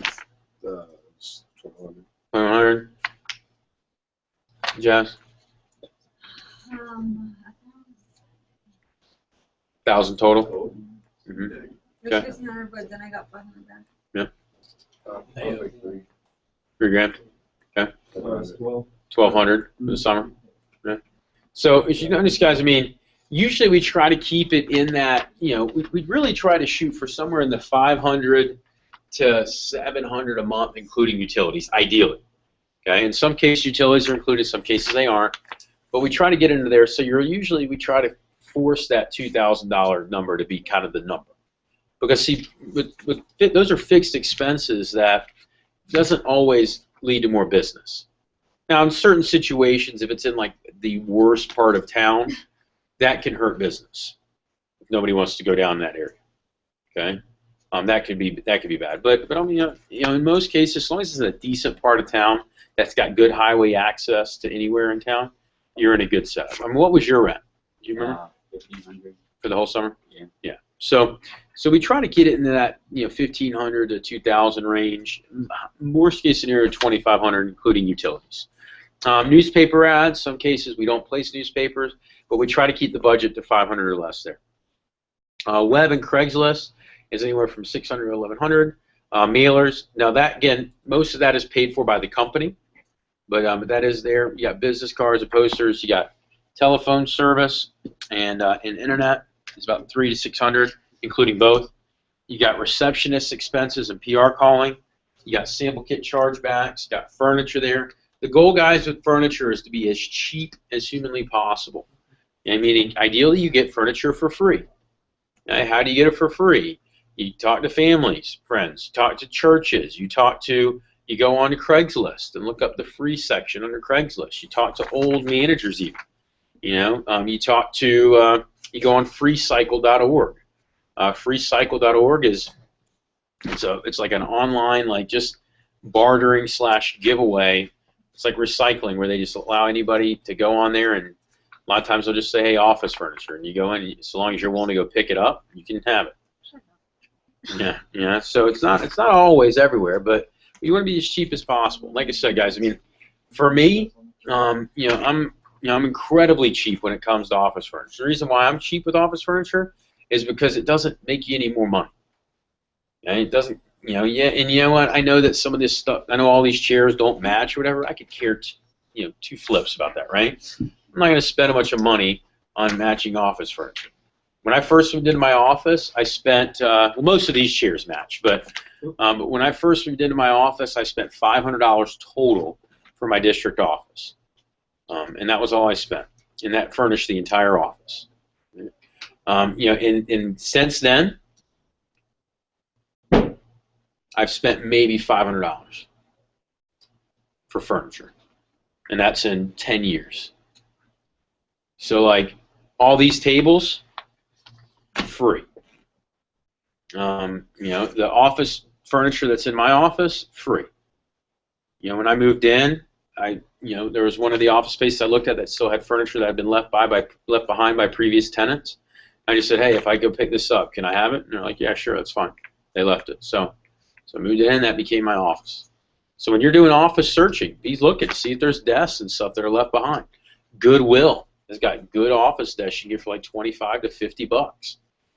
So guys, it's one of those things where it doesn't have to cost you a lot of money. And the cheaper you can be, while at the same time making sure it's decent, the better, because that cuts into your profitability. Okay, and the more expensive that you go. The most expensive piece of furniture you should have is probably your TV, and that's probably it. And if you already have a TV, then don't even sweat it. Then you're good to go. Underneath of lit and supplies, you've got, that's going to be things like blue books, order forms, everything. You got travel and conferences. You got base pay in there. You got fast start, shipping, all the way down to miscellaneous. We just throw a little extra on there for that. And so Sorry. Thank you. If you're being really cheap, guys, you're talking spending about 14 grand for your office expenses. If you're being extremely excessive, you're talking about 30. But usually, I will say here in this division, it ranges anywhere between about 16 grand and 20 grand. You know, you may have been a little bit higher with your office rent, but you know, do you guys remember what your net expense was that we budgeted out? I was like 18,100. Okay. 18, Jazz, you remember? No. Like 15. Yeah, you were at the low end, I remember. We had a bunch in the 15, 16, 17 range. A couple got into the 18. What's up? I was 18. I think there was people that had a lot in startup. We felt more confident, or if they were a senior branch, felt more confident going a little bit higher, but we still try to keep it at, I don't know if we got anybody division that was over 20. And if it was, like I said, it was because of like some of these expenses that got a little out of control. Okay? So, any questions on this? Now, here's the reality, guys. You're running a business. So as you run a business, there's going to be expenses. Now, here's the beautiful thing about it is if you're cheap on expenses, the company gives you $8,500. Okay? And let's say that I'll do what's called a break-even number real quick for you. Okay? And what a break-even number is it's what you need to sell in order to run a profitable business. So let's say that your business expenses are, say, 15 grand. Let's say your personal expenses are, let's call it, I don't know, say it's 3 grand for the summer. Okay? So that's 3K. So what that means is that your total expenditure is 18K. So to run your business break even, you take 15K, you subtract out the 8,500 that the company gives you, right? So the company gives you 8,500, what are you left with?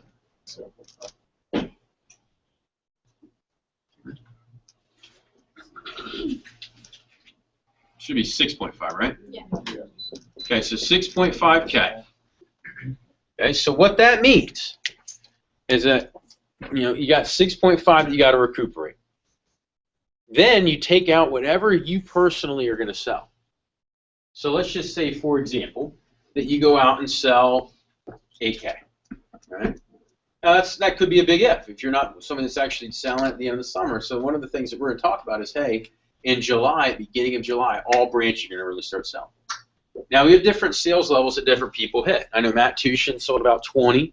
You sold, you're like 26. Okay, you sold for the summer. Jazz, what did you sell? Yeah, I sold 20-something. Okay, so you're on 20. Zach, you didn't sell much. What did you sell? I think it was like 5. 5, okay. About 5. 5, okay. Aubrey? Probably 2K. 2K, okay. No, that's fine. See, so different people are selling different amounts, right? So if you're at a lower end, it may be lower. But what we're going to say is, hey, let's just sell 8K, right? That's kind of our minimum that we want our branches, the expectation. The reason why I say that is you got 3 months for this to sell 8K. But a big SC2 push, and some of you guys will do it just in that alone. But let's just say it's 8K. Well, that means that you take out 4,000 because that's what you make there, and you're left with 2.5K you need to recuperate. So to find your business break even, if you take 2.5K and divide that by 0.2, okay, basically times that by 5, what do you get? What's 2.5? Yeah, so you get 12.5 thousand, and that's what your office needs to sell to break even on your business. 12.5K. Okay. That's the truth. Now, that doesn't cover your personal, okay, which means you got your personal expenses in there. So then if you want to figure out that, you do the same thing. So you do you add this, so add 3K to this, you're at 9.5K. You minus out 4K. That gives you, 5.5K. You divide that by 20%, right? Or times it by 5, and you're probably talking, like 27 or 28K, right? And that means you're basically breaking even, right? It means you're covering all your personal expenses, it means you're covering your business expenses. You're probably having about as much in startup at the end of the summer as you got going. Now, it means you got to sell. You know, because here's why I say that. Let's just take this, and let's say you don't sell anything. You take that, and you divide it by 0.2, or times it by 5, and you're up at almost 40K, 35K. Does that make sense? Like 33 or something, right? So just that little bit makes a big difference of selling at the end of the summer, which is why our most profitable branches are always the people that dust off the sample kit at the end of the summer. I've had summers before where I had a branch manager, you know, sell 50 grand, but they personally went out and sold 15K at the end of the summer, and they profited more than another manager that sold 80 and didn't sell at all. And so part of that, you know, part of the expectation is that you're helping your kids and you're selling at the end of the summer. And, but also, I just want to show you that that's the reality of the business break even. But that's not what we're trying to show you is making a business. But I will say at the end of the summer, if somebody runs a profitable business, I'm going to write them the best letter of recommendation on the planet, because they finished the summer the right way and they ran a profitable business. I mean, most people can't say that, you know, ever, you know. And if you could say, hey, I ran a profitable business, even if maybe if you went backwards a little bit personal, like you didn't quite cover your personal expenses, so your startup kind of, you know, negated some of that, right? But you ran a profitable business. That's something that's powerful to be able to put on a resume. Doesn't matter how much you sold as an office. Right? Now, the goal is not to do that. In fact, our mission is for our branch classes to average over 100 grand this summer.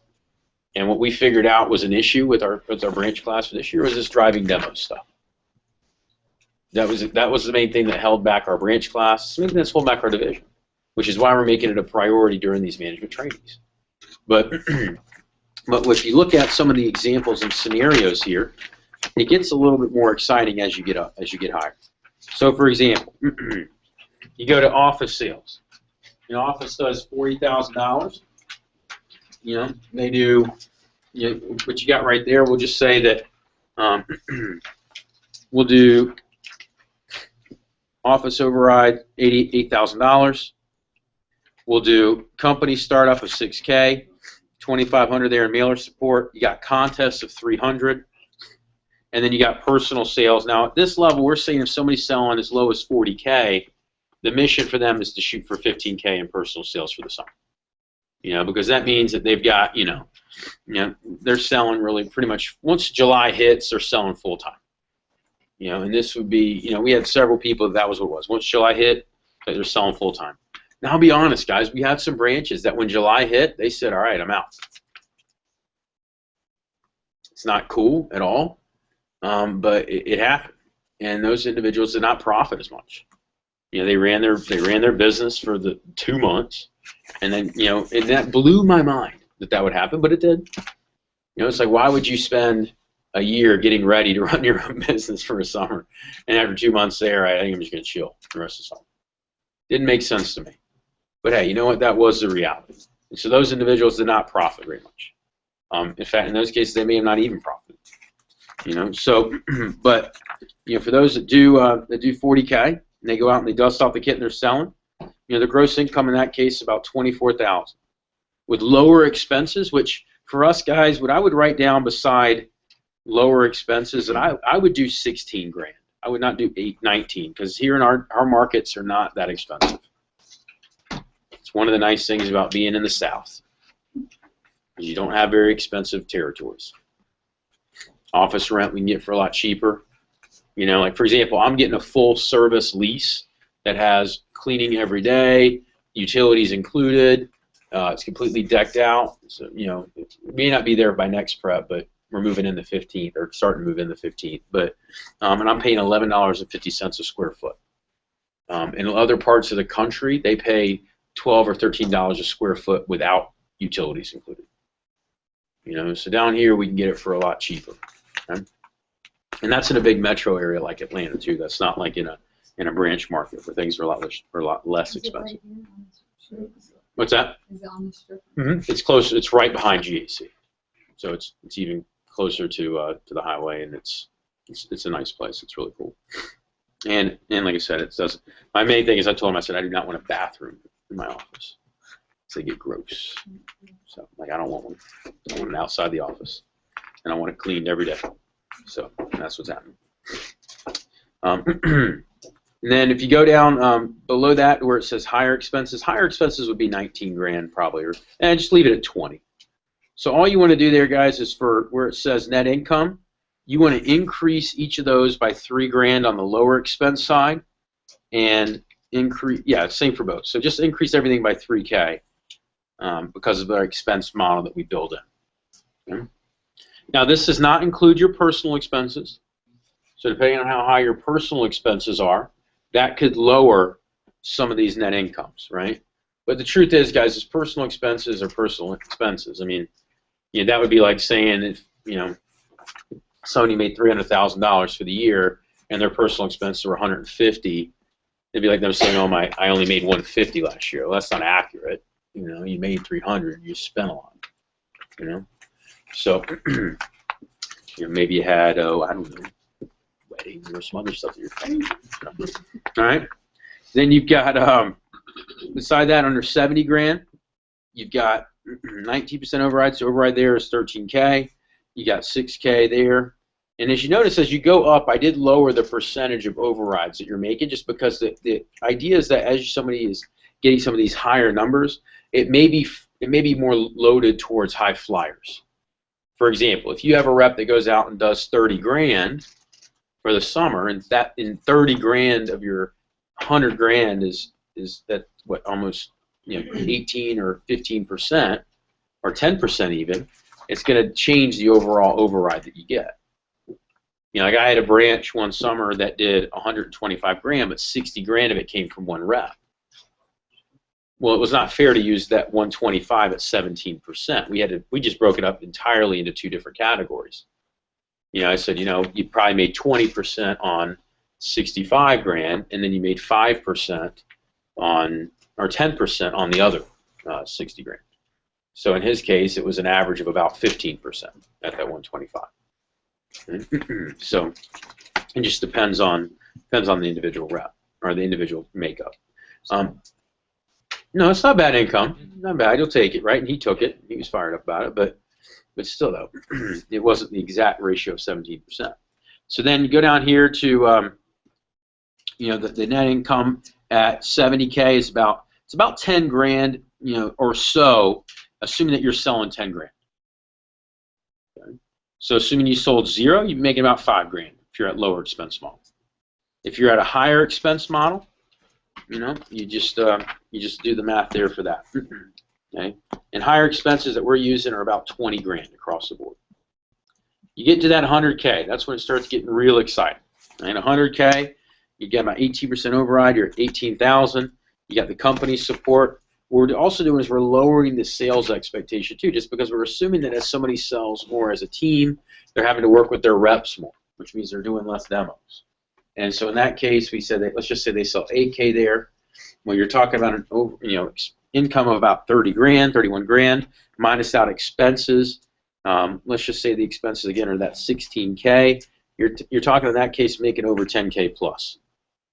And I'll give you an example of that. Peter Chow, he saved over 10 grand as a branch. Did it right at 100. It was a lot of recruiting. It was a lot of new business, and he profited a lot because he was cheap with his expenses.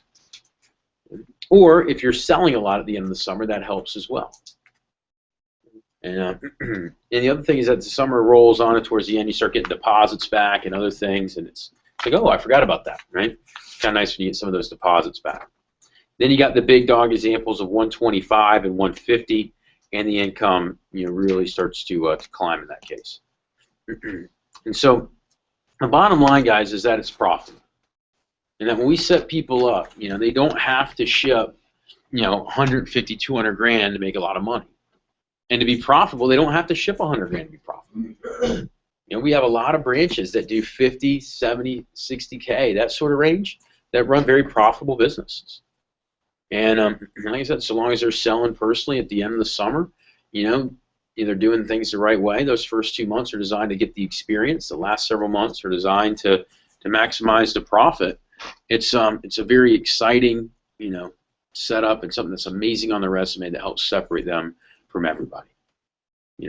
So like I said, at the high level, the income becomes very nice. At the medium levels, income is solid. But I will say this, guys: the main reason why you branch is not income. The main reason you branch is to separate yourself from everybody else. It is, and if for those of you that are kind of money hungry / are really driven by making a lot of money, and that was me. I wanted to make a lot of money when I was a student. When I was a new district manager, I knew I wanted to make a lot of money. That was a priority of mine. Well, the way I looked at it was by getting into management, it was going to open up doors that were going to allow me to make more later. And that was my big deal. I was like, I want to be able to have the opportunity to make $100,000 my first full year out of college. And luckily, district, I was able to do that. But even if I hadn't gone district, because of the experience that I had on my resume by being here, I would have set myself up for bigger, opportunities outside of Vector, if ultimately Vector wasn't my path. And guys, so if you are money motivated, don't think of it from just this summer. Think of it from what it sets you up for the next 5 or so years, or 10 years even, the path that it could put you in. And for those of you that, like I said, money is not the main motivator, but it's to get the experience, you're going to have an amazing experience. You've got so many individual managers that you could talk to that are here in this room that have run their own show. And they're going to talk about, and Sean, I know, talks about it from his perspective, being, having full-time job offers and other things like that, and being with PwC, but yet still being here. He's a great person to talk to about it. But even our branches that you have branched this summer, when you come back and you have classes with people and you talk to them in class about what you did, they're like blown away. Like, it doesn't even, like, it's almost silly. Like, I know for me, like, after being, the pilot sales manager and then going back and taking classes, it was kind of like an ego boost, because like when I would walk in class, I'd kind of like look at people and be like, peasants, it's just like, because you're just like, you're like listening to them, you like listen to their stories, like what they did for their summer, and you're like, really? That was how you spent all summer? It's like, man, and it's really cool because you talk to professors about what you did. And here's the thing, guys, it's so different because, sometimes you go to these, especially if you go to kind of a higher institution of learning, right?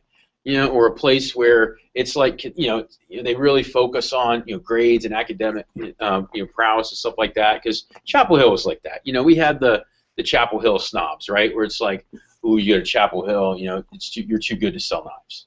That was kind of the mentality that a lot of people at Chapel Hill had. The biggest two here are Emory and Tech, right? Those are the two where it's like, oh, it's beneath you to sell knives. Like, why would you do that? But the funny thing is that, when you have that on your resume and you actually talk about what you did, and they realize, oh, wait a minute, so you weren't just the knife salesman. You like actually managed the whole deal.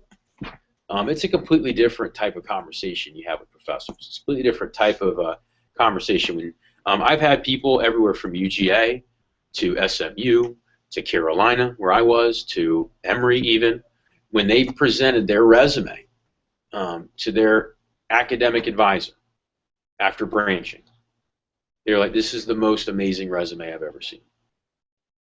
I had, Andrew Freeman was at Georgia Tech, and he did that with his, his advisor there, and she was like blown away. She goes, so wait a minute, you've done all this and you haven't even finished college yet?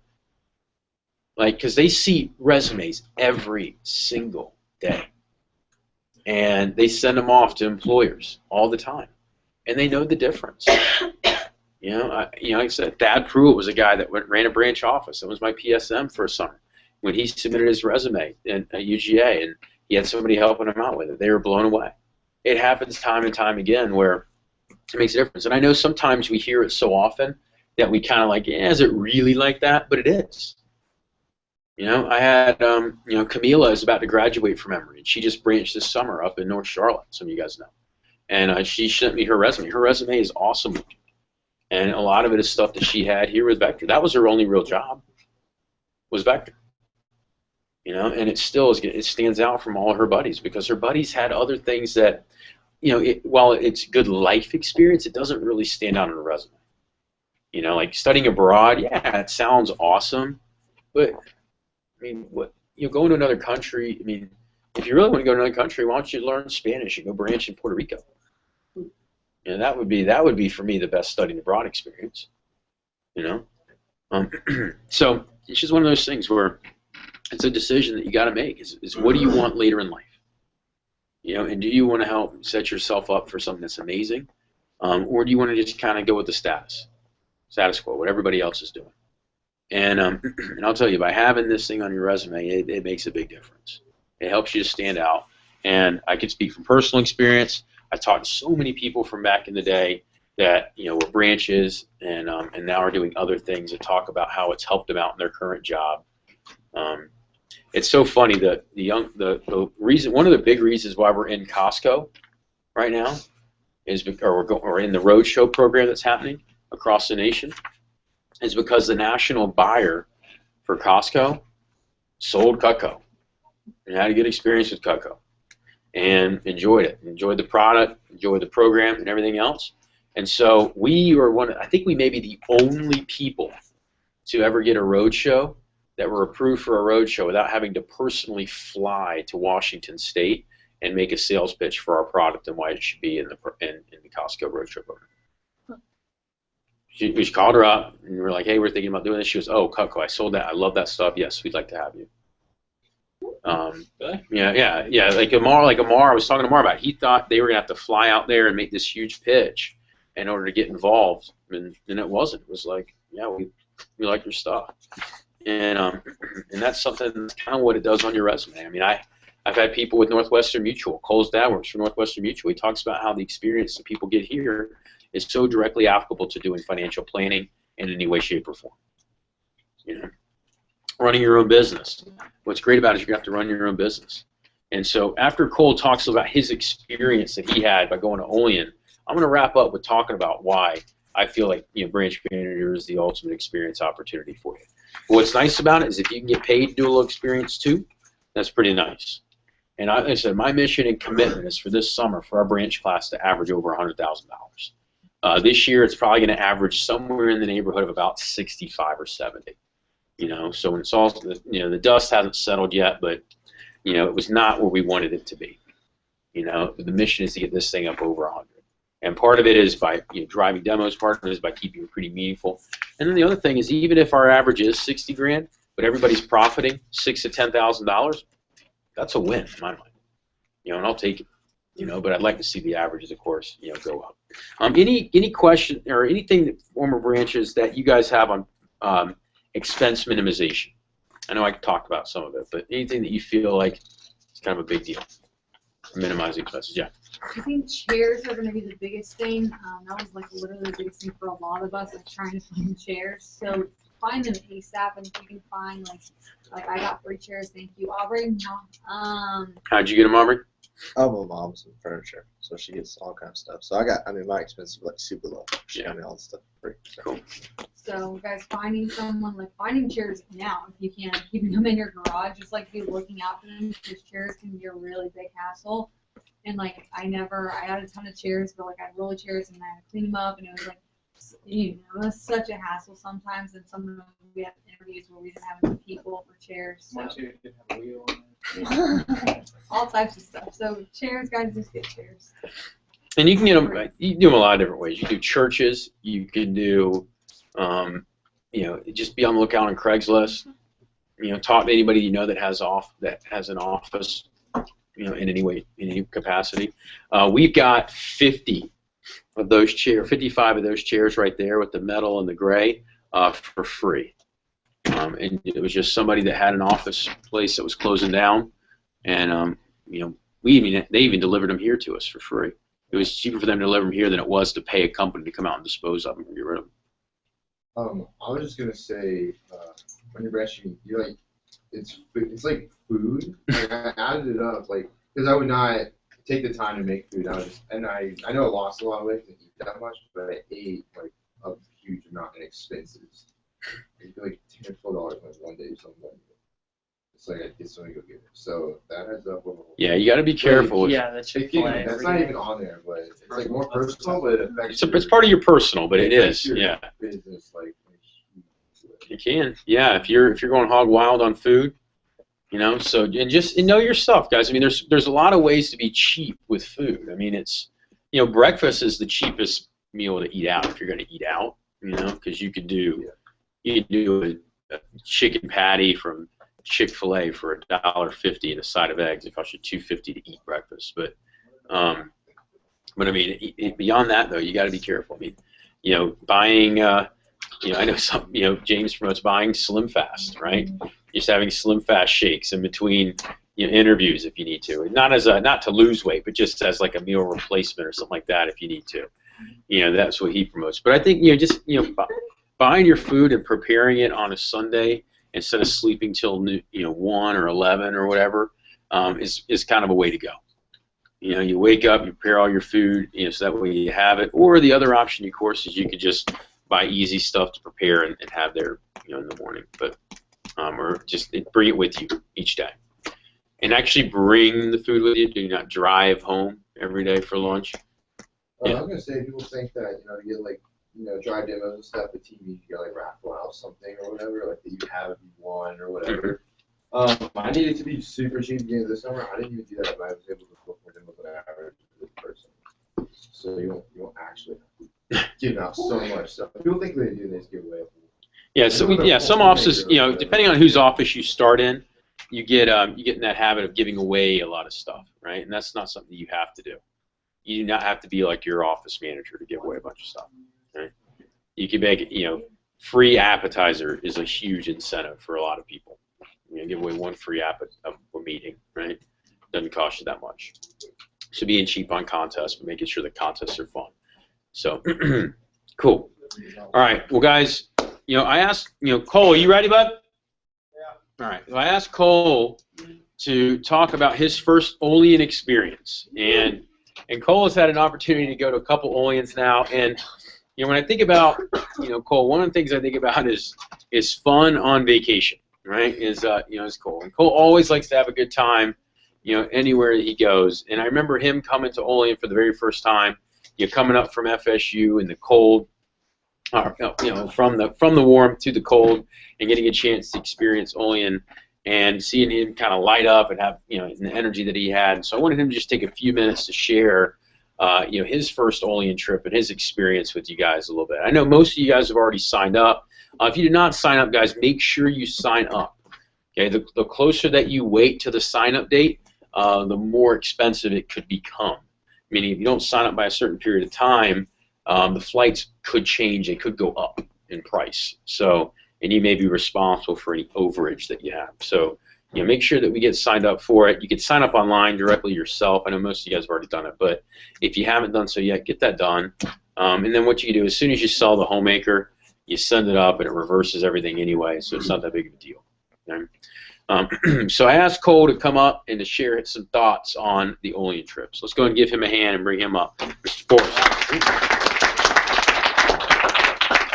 That's the Olean trip. That's a really good, really fun one, because I was actually in Europe for about the whole year before. I spent my first year at Florida State and I guess first 8 months in Valencia, Spain. I spent 4 months in Florence, Italy. And you know, I was literally planning on, you know, canceling my plane ticket back to America because I was having so much fun.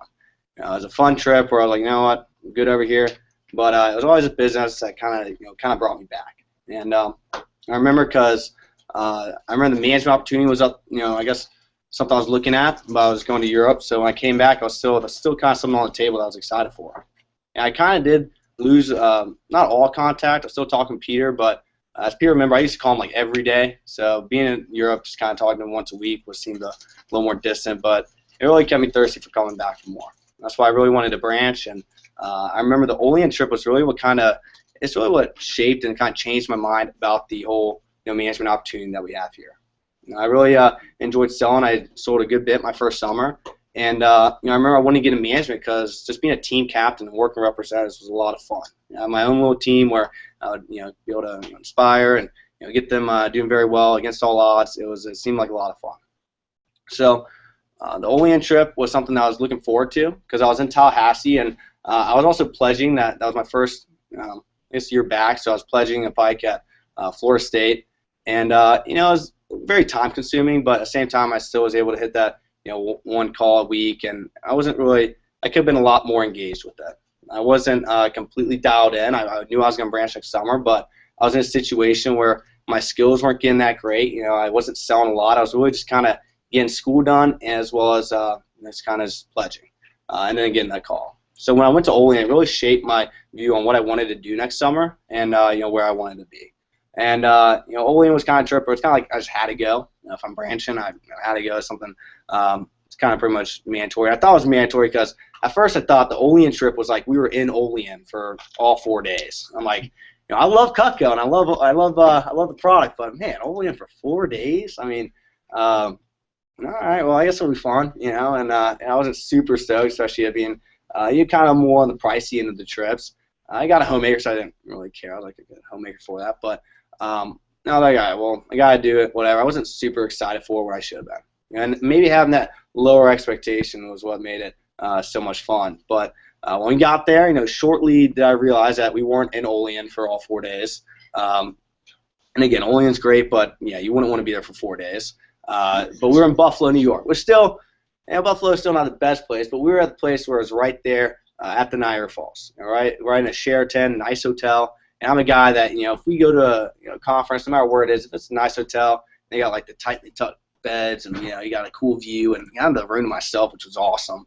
No weird roommates on that one, but it was right there facing the American Casino. I'm gonna send a picture. I'm like, hashtag #nightlife. This is awesome, and it was really cool. Being at the Sheraton right there, very lively town. Not only just on the American side, but also in the Canadian side. And it was probably one of the conferences where we had the most free time at the conference, where it was really the events were pretty spread out. We had a lot of time to mix and mingle. Where I guess like SC2, and we were like in events, and then after SC2, it's really not a time that we had dedicated for SC2, but we all make it dedicated to have fun and go to the beach and stuff. But this trip is like literally there are times in the trip where you can really just walk around and pretty much hang out with people that you want to hang out with. Meet people and talk to people that you maybe haven't had a chance to talk with. And whether it be with like Trey Ketchum, get more time with him, or Ben Jackson, it's a time where you really get to see the good people in this. I love the representatives to the bone, but when you go on a trip with all managers, it's just a lot of fun. It's more of a instead of just like having kids trying to sell sets on the planes to next to you. You're actually like excited to cast a vision and kind of see where the business is going. Especially being in Olean and seeing where the business is going is super exciting. I love Cutco. I love selling the products. A lot of fun. So going to the factory was really kind of like a dream come true. It's kind of when I was a kid. I always loved Legos. I never went to Legoland, and it always bummed me out. But I love Cutco, and being able to go to Cutco Land was pretty sweet. Being able to see the factories and feel that made it. It was pretty awesome. It builds that product conviction, and I swear, if maybe you're not the biggest salesperson, maybe if you're not the best at sales with the business, you go to Olean, you come back, and you're just on fire. You're just like radiating like that you went to the factory. Like Miss Jones, like, yeah, they're kind of cool. I'm like, no, Miss Jones, you don't understand. They're really cool. Like, I saw them be made. You see them go through like 40 different machines just for one knife. And the cooler part is you actually see the people that make the product behind our business. And at the same time, you're thanking them, they're thanking you. We want for each other. Now we both want to have a job. And if we want for their meticulously design and work and how hard they work at it and the passion behind it, we wouldn't have such a great product that can make us look so good. And we're able to talk with them. They really appreciate our part of the job. The first time I went there, I really wanted to figure out, kind of how long I knew the average worker there worked there for a while. I heard it was like 12 years on average. So I wanted to ask around and kind of see where it was at. And yeah, everybody was like 9 years, 10 years, like 20 years. Just all these. They've been in business for a long time. I heard that story where back in 2008, when most companies decreased their workforce, especially in the factories, we gave a $3,000 bonus to every single person that worked with us. And I realized that was a business that I really loved and really wanted to be a part of. And kind of me not wanting to be in Olean for 3 days, knowing that the actual corporate offices are in the factory, kind of gave me belief that it is all about the business. They're not in Long Island, New York, or anything like that, and have their factory in Olean. I mean, the CEOs are right there next to the product being made. There's a guy there that literally still has his office and doesn't even work. He just hangs out in the office he just hangs out in the factory all day. And I forget his name. That's ridiculous. What's that guy's name? He used to be like he used to be a part owner, and I just like hanging out there. He's old. Lancelot? I don't think so. Maybe that's not. All right, yeah. Well, cool guy. But it kind of shows this atmosphere there. And the last time I was there, I wanted to kind of figure out how many of them had like relatives that worked with them, because I heard that was something pretty popular. And I'm like, yeah, man, how many people that work here? Yeah, just a few. My brother, my sister, my aunt, my uncle, my dad. It was like, seriously, dude? I'm the only one. I guess my uncle, but yeah, me and my uncle owns a cell Cutco, but yeah, that's crazy. So I really brought my product conviction, my product belief, and kind of the family there in the business, and that was really cool seeing. And that really helped my sales. It really helped me hit the Jamaica push. It really helped me hit the Cabo push the other year. It makes it selling Cutco super easy because you really believe it. And it makes being a manager a lot better too, because you have something a part of the company. And when you go to Olean, you understand how the business runs, how it works from the factory standpoint all the way to the product getting to the customer. And that's something that I think a lot of businesses don't get to experience. See the product from the starting point all the way down to the representatives that make it happen when it comes to getting the orders, and then the customers using it on that kind of basis. Something really special there. And another cool part was that the factory was cool, a lot of fun. It was just for a day, and there's sometimes on the trip we're like, oh man, you're kind of tired, but I remember it was funny. Like I think half of us were asleep during the new product talk, which was funny. Pam Bailey gave it at that like church or something. That it was like that. It was. Oh yeah. No, not that one. I'm talking about the first year, 2 years ago. Oh, Roy. It was like in some like side place. Roy the pizza cook. Yeah. Was it not Roy? I don't know. I think. Oh yeah, Roy did talk. All right, but yeah, everybody. It was pretty tired, but it was still some cool stuff. And people were still pretty tired, but it was cool stuff. And again, we still had that time where we're on a bus ride with, be able to sit next to really cool people and talk with them. I sat next to Brian Hurlman on the last bus ride. I talked with him for a while, and he did pretty well this past summer. It was pretty cool to sit next to him. And he's a funny guy. But then also the conferences were cool. I mean, the people that Olean had for us that spoke to us were awesome. I mean, we had John Olberg give a talk, and I don't know if all y'all heard the talk. I guess that's only the second years, 3 years, so be the ones that heard it. But it was amazing, and it really opened my eyes in the business. And honestly, if it wasn't for that talk, I probably wouldn't be going district so soon. I probably wouldn't have kind of whatever school and to go district so soon if it wasn't for that talk. I'm not saying the school is great and everything, but I loved the business. And when he gave that talk, it kind of showed how awesome we have it here and how people take our business for granted sometimes, especially in the management field. I mean, we have times where you can win vacations. Win a vacation. It's pretty awesome. Not just you and not just get time off of the vacation, but they pay for the vacation. You go with all your best buddies that you've worked with for the past years. And that's a blast. I mean, going to Jamaica, going to Cabo, that's a great time. In fact, we're about to be going to Cayman Islands here soon, and I can't wait. And most companies, they don't have that. And John Olber was saying how he used to be a division manager with the business up in the north, and division manager for 10 years or so. And then he left the business, was CEO of a Fortune 100 company, and CEO of vice president. Or he is a vice president of it, but he does a lot of coaching. In fact, he's Scott Dennis's personal coach, and so the guy's very inspirational. In fact, he just gave a talk to the DM team. It was awesome. I mean, that one's now my new favorite talk, and my second favorite talk is now his old talk that used to be my number one talk. So the guy's awesome. He knows how to work with people, and it was cool because he gave a talk where I remember one quote really stuck home where it said, "The grass is not greener on the other side. You just need to become a better gardener." Or we always think what's the better opportunity out there? We've got this great experience and we've been doing very well, and it's what's the better thing out there? And we always forget of how awesome we have it here. And being able to hear that talk, being able to see the business, shows you how we're in business with good people, good product, and a great customer basis. And it makes it really easy to do our job. It makes it being a branch. I mean, we have a program for it where you just got to show up and do the functions. You'll do a certain amount, and you'll do well. People will come. They will somehow. You can not advertise or anything, and people will just come in the office. They heard about the job somehow, and you have people to recruit. So our business is a lot of fun where it just happens, and you could always make it. I remember I always I want to have a huge summer. It didn't go exactly how I planned, but without that Olean trip, I wouldn't have been so firm. My feet wouldn't have been so firm in the ground. And when times would got tough, I may would have had excuses, but it kind of showed me where I knew the business was going and create more of a vision. So I would say is kind of find your vision, have fun at Olean, and if you haven't signed up yet, definitely sign up because that's something that you just gotta go to. How much you sell afterwards will just pay for the trip, trifold. So, and then when you're wherever the trip is, if it's somewhere tropical again, when you're there and you're like, man, it's all because of that trip. I sold so much more. You'll be, thanking Trey for, and I guess the trip itself in general for giving you that confidence. So, all right, that's my Olean first year trip. Woo.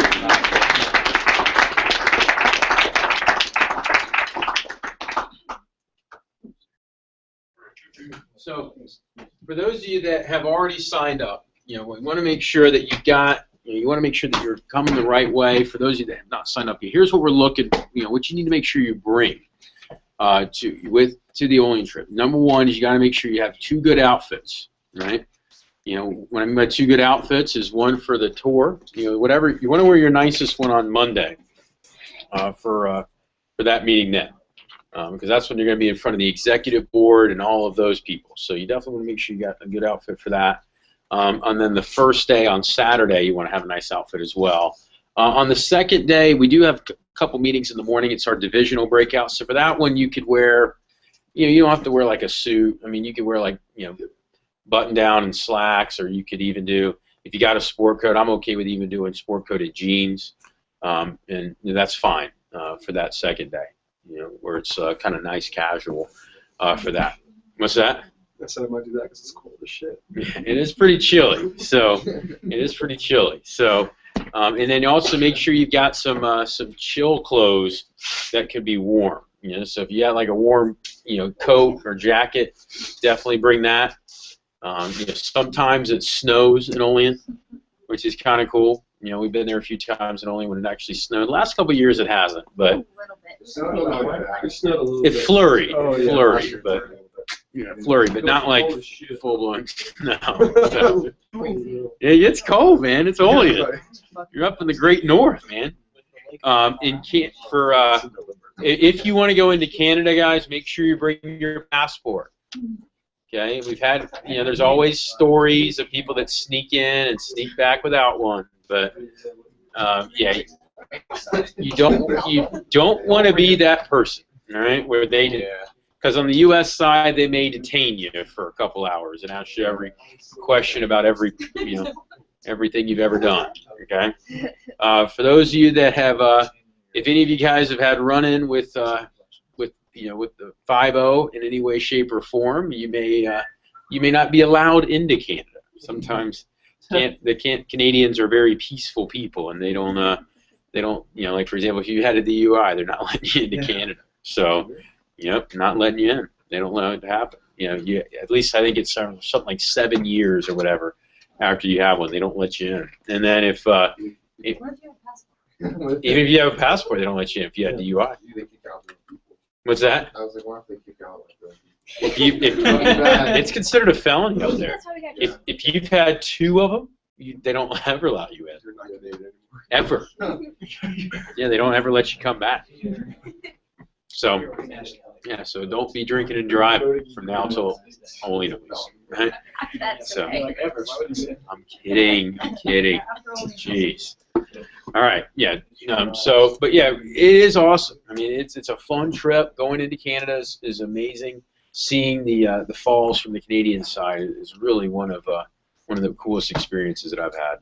And you do it every year now for 13 years. I don't go over to Canada to go look at the falls anymore. I used to, but it's like, all right, the falls are still there. But we usually try to get somebody that's more gullible that's there on the trip.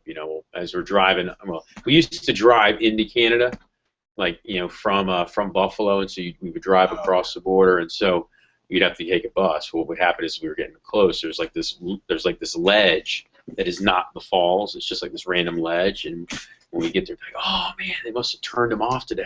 And we always get somebody on that. Like, no way, not today, all days. Good time. For the casinos, okay, the ruling for casinos is you better not be in the casino if you've got less than 1,000 in startup, right? I don't care. Yeah, no. We're not doubling your startup. We're not. You're not going to plan your earnings. So yeah. If you want to, you need to get DVM approval before I can let you go into any casinos. Okay? I'm not going to just let you be in there screwing around acting a fool. The drinking age in Canada, guys, is 19.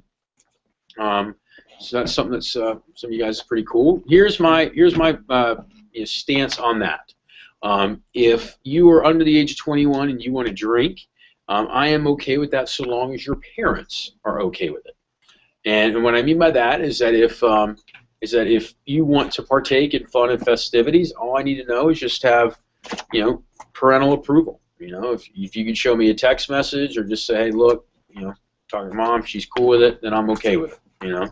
But I don't want it to be one of those things where your mom is calling, corporate, being like, my daughter's only 20 years old, and I saw Facebook photos and she was drinking, and or I saw these, photos or whatever. That's not cool, because it is legal over there, but at the same time, I just want to make sure that your parents are cool with it, if that's going to be the case. So I just need approval in some way, shape, or form. You can either have her send me a text, you get her on the phone live, and I can talk to her or him. That's fine. If that's something you want to partake in. Cool. But yeah, we want to have a good time, but at the same time, we want to make sure it is a business event. People are there's going to be a lot of high-end executives and upper-level management there that you can get good downtime with, chit-chatting and hanging out. So let's make sure that while we are having fun, we're also at the same time making sure we're taking care of business too. And that is the last big push that we have in the fall. Is the only in push leading up to that. And that's where you're giving your sales report in front of the executives of the company. So I wanted to talk a little bit about the decision to run my own business. And I titled the talk, You Yourself Incorporated, because the reason why I say that is you're running your own business. And and I actually am incorporated, but as a branch manager, you're not really incorporated. You're not an incorporated entity. It's just, but it is your own business. And being a branch manager is hard work. I mean, the truth is that they'll tell you at most branches, people at a branch, it's probably the hardest thing that they've ever done. It's probably the toughest. It's probably the toughest summer that they've ever had. And what's funny is that your first one's always the toughest. I've found, at least from like an expectation understanding standpoint, because you're just trying to figure everything out. Second summer, I mean, Zach could tell you, it's there's different challenges and obstacles, and it's not easy. I mean, it's not like you branch once down, the next summer's a breeze, but you understand it. You kind of understand what's going to come up and when it's going to come up and everything else. And so, they'll tell you it's probably the toughest thing. It's a lot of hours during the summertime. To get trained properly, it means taking sacrifices and making sacrifices. It means early mornings, late nights in some cases. It means if you're going to make decisions to do something, you got to that's outside of just working. You got to plan it. If you for example, if you want to go, like there's a certain event or something like that that you really want to go to, or have an evening, for example, where you're spending time with someone, right? You got to plan it. It can't just be like, oh yeah, on a whim, no big deal. It's something that's got to be well thought out and planned. It can be tough. It can challenge you. It can test you. It's one of those things where mentally wear on you. It can be fatiguing, frustrating, mentally draining. It could push you further than you've ever thought possible. And so saying all that sounds pretty miserable, right? Well, then why do our best people want to do it? Why is it that our best people branch? Well, partly it's because they do learn. They understand they learn by pushing themselves. They say that on the outer limit of control, right? A lot of race car drivers talk about this, right? It's that living on the edge of control versus out of control as a driver is where you really feel alive. Well, the same thing kind of happens here. It's when you push yourself to your capabilities, that you really find out how great you are, and it makes you better. When you stretch your capacity, it makes you a better version of yourself.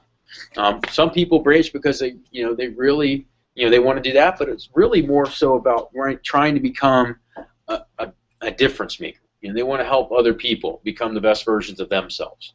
They want to give back. But the main reason why I think so many people branch is because it provides an experience on their resume unlike any other. It provides, especially as a college student, an opportunity to run your own business, which I still believe to be the American dream, is running your own business. Having control of your own schedule and having the ability to control, your income and your destiny. It is fun being in business for yourself. It's fun having your own team meetings where everybody looks to you because you're the boss, right? It's fun when, for example, even here, we're sitting there and there's a sketchy guy walking outside, right? Turns out it was one of the family members of our trainees, but these grown men are walking up. Dude, there's a sketchy guy kind of walking around. Like, can you go see what it is? And it was funny because Bobby's about. I guess I'm a bigger guy, but Bobby's not a small guy. And here he is, a grown man. You're coming. Yeah, it is my office. You're right. It's like, hey, just letting you know, there's somebody out there. And so it was funny. I, of course, walk out, and I'm like stomping out there to see who it is, and it's like the family member of a guy in training, but or a girl in training, but it's fun. It's fun being yourself. It's easier to be motivated. I'll tell you. You talk to people that and run their own office. It's easier to get to the office for alliance meetings when it's your business versus somebody else's. It's easier to care. It's easier to care about the office. You take pride in the office. You take pride in your interviews. You take pride in your trainings because it's yours. It's also, it's a branch experience, like I said, that separates people and makes them more marketable. Society does put a price tag on experience. It does. It used to be that price tag was having a degree. That used to be kind of like the price tag, right? It was like your price of admission in order to getting a better job out of school. Truth is, now that doesn't really matter. What I mean by not really mattering is either so many people have degrees it doesn't really separate you, or a lot of companies, they just don't care. For example, a lot of software companies, they don't care if you have a degree or not. They want to see what you can do. They want to see what kind of performance numbers you could put up. Look at all of, all the big tech giants, right? All the big software guys. A lot of them didn't graduate from college. They just said, what? I'm going to run my own business. We'll go out and I'm going to create it myself. And companies pay you more. Grad schools will give you a second look. If it is something you're trying to get into to separate yourself, grad school gives you more look. You command more respect. And it's like getting an MBA in entrepreneurship. One of the big things about Scott, that we promote and talk about with Scott Dennis is that he got more job offers out of college of anybody in his major. Right? And the reason was because of the experience that he had with us. I got job offers from every single company that I interviewed with. Ben Jackson had similar experiences. A lot of people use the experience that they have on their resume here to make a big difference. I've had people like Justin Etkin that have used the experience here to get a full-time internship and now a full-time job with Bain and Company. And so there's so many examples of people that have done this to use this to go on to bigger, better things. But it will help you for your future because it can apply whatever business that you decide you want to run one day. It can make you better at it. If you want to be a doctor, running a branch is going to help make you a better doctor. It's going to teach you how to run a business, to teach you how to work with clients, and be better at that. So not only do you have the technical side of doing it, but you also know how to do it in practice. Because I'll tell you, the best doctors, they're not always the ones that know how to do that one procedure better than everybody else. They're not all Dr. Andrewses, right? In some cases, they are like Dr. Andrews, where it's not just about knowing how to do the procedure, it's about being personable and marketing yourself in such a way where everybody goes to you regardless of what other procedures are out there. Like right now, everybody's like, oh, if you want to get your, you mess up, you need to get Tommy John surgery, you go to Dr. Andrews. So you go to, right? No big deal. That's where you go. You can go somewhere else, but why would you go somewhere else? There's other stuff out there. There's other procedures. There's other parts of the company. There's one I just read up in Boston that's supposed to be more effective. But you go to Dr. Andrews. Why? Because he's the guy.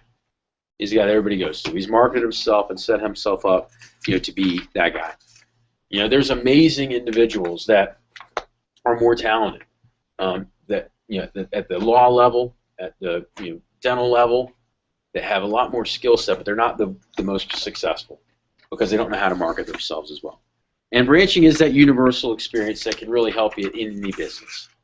And I know I talked a little bit about that, but you know, if you think about running an engineering firm or a sales company or a design firm or being a music producer or any of those things, you got to know how to run the business side of it, because that can completely undermine a passion that you have. It can undermine a dream that you want to have for yourself. Maybe you want to be own your own architecture firm or an ad agency. Maybe you want to run a church or be a teacher, or maybe you want to be, you know, a better father or better mother. You know, well, I will tell you that, you know, running an organization, running an office does that for you. You know, it's no secret that, or no, I guess surprise, I guess I should say, maybe not secret, but it's no surprise that a lot of the kids of our managers in Vector end up becoming super successful individuals and talented individuals. It's because of it's because of the philosophies that the children are brought up into. It's because of the culture that their kids are raised with, you know. And all of them, if you want to run a district or a division, maybe as a division manager one day, all of it starts with running your own business. It starts with running your own show. And you know, it's one of those things where there's a quote by Charles Lauder. It says, in a situation where somebody with the experience meets somebody with money, the person with the experience ends up getting the money, and the person that had the money ends up getting the experience. You know, and meaning that experience always wins. You know, so it's always going to end up coming out on top. You know, fortunately, there's no real class that really kind of teach people how to do that. You know, I know there's entrepreneurship classes and that sort of thing, but it's not quite the same as having, you know, your butt on the line, so to speak. You know, having real-world examples that you can manage it. And as a branch manager, you will learn how to run your own business. And so what I've got for you guys, I've got 16 steps to running your own business. And this is really any business for that matter. It doesn't have to be just running a branch, but this could be any business in general. 16 steps. And I'm going to take some time to talk about these steps, and then after that, I'm going to wrap up with what's important now and some assignments and stuff for next little bit. We are going to go eat together as a division. If you guys would want to come, I would really appreciate if you go, even if you just stop by for a quick second. We're going to be heading to Mozzie's, which is right down the road. For some of you guys, it's even closer to home than here, but it's just, you just go up Jimmy Carter, hang a right, and it's going to be on the left. So it's really close. It's got good food for not too expensive prices, and it's got darts and pool tables and everything else, and it will have tons of TVs with the Clemson FSU game as well as any other game I'm sure that's going to be playing. So, but if you could join, even if it's just for a little bit, to debrief from the meeting, to ask questions from the meeting, get some time with me. I'll be hanging. You know, it's my last weekend as a single man. It's funny. I'm like, what's it like to, you know, you're going to be, you know, saying, I'm like, I've been married for the last couple of years. I mean, Andrew and I have been together. It's not like I'm going anywhere. It's not like anything's going to change. Like, oh man, I guess I got to, you know, dump all my girlfriends on the side. You got to call them, tell them to delete the number. No, doesn't work that way. You know, you get in a committed relationship. You know, and I will say this, guys. This is kind of something that doesn't really apply necessarily to my talk, but this is one of the things that really attracted me to Vector long term, was at the upper level management. None of our people are divorced. You know, CEOs rather, president, region managers, none of them. Which I think is amazing, considering the average divorce rate is like, what, 51%, 50%, something like that. It's like half, right? You know, it's kind of crazy. You know, because if you think about a marriage, it's work. You know, it's sacrifice. It's committing. You know, and I met with the officiant for our wedding. That's what he talked about. He said, you know, the number one thing is just communication. You know, beyond communication, it's just committing no matter what. It's it. You know, and it's funny. Andrea made the comment. She goes, I don't know what you could do that would make me want to divorce you. I couldn't even think about it. I said, well, there isn't anything that's going to make me divorce you. So like this is it. You know, like you kill somebody, well, here we are. As long as it's not me, we got to figure it out. You know, we got to figure out how to cover it up. You know, so, but it's just one of those things. I mean, that's how it is. You know, that's the way I'm wired. You know, it's like, you know, because part of me is like, you know what, if I'm going to invest all of me into something, it's going to work. You know, and that's part of the deal. Is that it's a commitment. And I'm not trying to knock that. I know some of you guys come from, you know, families that have got divorces. I'm not saying there's anything, you know, horrible about those people at all. I would never say that. But what I am saying is that a lot of times it's just a failure of communication or a failure of commitment in some way, shape, or form. Meaning it's like, you know what, they don't do it. And that was one of the things that really attracted me to this business.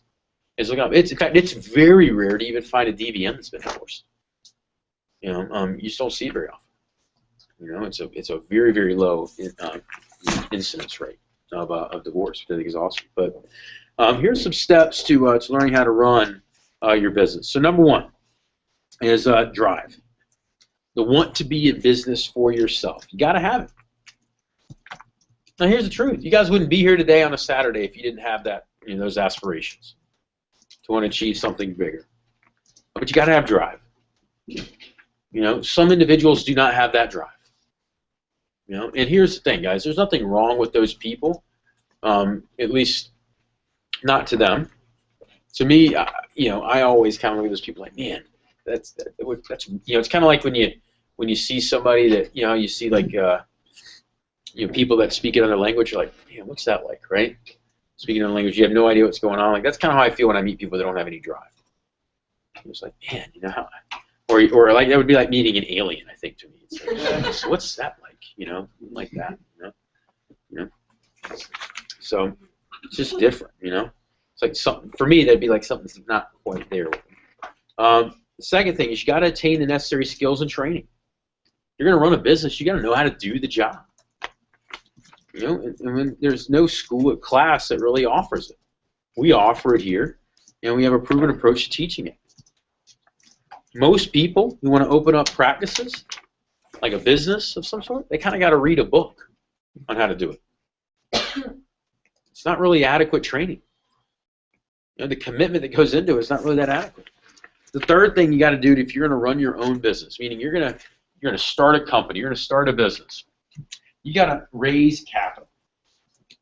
You got to have investors. You got to raise capital in order to make the business work. You know, most businesses, by the way, this is why savings is so important. This is why that startup account is so critical. You got to have capital. You know, most businesses, it takes $50,000 to $100,000 minimum to start a business.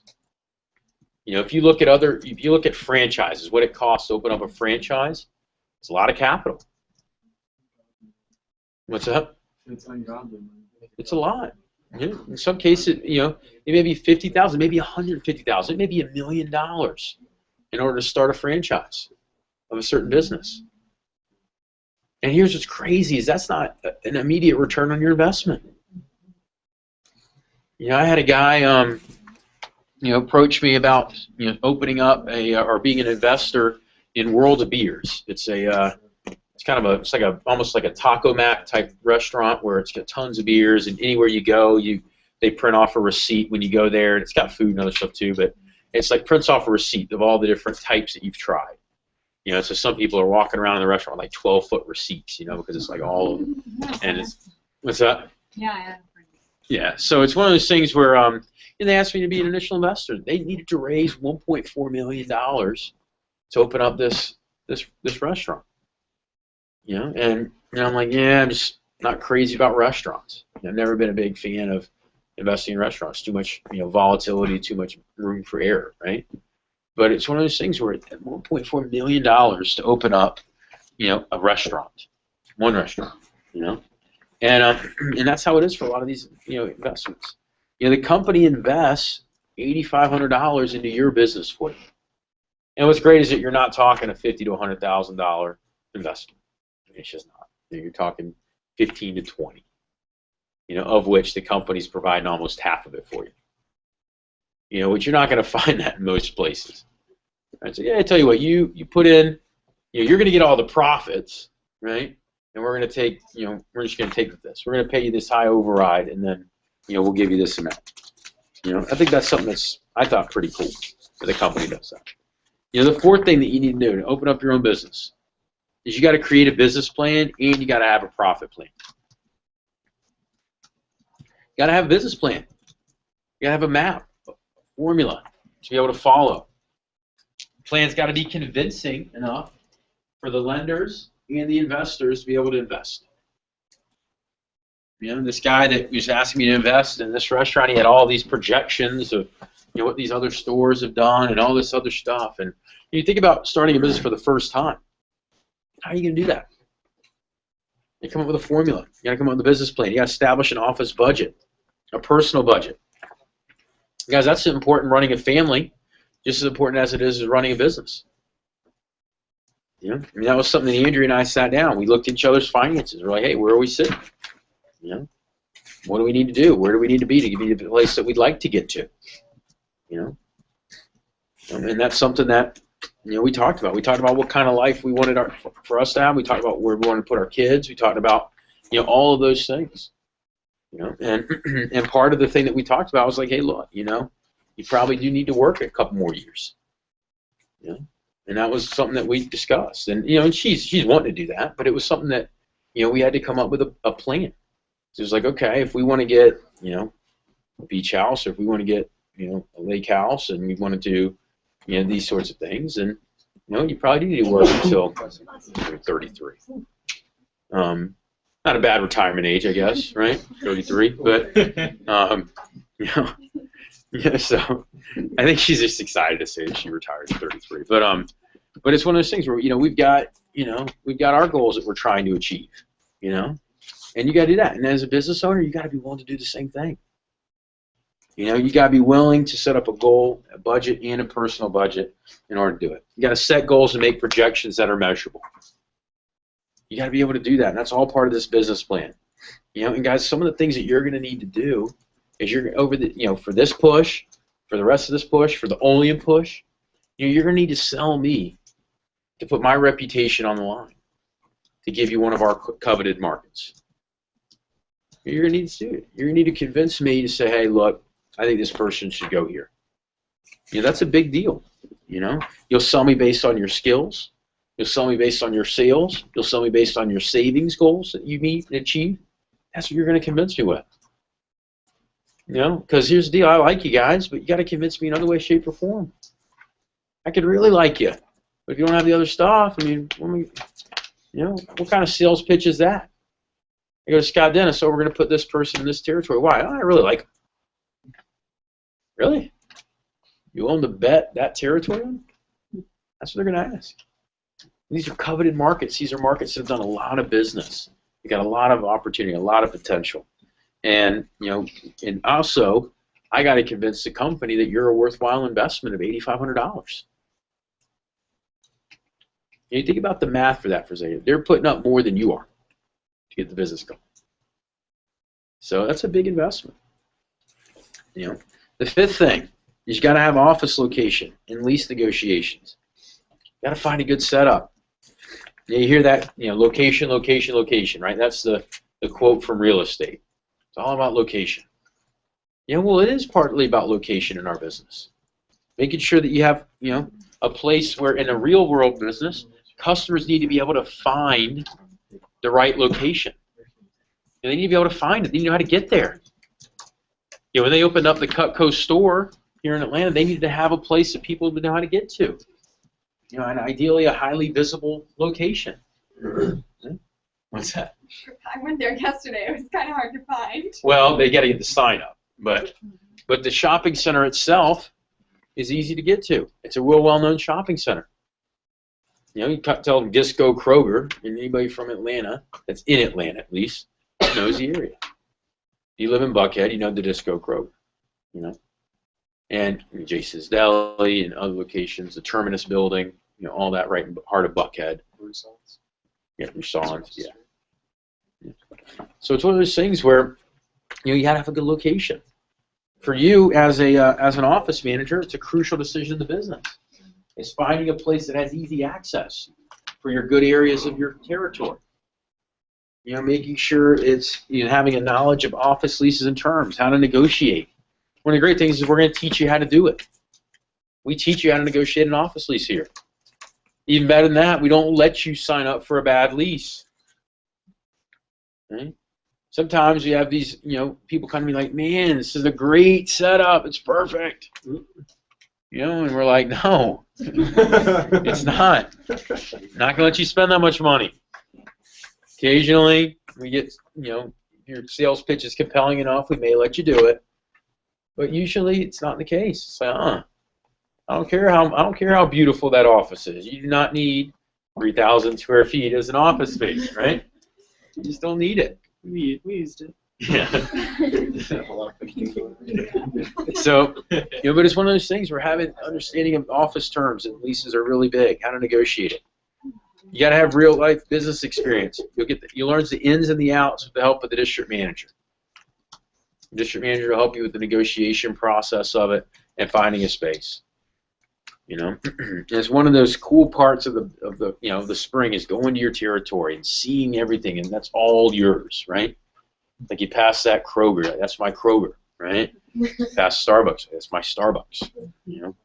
Active advertise there, right? You're gonna go, and you go all these places, and it's just cool to know that this is gonna be your spot. The sixth one, learning how to run a business, you're gonna have to have that proper setup. You gotta have it decorated properly, furnished properly, professional, yet just as critically economical. You can easily waste money on installation.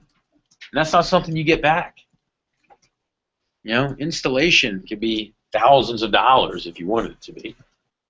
And that's not something that when you move out you can get back. When people buy a house, a lot of them spend thousands of dollars installing, home, speakers and all these other stuff. Like when I moved to my place, it's got all this, audio stuff that had already been installed. They couldn't take it with them. They couldn't pull the speakers out of the ceiling. I guess they could, but that wouldn't have helped their selling value, right? So it was money that got wasted. It didn't increase the value of the house.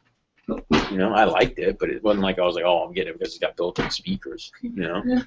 So it's one of those things where it's you got to be professional, yet economical.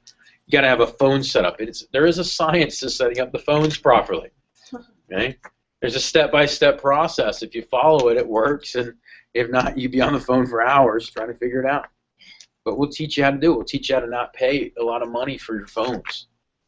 It blows my mind how much certain companies pay for phone lines and other things, where we get super inexpensive, functional ways to get it done. Also making sure that the office has a proper flow is really big. And that's part of the things that we look for when we look for office spaces. Does it flow properly? Is it conducive to a recruiting and sales environment?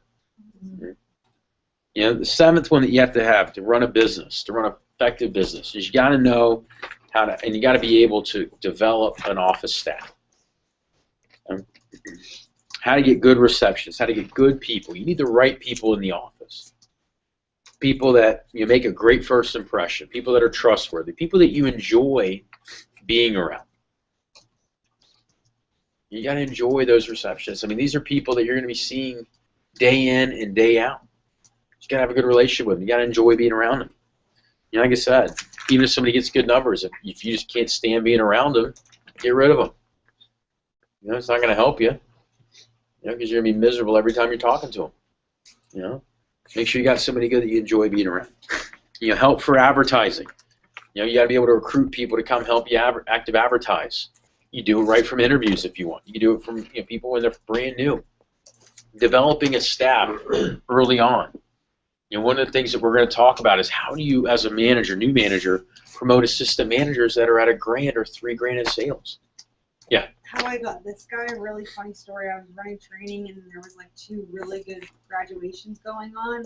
I had one of my brand new trainees who was doing nothing, go give out graduation. Nice. So you got that guy. He didn't do anything. He didn't sell anything, but he got me. Great guy. Nice. Perfect. Exactly. Right. You got a good person out of it. Right. Got your twig. That little twig. Twig came from a graduation. I don't love the twig. You're gonna be a branch, but you'll also be. There we go. Now we're Yeah, you'll just be her twig too. So you're branch twig, right? So, but it's one of those things, guys, where you got to be able to recruit people to help you. You got to bring people with you. You know, help for advertising. You know, assistant managers, key staff. You know, we're going to show you guys how to develop assistant managers in your first or second seminar to get people to help build the team. You know, it's like, hey, you hit your first promotion. Hey, I want to help you. I want you to be a manager in training. You know, I'm going to talk to you about how to do that, how to get that thing going. So you develop a staff of, 3 or 4 team captains as a branch manager. People that are helping to get people around the organization, helping out with field training, helping out with rep driven. You know, it's going to be a lot of fun. You know, the 8th one is recruiting a workforce. You got to know how to recruit a workforce. The importance of attracting the market. You know, it's the equivalent of a doctor or an attorney advertising for their services. Getting the word out to the market. Our market as managers for Cutco is not to attract customers per se, as it is to attract potential reps for Vector. And you got to know how to create that market. You got to know how to generate phone calls. You got to know how to handle those and convert those calls into business. You know, that call conversion. Because the truth is, guys, companies want somebody that can maximize the bottom line. You know, they want somebody that's going to be a good ROI, return on their investment. And part of that is the conversion of applications into business. It's about converting calls into CPO for us. Okay? You know, the 9th thing that you need to know how to do to run a business, you got to know how to interview and have sales skills. Any business needs this to generate a profit. They got to know how to sell and how to recruit. Selling a product, your service, or your ideas. We sell in a very low-key way through our interview, an opportunity. But your interview skills are even better to have than just sales skills. Because if you can recruit and you can attract the right types of people, those are things that you cannot learn in college. Because they're not going to put you in that position to be responsible for making hiring decisions. You know, any other job that you're going to work, in order to make the recruitment decisions, you have to be multiple years in. You know, you can't be able to do it right away. You know, you'll find yourself in interviews gaining control of the interview. You know, as you graduate from college, you'll be better at it. You know, you'll go into interviews and you'll kind of be looking and you'll be like, must be a new interviewer, right? I don't know what they're doing. You'll be able to handle yourself more professionally. You'll be interviewing them to see if that's a company you want to work for instead of the other way around. You know, it's a great setup. It gives you an edge. It gives you the top money offers because you know how to play the game. You know how to, you know how to use the recruiting game. You're kind of priceless at that point. You can kind of, set your own level because you've got something exciting to be able to fall back on, and that gives you, the ability. Having those recruiting skills are major things to help you. If you look at the best football programs in college, it's not the people that have the best, coaching ability. It's people that recruit the best people. You know, there's many masterminds when it comes to managing a football game. But yet it's always the same names every year at the end of the season. Because not only are they good at the management side, but they're really good at recruiting. You know, college basketball is another great example of that, right? That, because it's one and done a lot, so that's every year. Yeah. You know, Calipari, can't stand him, but you know what? He's good at what he does. He recruits great people, so he always ends up being there with Kentucky at the end. You think about great organizations, and they recruit talented people into those organizations. You get better people in the organization, and they're actually going to become better. It makes you look like a genius. You know, Google, that's what Google does the best, right? You know, they go for the best, the brightest, and they bring them in, and it helps them flourish and create new ideas. The 10th one, guys, is you got to have great training skills. You got to be able to train people. You got to be able to train new workers or to train your clients on how to use the products. Maybe you're in software sales or you're in pharmaceutical sales or something like that. You got to be able to train people on how to use the products. You got to be able to train other workers in the field of expertise on how to get better, and also other elements of business. There's an art of training to build confidence while at the same time teaching. And and when you go into job interviews and you have the ability to say that you trained 50 or 100 people on how to do something that isn't necessarily easy, that gives you separation. You know, so you be able to successfully train 50 individuals to sell Cutco and network and be able to branch out. Something that does make a difference. You know, 11th key to running a business is you got to not only have those initial training skills, but you got to have advanced training skills. Meaning, not only can you teach people how to do the basics, but you know the next step. You know, on ongoing training and motivation, dealing with retention and development. Okay, where you're challenging people to grow and to learn, not just to do the basics, but also become better at, you know, the extra stuff. The 12th one that you need in order to run a successful business is you got to have daily support and management. You know, personal daily interaction, right? Those coaching calls. That's that daily support. You know, if you got franchises of restaurants, you're not going to be able to be in every store every day. So you got to be able to work through, you know, your store managers. You know, if you're managing real estate properties, you got to be able to work through your property managers. You know, and those are things that you got to be able to coach with. Tracking success of business and also providing strategic direction for your company. You know, you got to have the ability to kind of track and daily support things.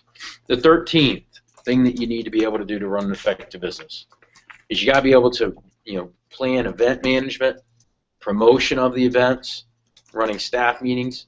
You got to recognize people. One of the things I taught with our next level team about was the idea of, you know, using Dream Manager, the book itself, to weave that into their business, and reading the book Dream Manager. And part of that is running these special events and where you're recognizing people and also recognizing people for activity that you want repeated and emulated.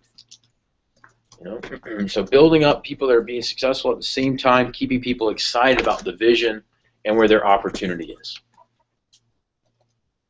You know, it's funny. I had 3 of my buddies from college and multiple other people that had watched the movie Wolf of Wall Street, and I had never seen it yet. And there were multiple. 3 of my buddies actually called me after watching it, and they're like, "Dude, you haven't seen this movie yet?"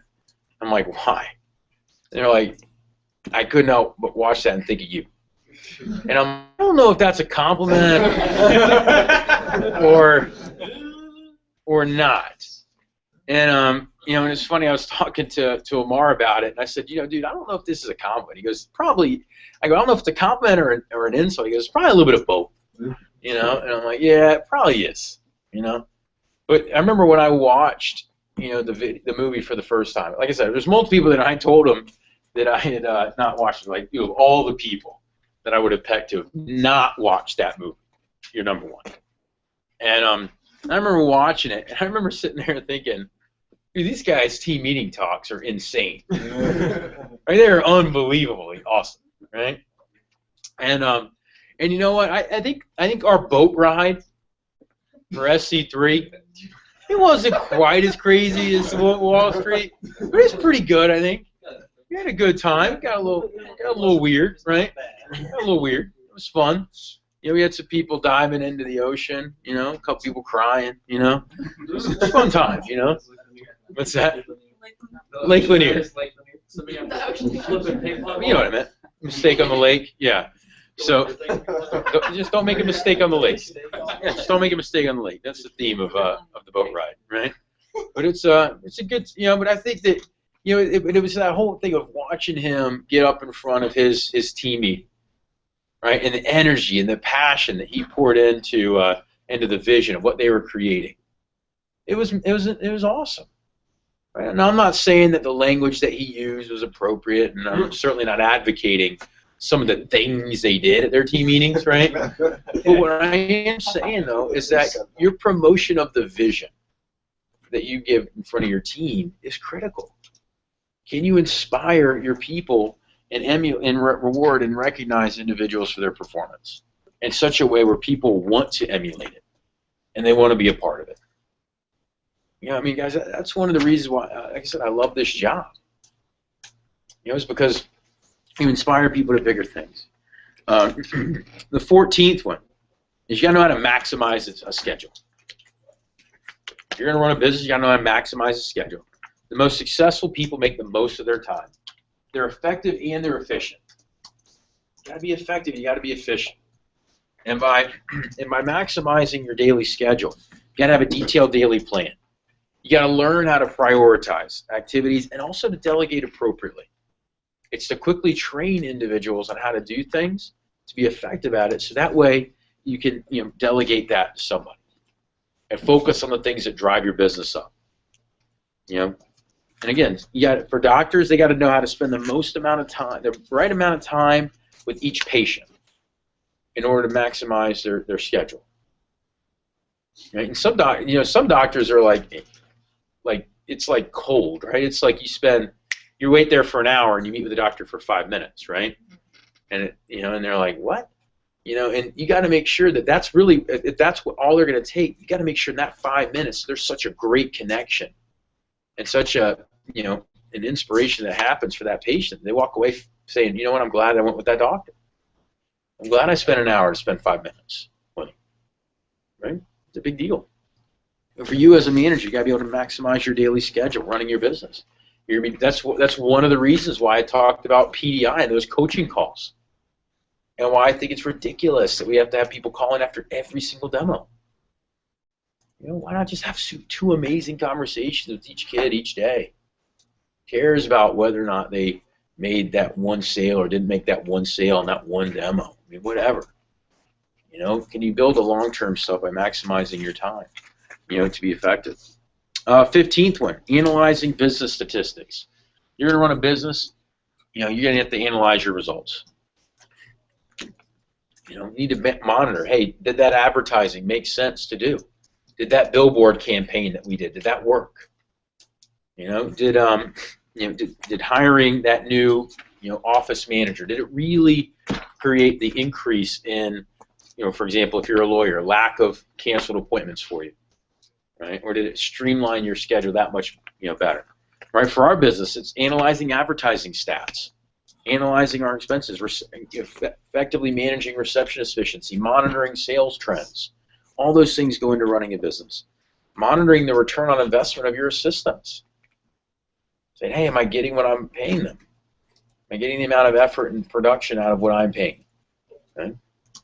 And here's what's funny, as an assistant, they're paid off the office, so you almost always are, because if they're working hard, the results tend to go up for the office. If they're kind of slacking off, the results tend to go down. So they tend to be compensated justly for the amount of work they're putting in, but are you getting out of it what you're expecting to get out of it? That's something that's key.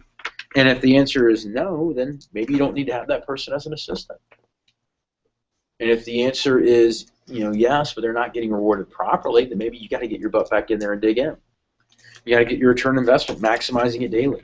And then the 16th thing, guys, to running a business successfully is making a profit and having some savings and generating savings.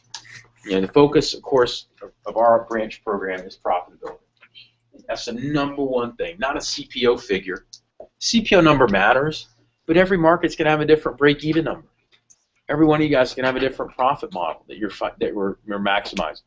But profitability is the best one. Setting and maintaining a habit, creating withholdings, creating the right habits. Setting somebody up to be able to open up a Roth IRA or to take advantage of a Sept or some of the other investment programs that the company has that you can take advantage of. But those are the 16 steps to running a business. And what's great is that in every single one of those things, you get those as a branch manager. That's what makes the branch manager experience so valuable. That's why so many people choose to do it. And knowing what I know now about what it's done for me, when I was in college, I would have branched for free. In fact, that was my initial plan was to branch. And they shut down the program. Right when I was going to be a branch, ended up being a PSM. But my initial plan was I was going to branch. And like I said, when I was branching then, it had nothing to do with, I wanted to make a lot of money eventually, but that one summer was not about making money. It was about learning how to run a business. And I'll tell you guys, it's amazing. The experience that you have, being able to manage people and the stuff that you can do and the people that you become, the strength of character that you develop, the intestinal fortitude, honestly, that you develop. Everything else after that, it becomes a little easier. Tests, papers, stuff like that, so no big deal. You know, I ran an SC2. I can do this. I can do it paper. You know, group projects. Those are a joke. It's like, oh, you need to get in front of a group and you need to speak for 15 minutes. Is that it? You know, it's funny. Like sometimes that would happen where they'd be like, you know, they'd say, hey, you're gonna have to get up in front of a class at the end. You're gonna have to speak for 10 minutes in front of your group of your peers. And I'm like, 10 minutes? Everybody's like, 10 minutes? I'm like, yeah, that's so short. And they're like, you know, look at me. I'm like, 10 minutes? Yeah. Talk about anything for 10 minutes. You know. You know, you spend 10 hours. You know, run training. You're good to go. You know, guys, I will tell you, if you're ever going to start your own business or run a family or manage or be a, you know, or run a church or just become an effective leader, you know, branch managing is going to help make you the best version of yourself. It's going to cause you to dig deep, and you know, what's great about it is it's no different than running your own law firm or accounting firm or church for that matter or anything else that you want to do. Except you've got a company with over 60 years of experience and teaching people how to do it, and we've got a foolproof program where there's very little risk, you know, because you're in business for yourself, but you're not by yourself. And that's one of those things that's great, because instead of having to try it by trial and error and figure it out on your own, you've got a systematic place that we're going to put you in. We'll sit down before the summer starts, and I sit down and we map out your 6 weeks, your first 6 weeks, kind of day by day what you got to do. And if you just follow the timeline that we map out, you get good results. You know, and if you do what you're supposed to do, it works. Time in and time out, every time, you know, we look at it. There's always, you know, an explanation for everything that happens. And what's so great is by putting, you know, the formula in place and implementing it, and actually doing it with passion and energy, you get good results. You run a profitable business. You know. Now in some cases it means that you may need to pick up the kit and sell a little bit more at the end of the summer to drive up your profitability higher. In some cases it means that, you know, you got to manage your expenses a little bit better. You can't be spending $10 every meal, 3 meals a day. It's $900 a month, you know, just in food. You know, I mean, so there's things that sometimes you got to look at and analyze. But so what's so great, guys, is if you do it at a young age, you get rid of a lot of the bad habits that sometimes develop to people later in their life that really comes back to harm. It's one of the reasons why you see these people, these families that are $50, $100, $200,000 in debt. It's because they develop these bad habits, but it's too late to change. You know, because they're, you know, 30 when they start actually coming up for air and looking at it and saying, oh, crap. Right? Because they're committed for so long with all this other stuff. It's a short period of time. You learn so much about yourself that you can, you know, take it one summer, apply it, and fix it for the next summer, and it becomes 2 completely different experiences, different profit models, different expense models, and ideally 2 different outcome models from a CPO standpoint as well. You know, so like I said, I know I am biased towards, you know, the branch opportunity, but I truly feel that it is the best experience that somebody can have on their resume. And it is the thing that is a separator. I've been doing this job for a long time. I've seen a lot of people come and go over the years. And the people that have got that thing on their resume, those are the game changers later in life. Yeah. And it applies to anything and everything that you do. So, guys, give yourselves a hand for a great meeting.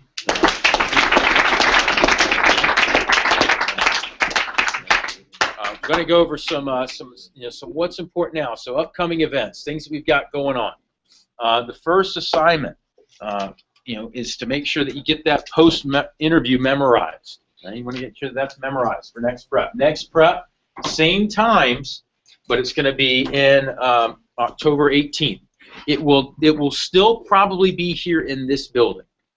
You know, we're going to start to move the 15th of October, but we may not be officially in by the 18th, so more than likely we'll still be here for that meeting. And that will be the Halloween theme team meeting. So we may do it up at the house. We may do it down here, especially as we're moving out. We may just do it here. But you know, for that, guys, you want to make sure that you dress up. So come in your Halloween outfit for that. So, you know, ladies, if you're going to wear something that's somewhat inappropriate, just understand you're going to be sitting here for a long time in your outfit. Okay, so be very careful with that. Guys, same thing. You know, you want to make something that's somewhat comfortable. Yeah, so if you have two parts of your outfit, you may have like if you got like a big part of your outfit or whatever, you may have something that isn't part of that you wear normally, and then you put that on you later. So, but that's going to be the next prep. But for that one, you need to make sure that the post interview is down.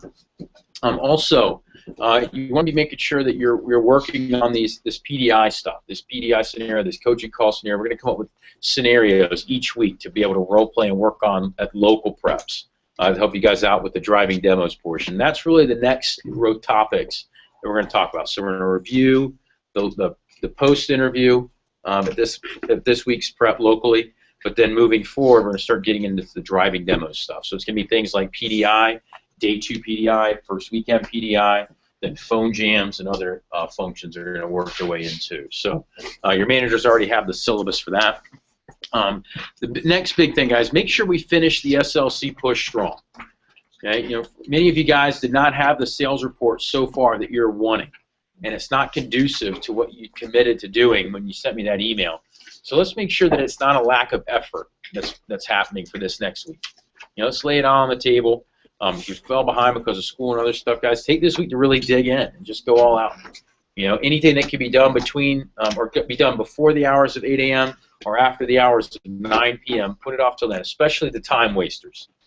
Put that stuff off so that way you can maximize your sales and income for this next 8 days or so. Next thing that I got for you guys, for those of you that are next level, make sure that you continue to work on that dreams list. Make sure you get to at least 100 new ones, and also read the book Dream Manager. Okay. For those of you that do want to, if you're part of the first year crew and you kind of want to, get a head start, or you have extra free time, which I don't know why you'd have extra free time with the push going on, but if you do, you can also read the book Dream Manager. But that's going to be the assignment for next level crew. Is that like Matthew Kelly's? Matthew Kelly, yep.